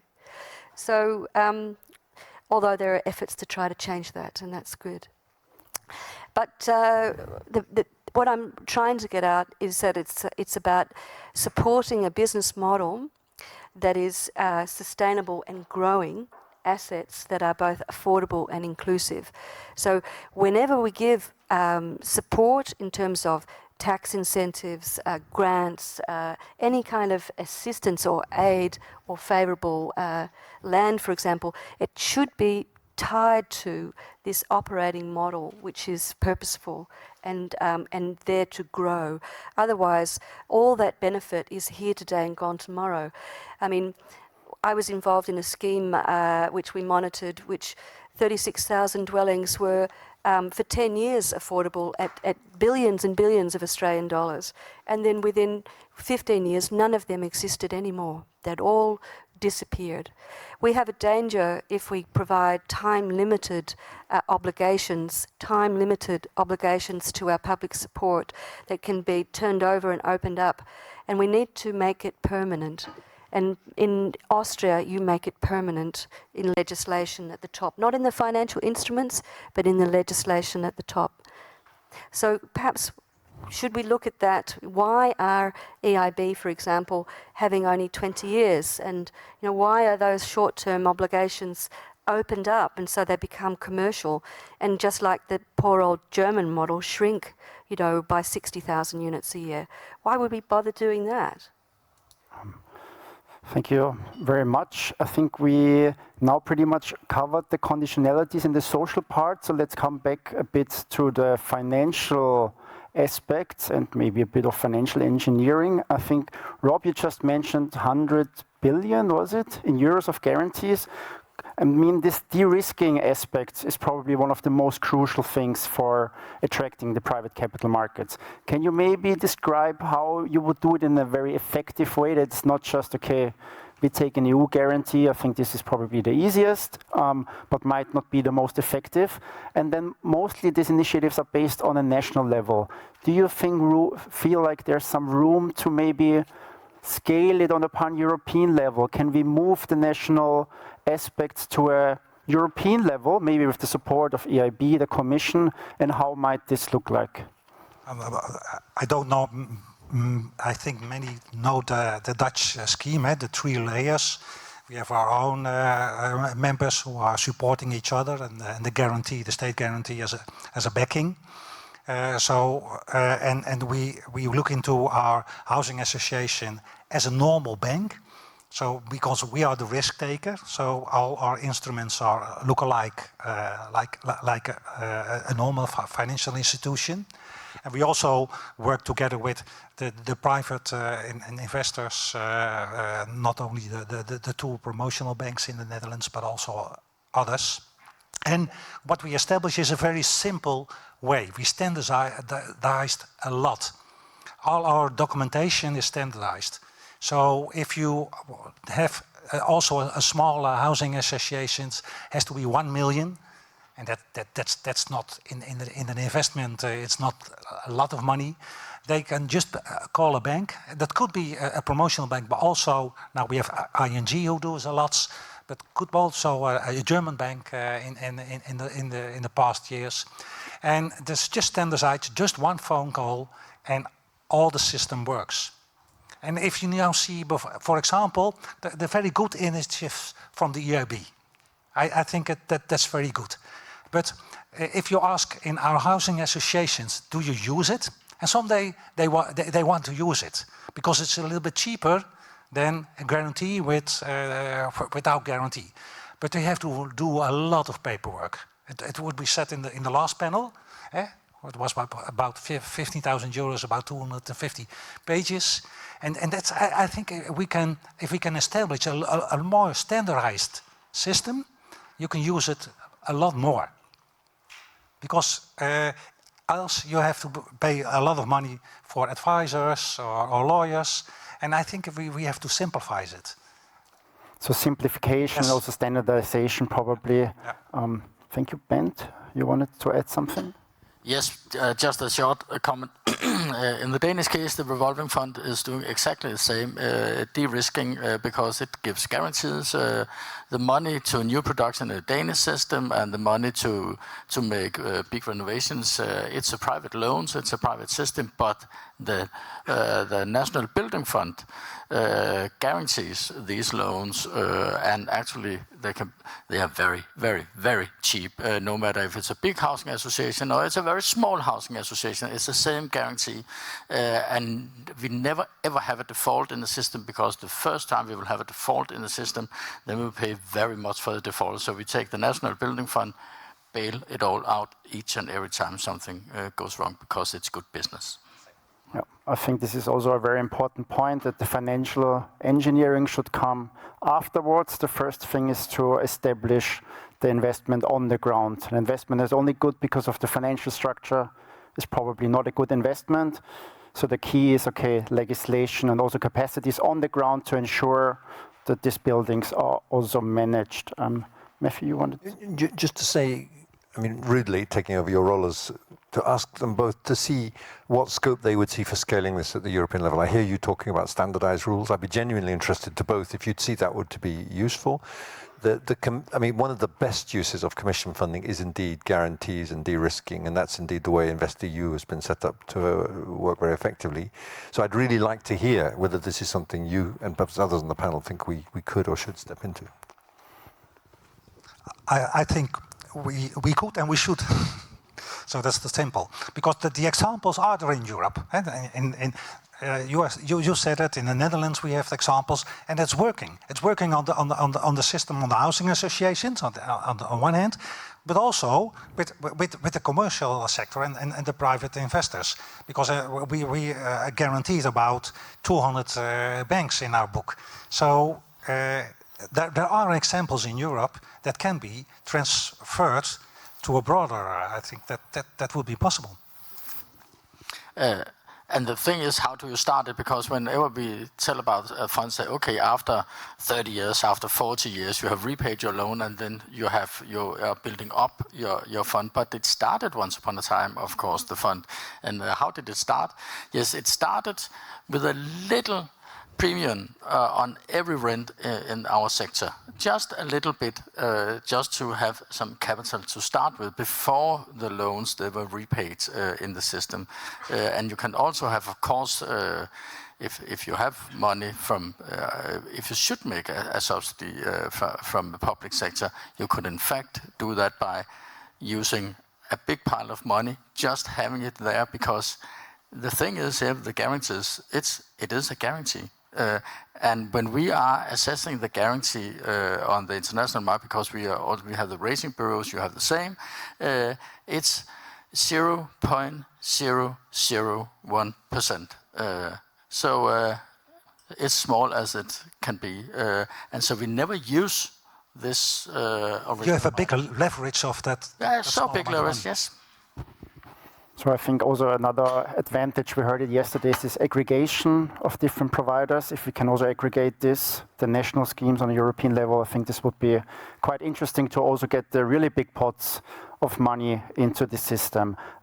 Talking about the really big pots, most of these institutional investors have quite strict prudential rules. There's, for example, Basel for the banks, quite complicated. I think you mentioned you have some experiences with certain challenges that are involved in these regulations. Could you maybe share some aspects and learnings you have done? Yes, you also see that there are some regulations from other parties, for example, the ECB, who are not familiar with this structure. And they say, okay, it's a higher risk weight than we think it is. Because we never had a default in our housing association. We never have to repay a bank or something like that. But if you see the risk weight, sometimes it's high. And it's also that everybody knows that there is another team in the ECB, and you have to explain another time how the system works. Because they think, oh, it's very risky, it's housing. And that's a bit difficult, because the risk weight is a little bit lower. That's also in the price. That's and you have to see what the real risk is. Eh? You don't want to add any risk in the financial system. We did it before in the housing system. That's not the purpose. But you have to look into the real risk. And if you have a guarantee, like us and on the other systems, and you see that the risk weight is then not only zero, but something a little bit more, that's a bit a waste of money. Yes, and maybe for those who are not familiar with banking accounting rules, so risk-weighted assets is essentially how much equity the bank needs to put aside for each loan. That means the lower this rate is, the higher their return on equity is. That means they can automatically provide cheaper loans and still make money. So it's a quite strong lever for these institutions, and this is also existing in some way or the other for insurance companies and pension funds through solvency. And these are some levers where you can really incentivize also these institutional investors. While the return stays low for their internal calculation, the returns becomes higher. Julie? The EIB has reported that there's been a tripling of institutional investors involved in the residential sector in the last 10 years. So, if anybody wonders why we have an affordability problem, we have a flow of credit because of the risk weighting flowing through institutional investors into residential real estate, often existing residential real estate. And that's why we see, things becoming unaffordable, especially for young people who don't have capital behind them. So the point is, where should all this flow of money go? Where should we prioritise, and how can we make it the flow more easily towards responsible investors in affordable rental housing, whose aim is to be affordable and inclusive, and to support them? We have to be really, really careful in the next wave, which is coming, of Atlantic investment coming across from the US. How are we going to mitigate that? How are we going to channel that through the right pathways?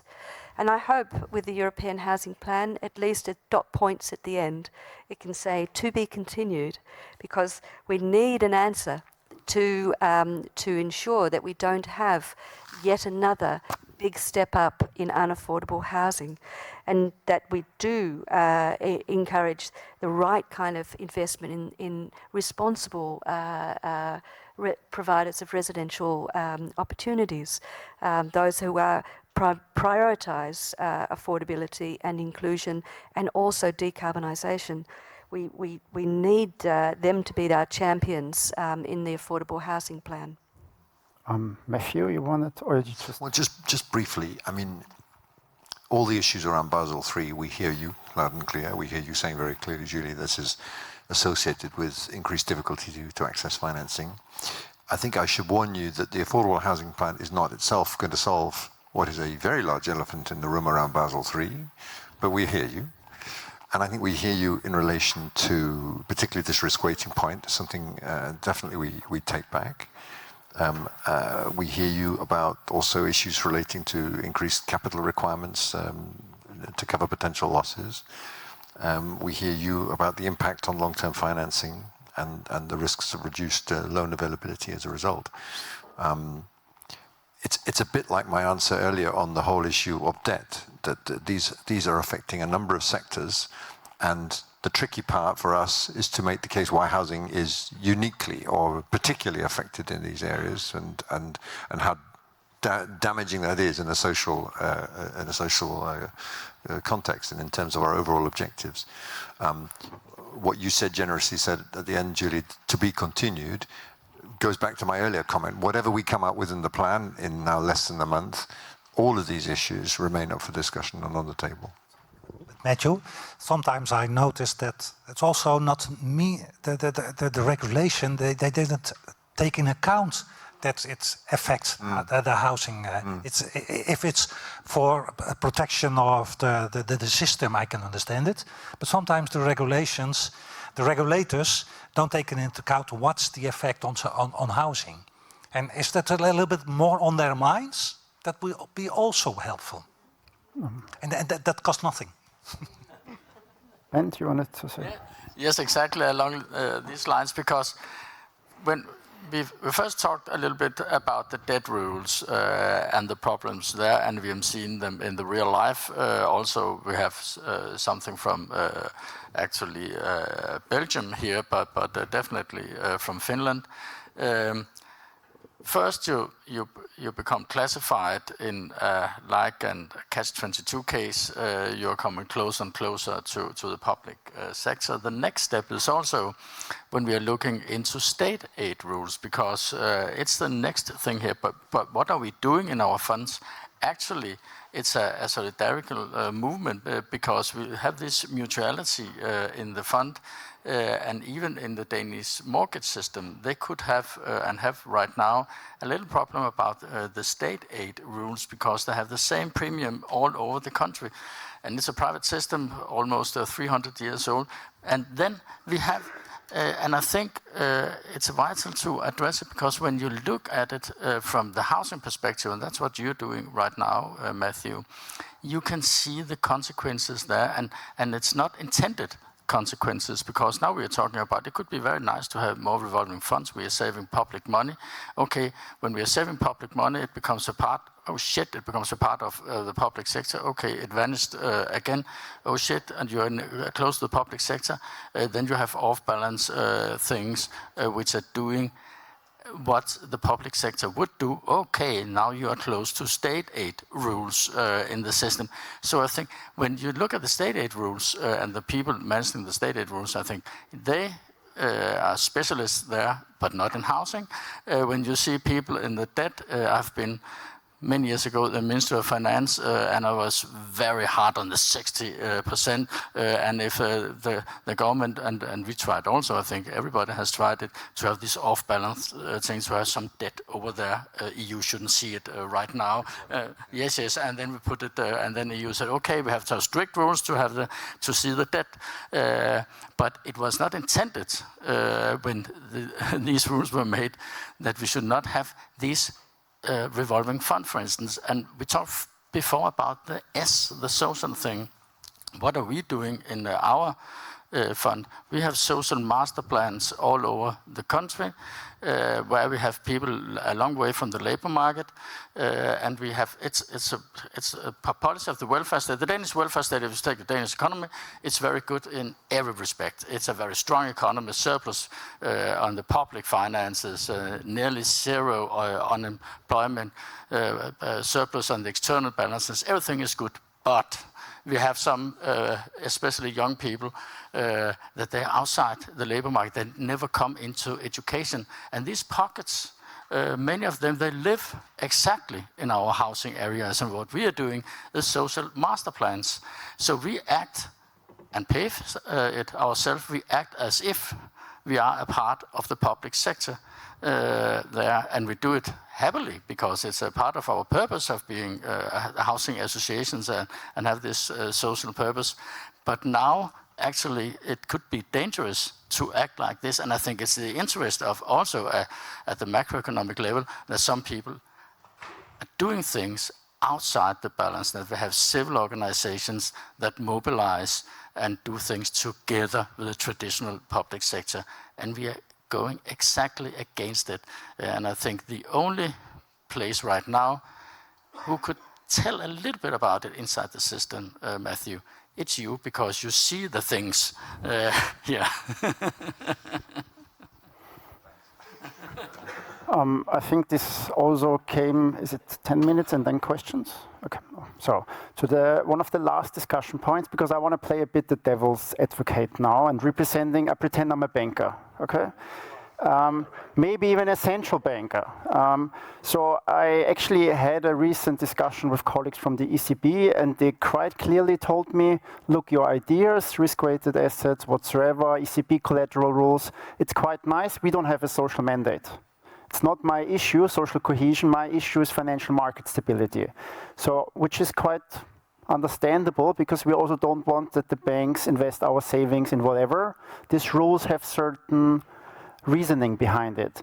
So what could be the argumentation? Because there has been a precedent, and the precedent is the climate factor at the moment. That means you can essentially argue, and this is the logic from ESG. The logic from ESG is not you should support the environment. The logic of ESG is you should mitigate the risks that are involved with the environment that you will see in the future on your investment, because this is how capital markets think. They don't care about the environment, but if the environment harms the investment, then they are ready to do something.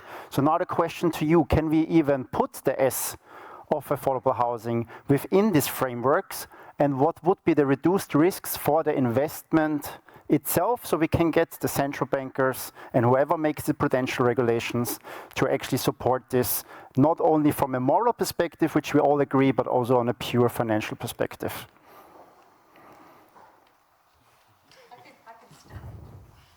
I would tell the bank that I'm coming to you. I'm the coming central to you banker. for money, and I would tell you that I have a 40 to 50 year timeline in which I'm going to repay in a cost recovery way, and a surplus which will build up equity, and I will come back to you and I will grow my portfolio, and I will not only probably buy that loan from you, but I will also consider your insurance products and other things that are associated with it as well.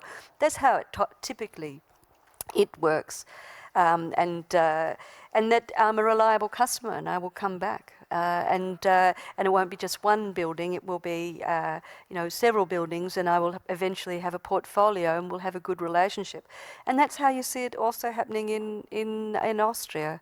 And you see the way in which you've got 5 different banks or more competing for the business of a very sound, strong industry, which is runs on a capital a cost recovery model, which has surpluses, which has built up assets.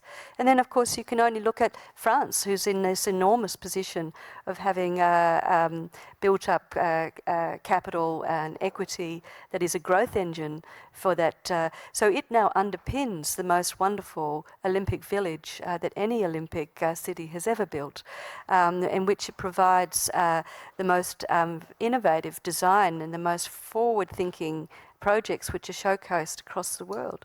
So yeah, wouldn't you want to be associated with a successful development like that, which is unfailed? If we look at the guarantees and the history of the role they've played, the Swiss one, for example, the VSV, and the way in which the default rate on those is almost zero. We had some misdemeanors when things got too financialized, but we've got over that now, and we have really good auditing, control, monitoring, and good business focus on our things we know how to do well. So that's why you would invest in me. Rob, do you want to add? I think your question is a bit difficult, because you have to change a central banker in their mind, because you want to keep the system and the independence of a central bank. You see in the United States, you see another discussion. That's also not good, but a little bit more accountability on the ESG. That would be nice, but a little bit more balance. But keep also their role, and that's also important. But I think the legislation is more challenging to do the right legislation and to take also that things in account. I will maybe within their role. And this is the last thing. I will now take my central bank glasses off and go into the Housing Europe glasses, maybe. I think what would be very helpful is to actually analyze if there is a lower systemic risk because it's social. I think this is something, and what needs to be proved is causality for this. I think you're right, and that's within the system. Yes. You have to change it within the system, and don't try to change the central banker. No, this is not possible, because I think for climate it's easier, because you say, look, check your climate risks. If there's a flooding, then your building would be broken. So I think this thinking is something that works maybe for banks, that we get this S a bit stronger into the financial mindset and say, there's actually a risk. And you already highlighted the external effects for the economy, for the inflation, which are factors that are part of the ECB. Last words? Yes, last words, wow. Actually, we have experienced, okay, her body language, I can see she's now says stop in a little moment. No, what we have seen when we create mixed neighborhoods, we have interest from financial investors, because they say they are much more secure to invest in. But the other thing we are doing right now is impact investment, because when you look at the return, when you're bringing people back on the labor market, when you have higher grades in school, things like that, it's not very easy to do, because you have to create a standardized market. But we actually are trying to do that, because we also have the muscles of our National Building Fund. We have 8 investments right now. So there we love the S, so to speak, and we have a lot of return. And when we're talking about the return in this impact investments, it's very high, and it comes in a very short time horizon.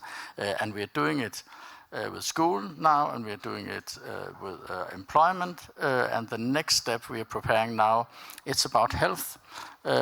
Bringing people, then proximity to health, proximity to treatment, and when you are looking at how many days they're hospitalized and how you can reduce it in a very short term, in fact, within a year, the rate of return is very, very high.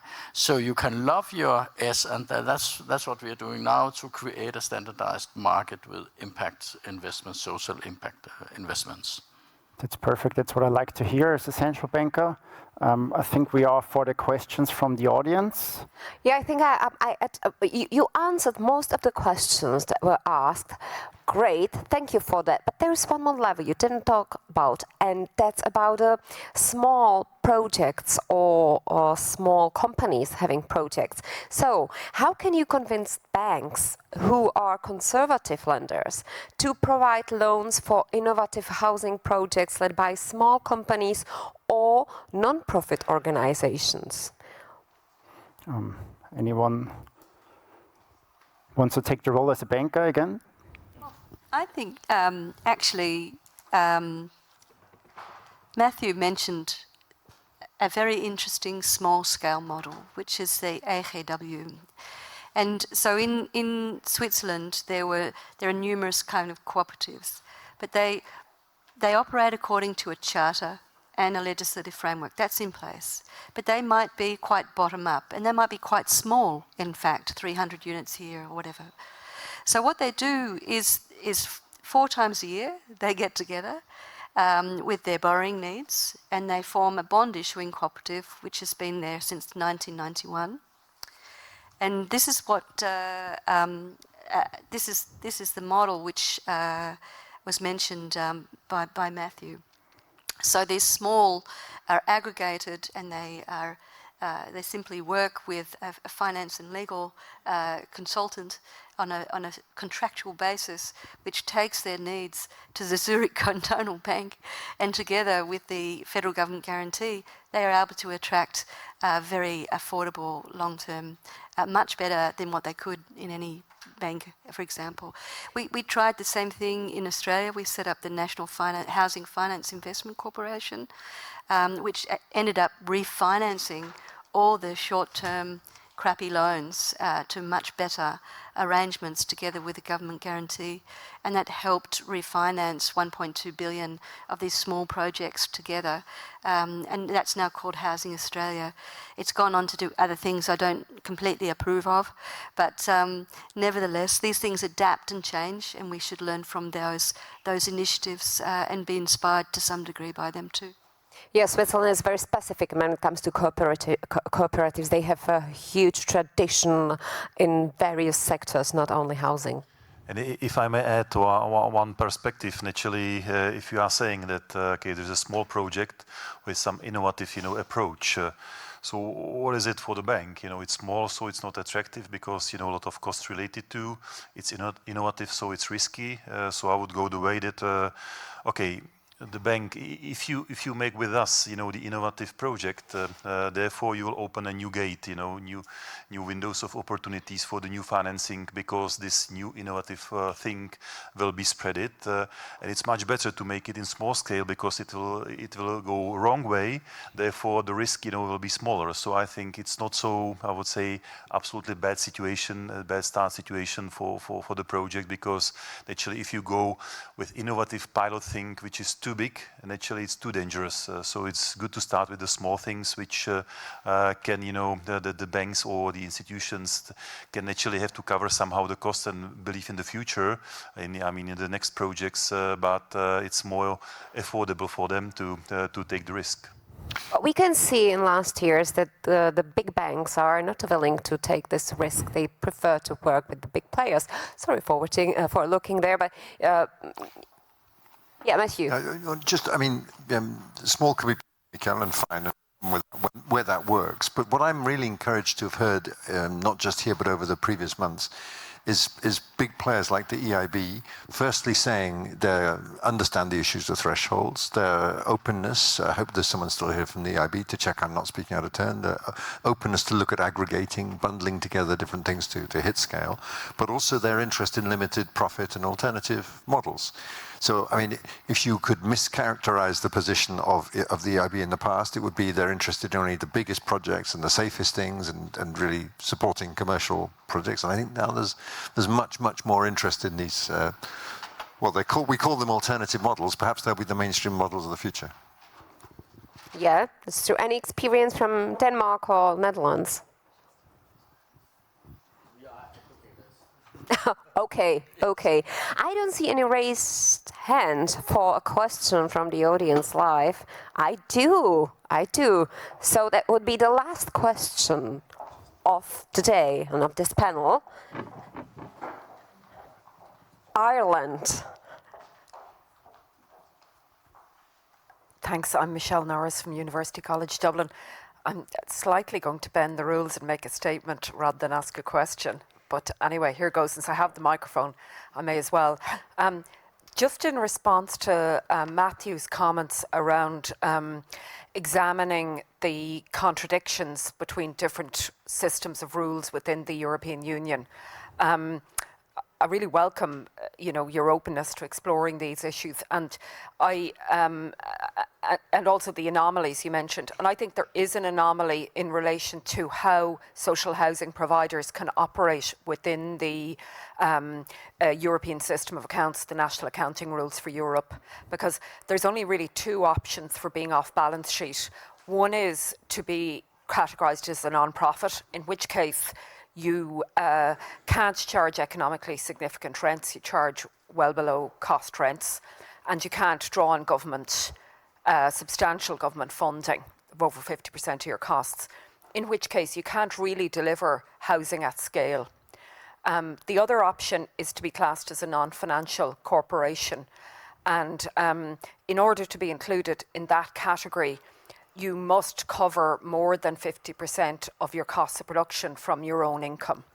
And for countries like Czechia that are trying to develop new social housing sectors from scratch, or to grow them from modest beginnings, it's really hard to be included in that category because you have a lot of interest payments to pay out because you have a lot of debt to build new housing. It hasn't been paid down in any way, but you have very limited revenue from rents from existing stock.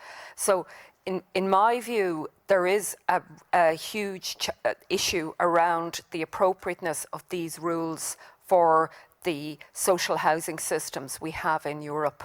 and I think they have, in my view, they're not, they're really problematic for the European context. They are, of course, based on an international system of rules, worldwide rules, so there may be an issue around having specific rules for Europe, but we definitely need to address the way in which the combination of these rules and the Stability and Growth Pact rules affect social housing specifically, because I think there is an anomaly there. Thank you. Thank you, Michelle. Anyone? Matthew? I hear you. But seriously, I do. And yeah, thank you. So, that was a promise, no? I heard it there. Anyway, thank you very much. Anything for the end, any conclusion from you, Raphael? We're going to make it work, and the Commission hears us, so I think that's the best way That's the main forward. message. Well, maybe we need to put our moderator on the spot briefly here, Raphael.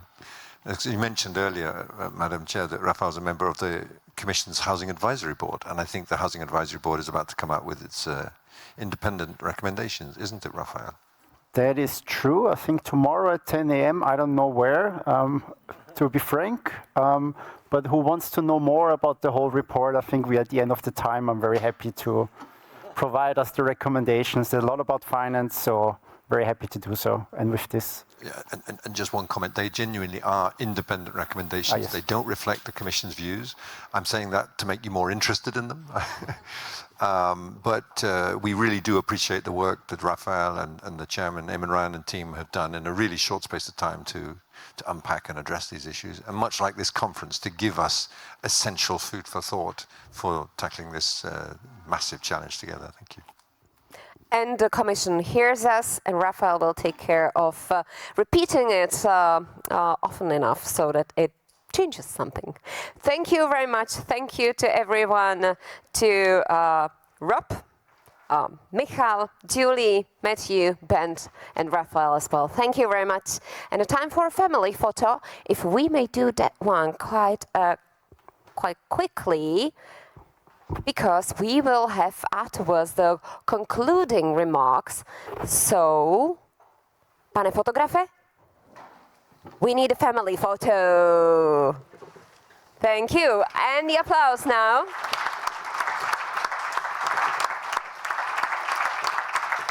You see, we may use the chance when you upload also for taking nice pictures of you, because that's also a nice memory of enjoying the day with the Housing Finance Summit, Responsible Housing Finance Summit, that is getting to its end with the last panel that was focusing on financing. Thank you.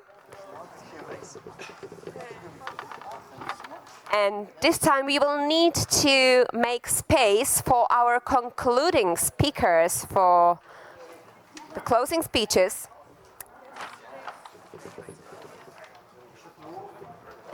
Thank you, Raphael. I will need to move you from the podium because we need to continue quickly. Thank you.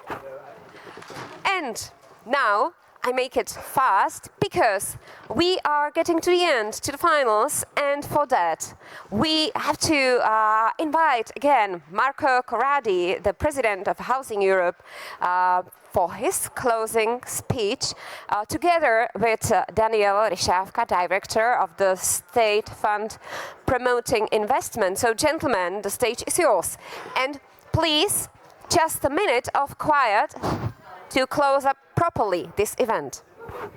I had prepared a speech, but I leave for declaration, not for now, because several colleagues read the loss of light. For me, it's good to conclude that this day of work, very, very strong, with many suggestions, proposals, positive atmosphere.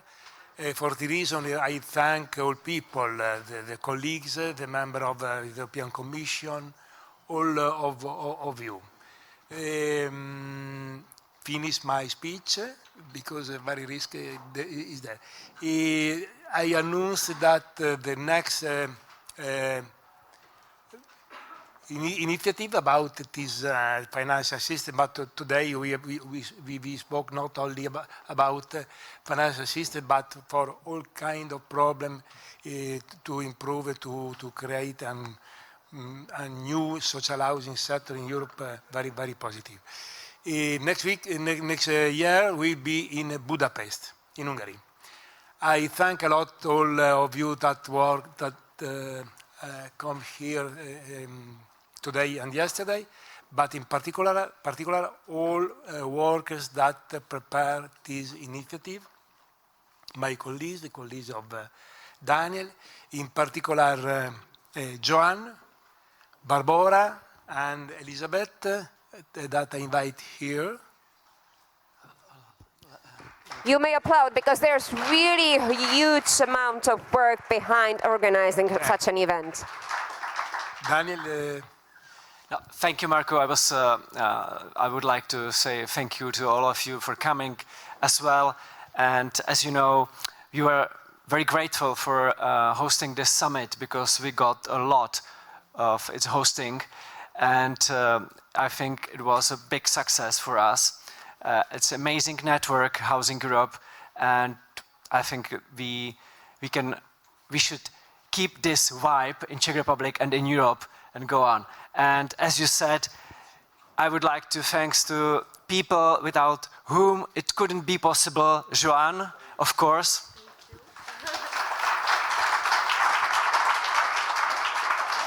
Thank you, Joan. Thank you. Great work. And my colleague Barbara, working on that for several months. Thank you, Barbara. That's amazing work.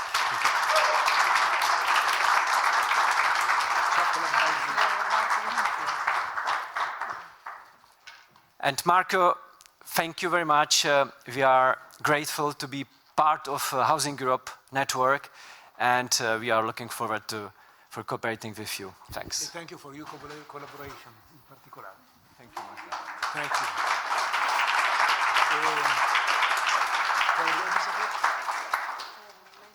Okay.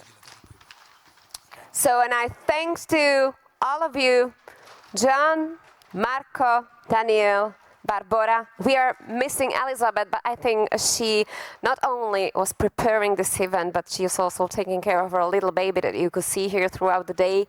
So probably now he spends her time with her baby, but definitely she also will get a bouquet as a thank you for such a great work. Thank you to everyone who joined. Thank you to everyone who is putting her or his effort into making housing affordable in the all EU.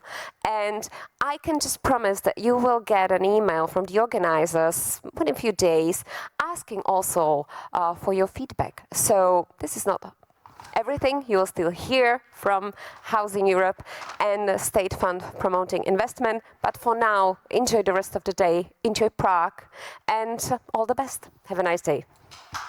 And just the last word, thank you to the moderator for such a very good work. Not a simple topic. It was great. Thank you very much. Thank you.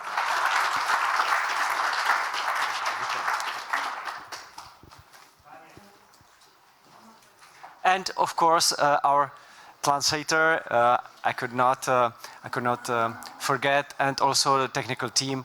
So thank you very much for the support.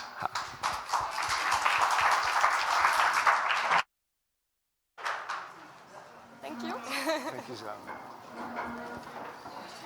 Dobrý?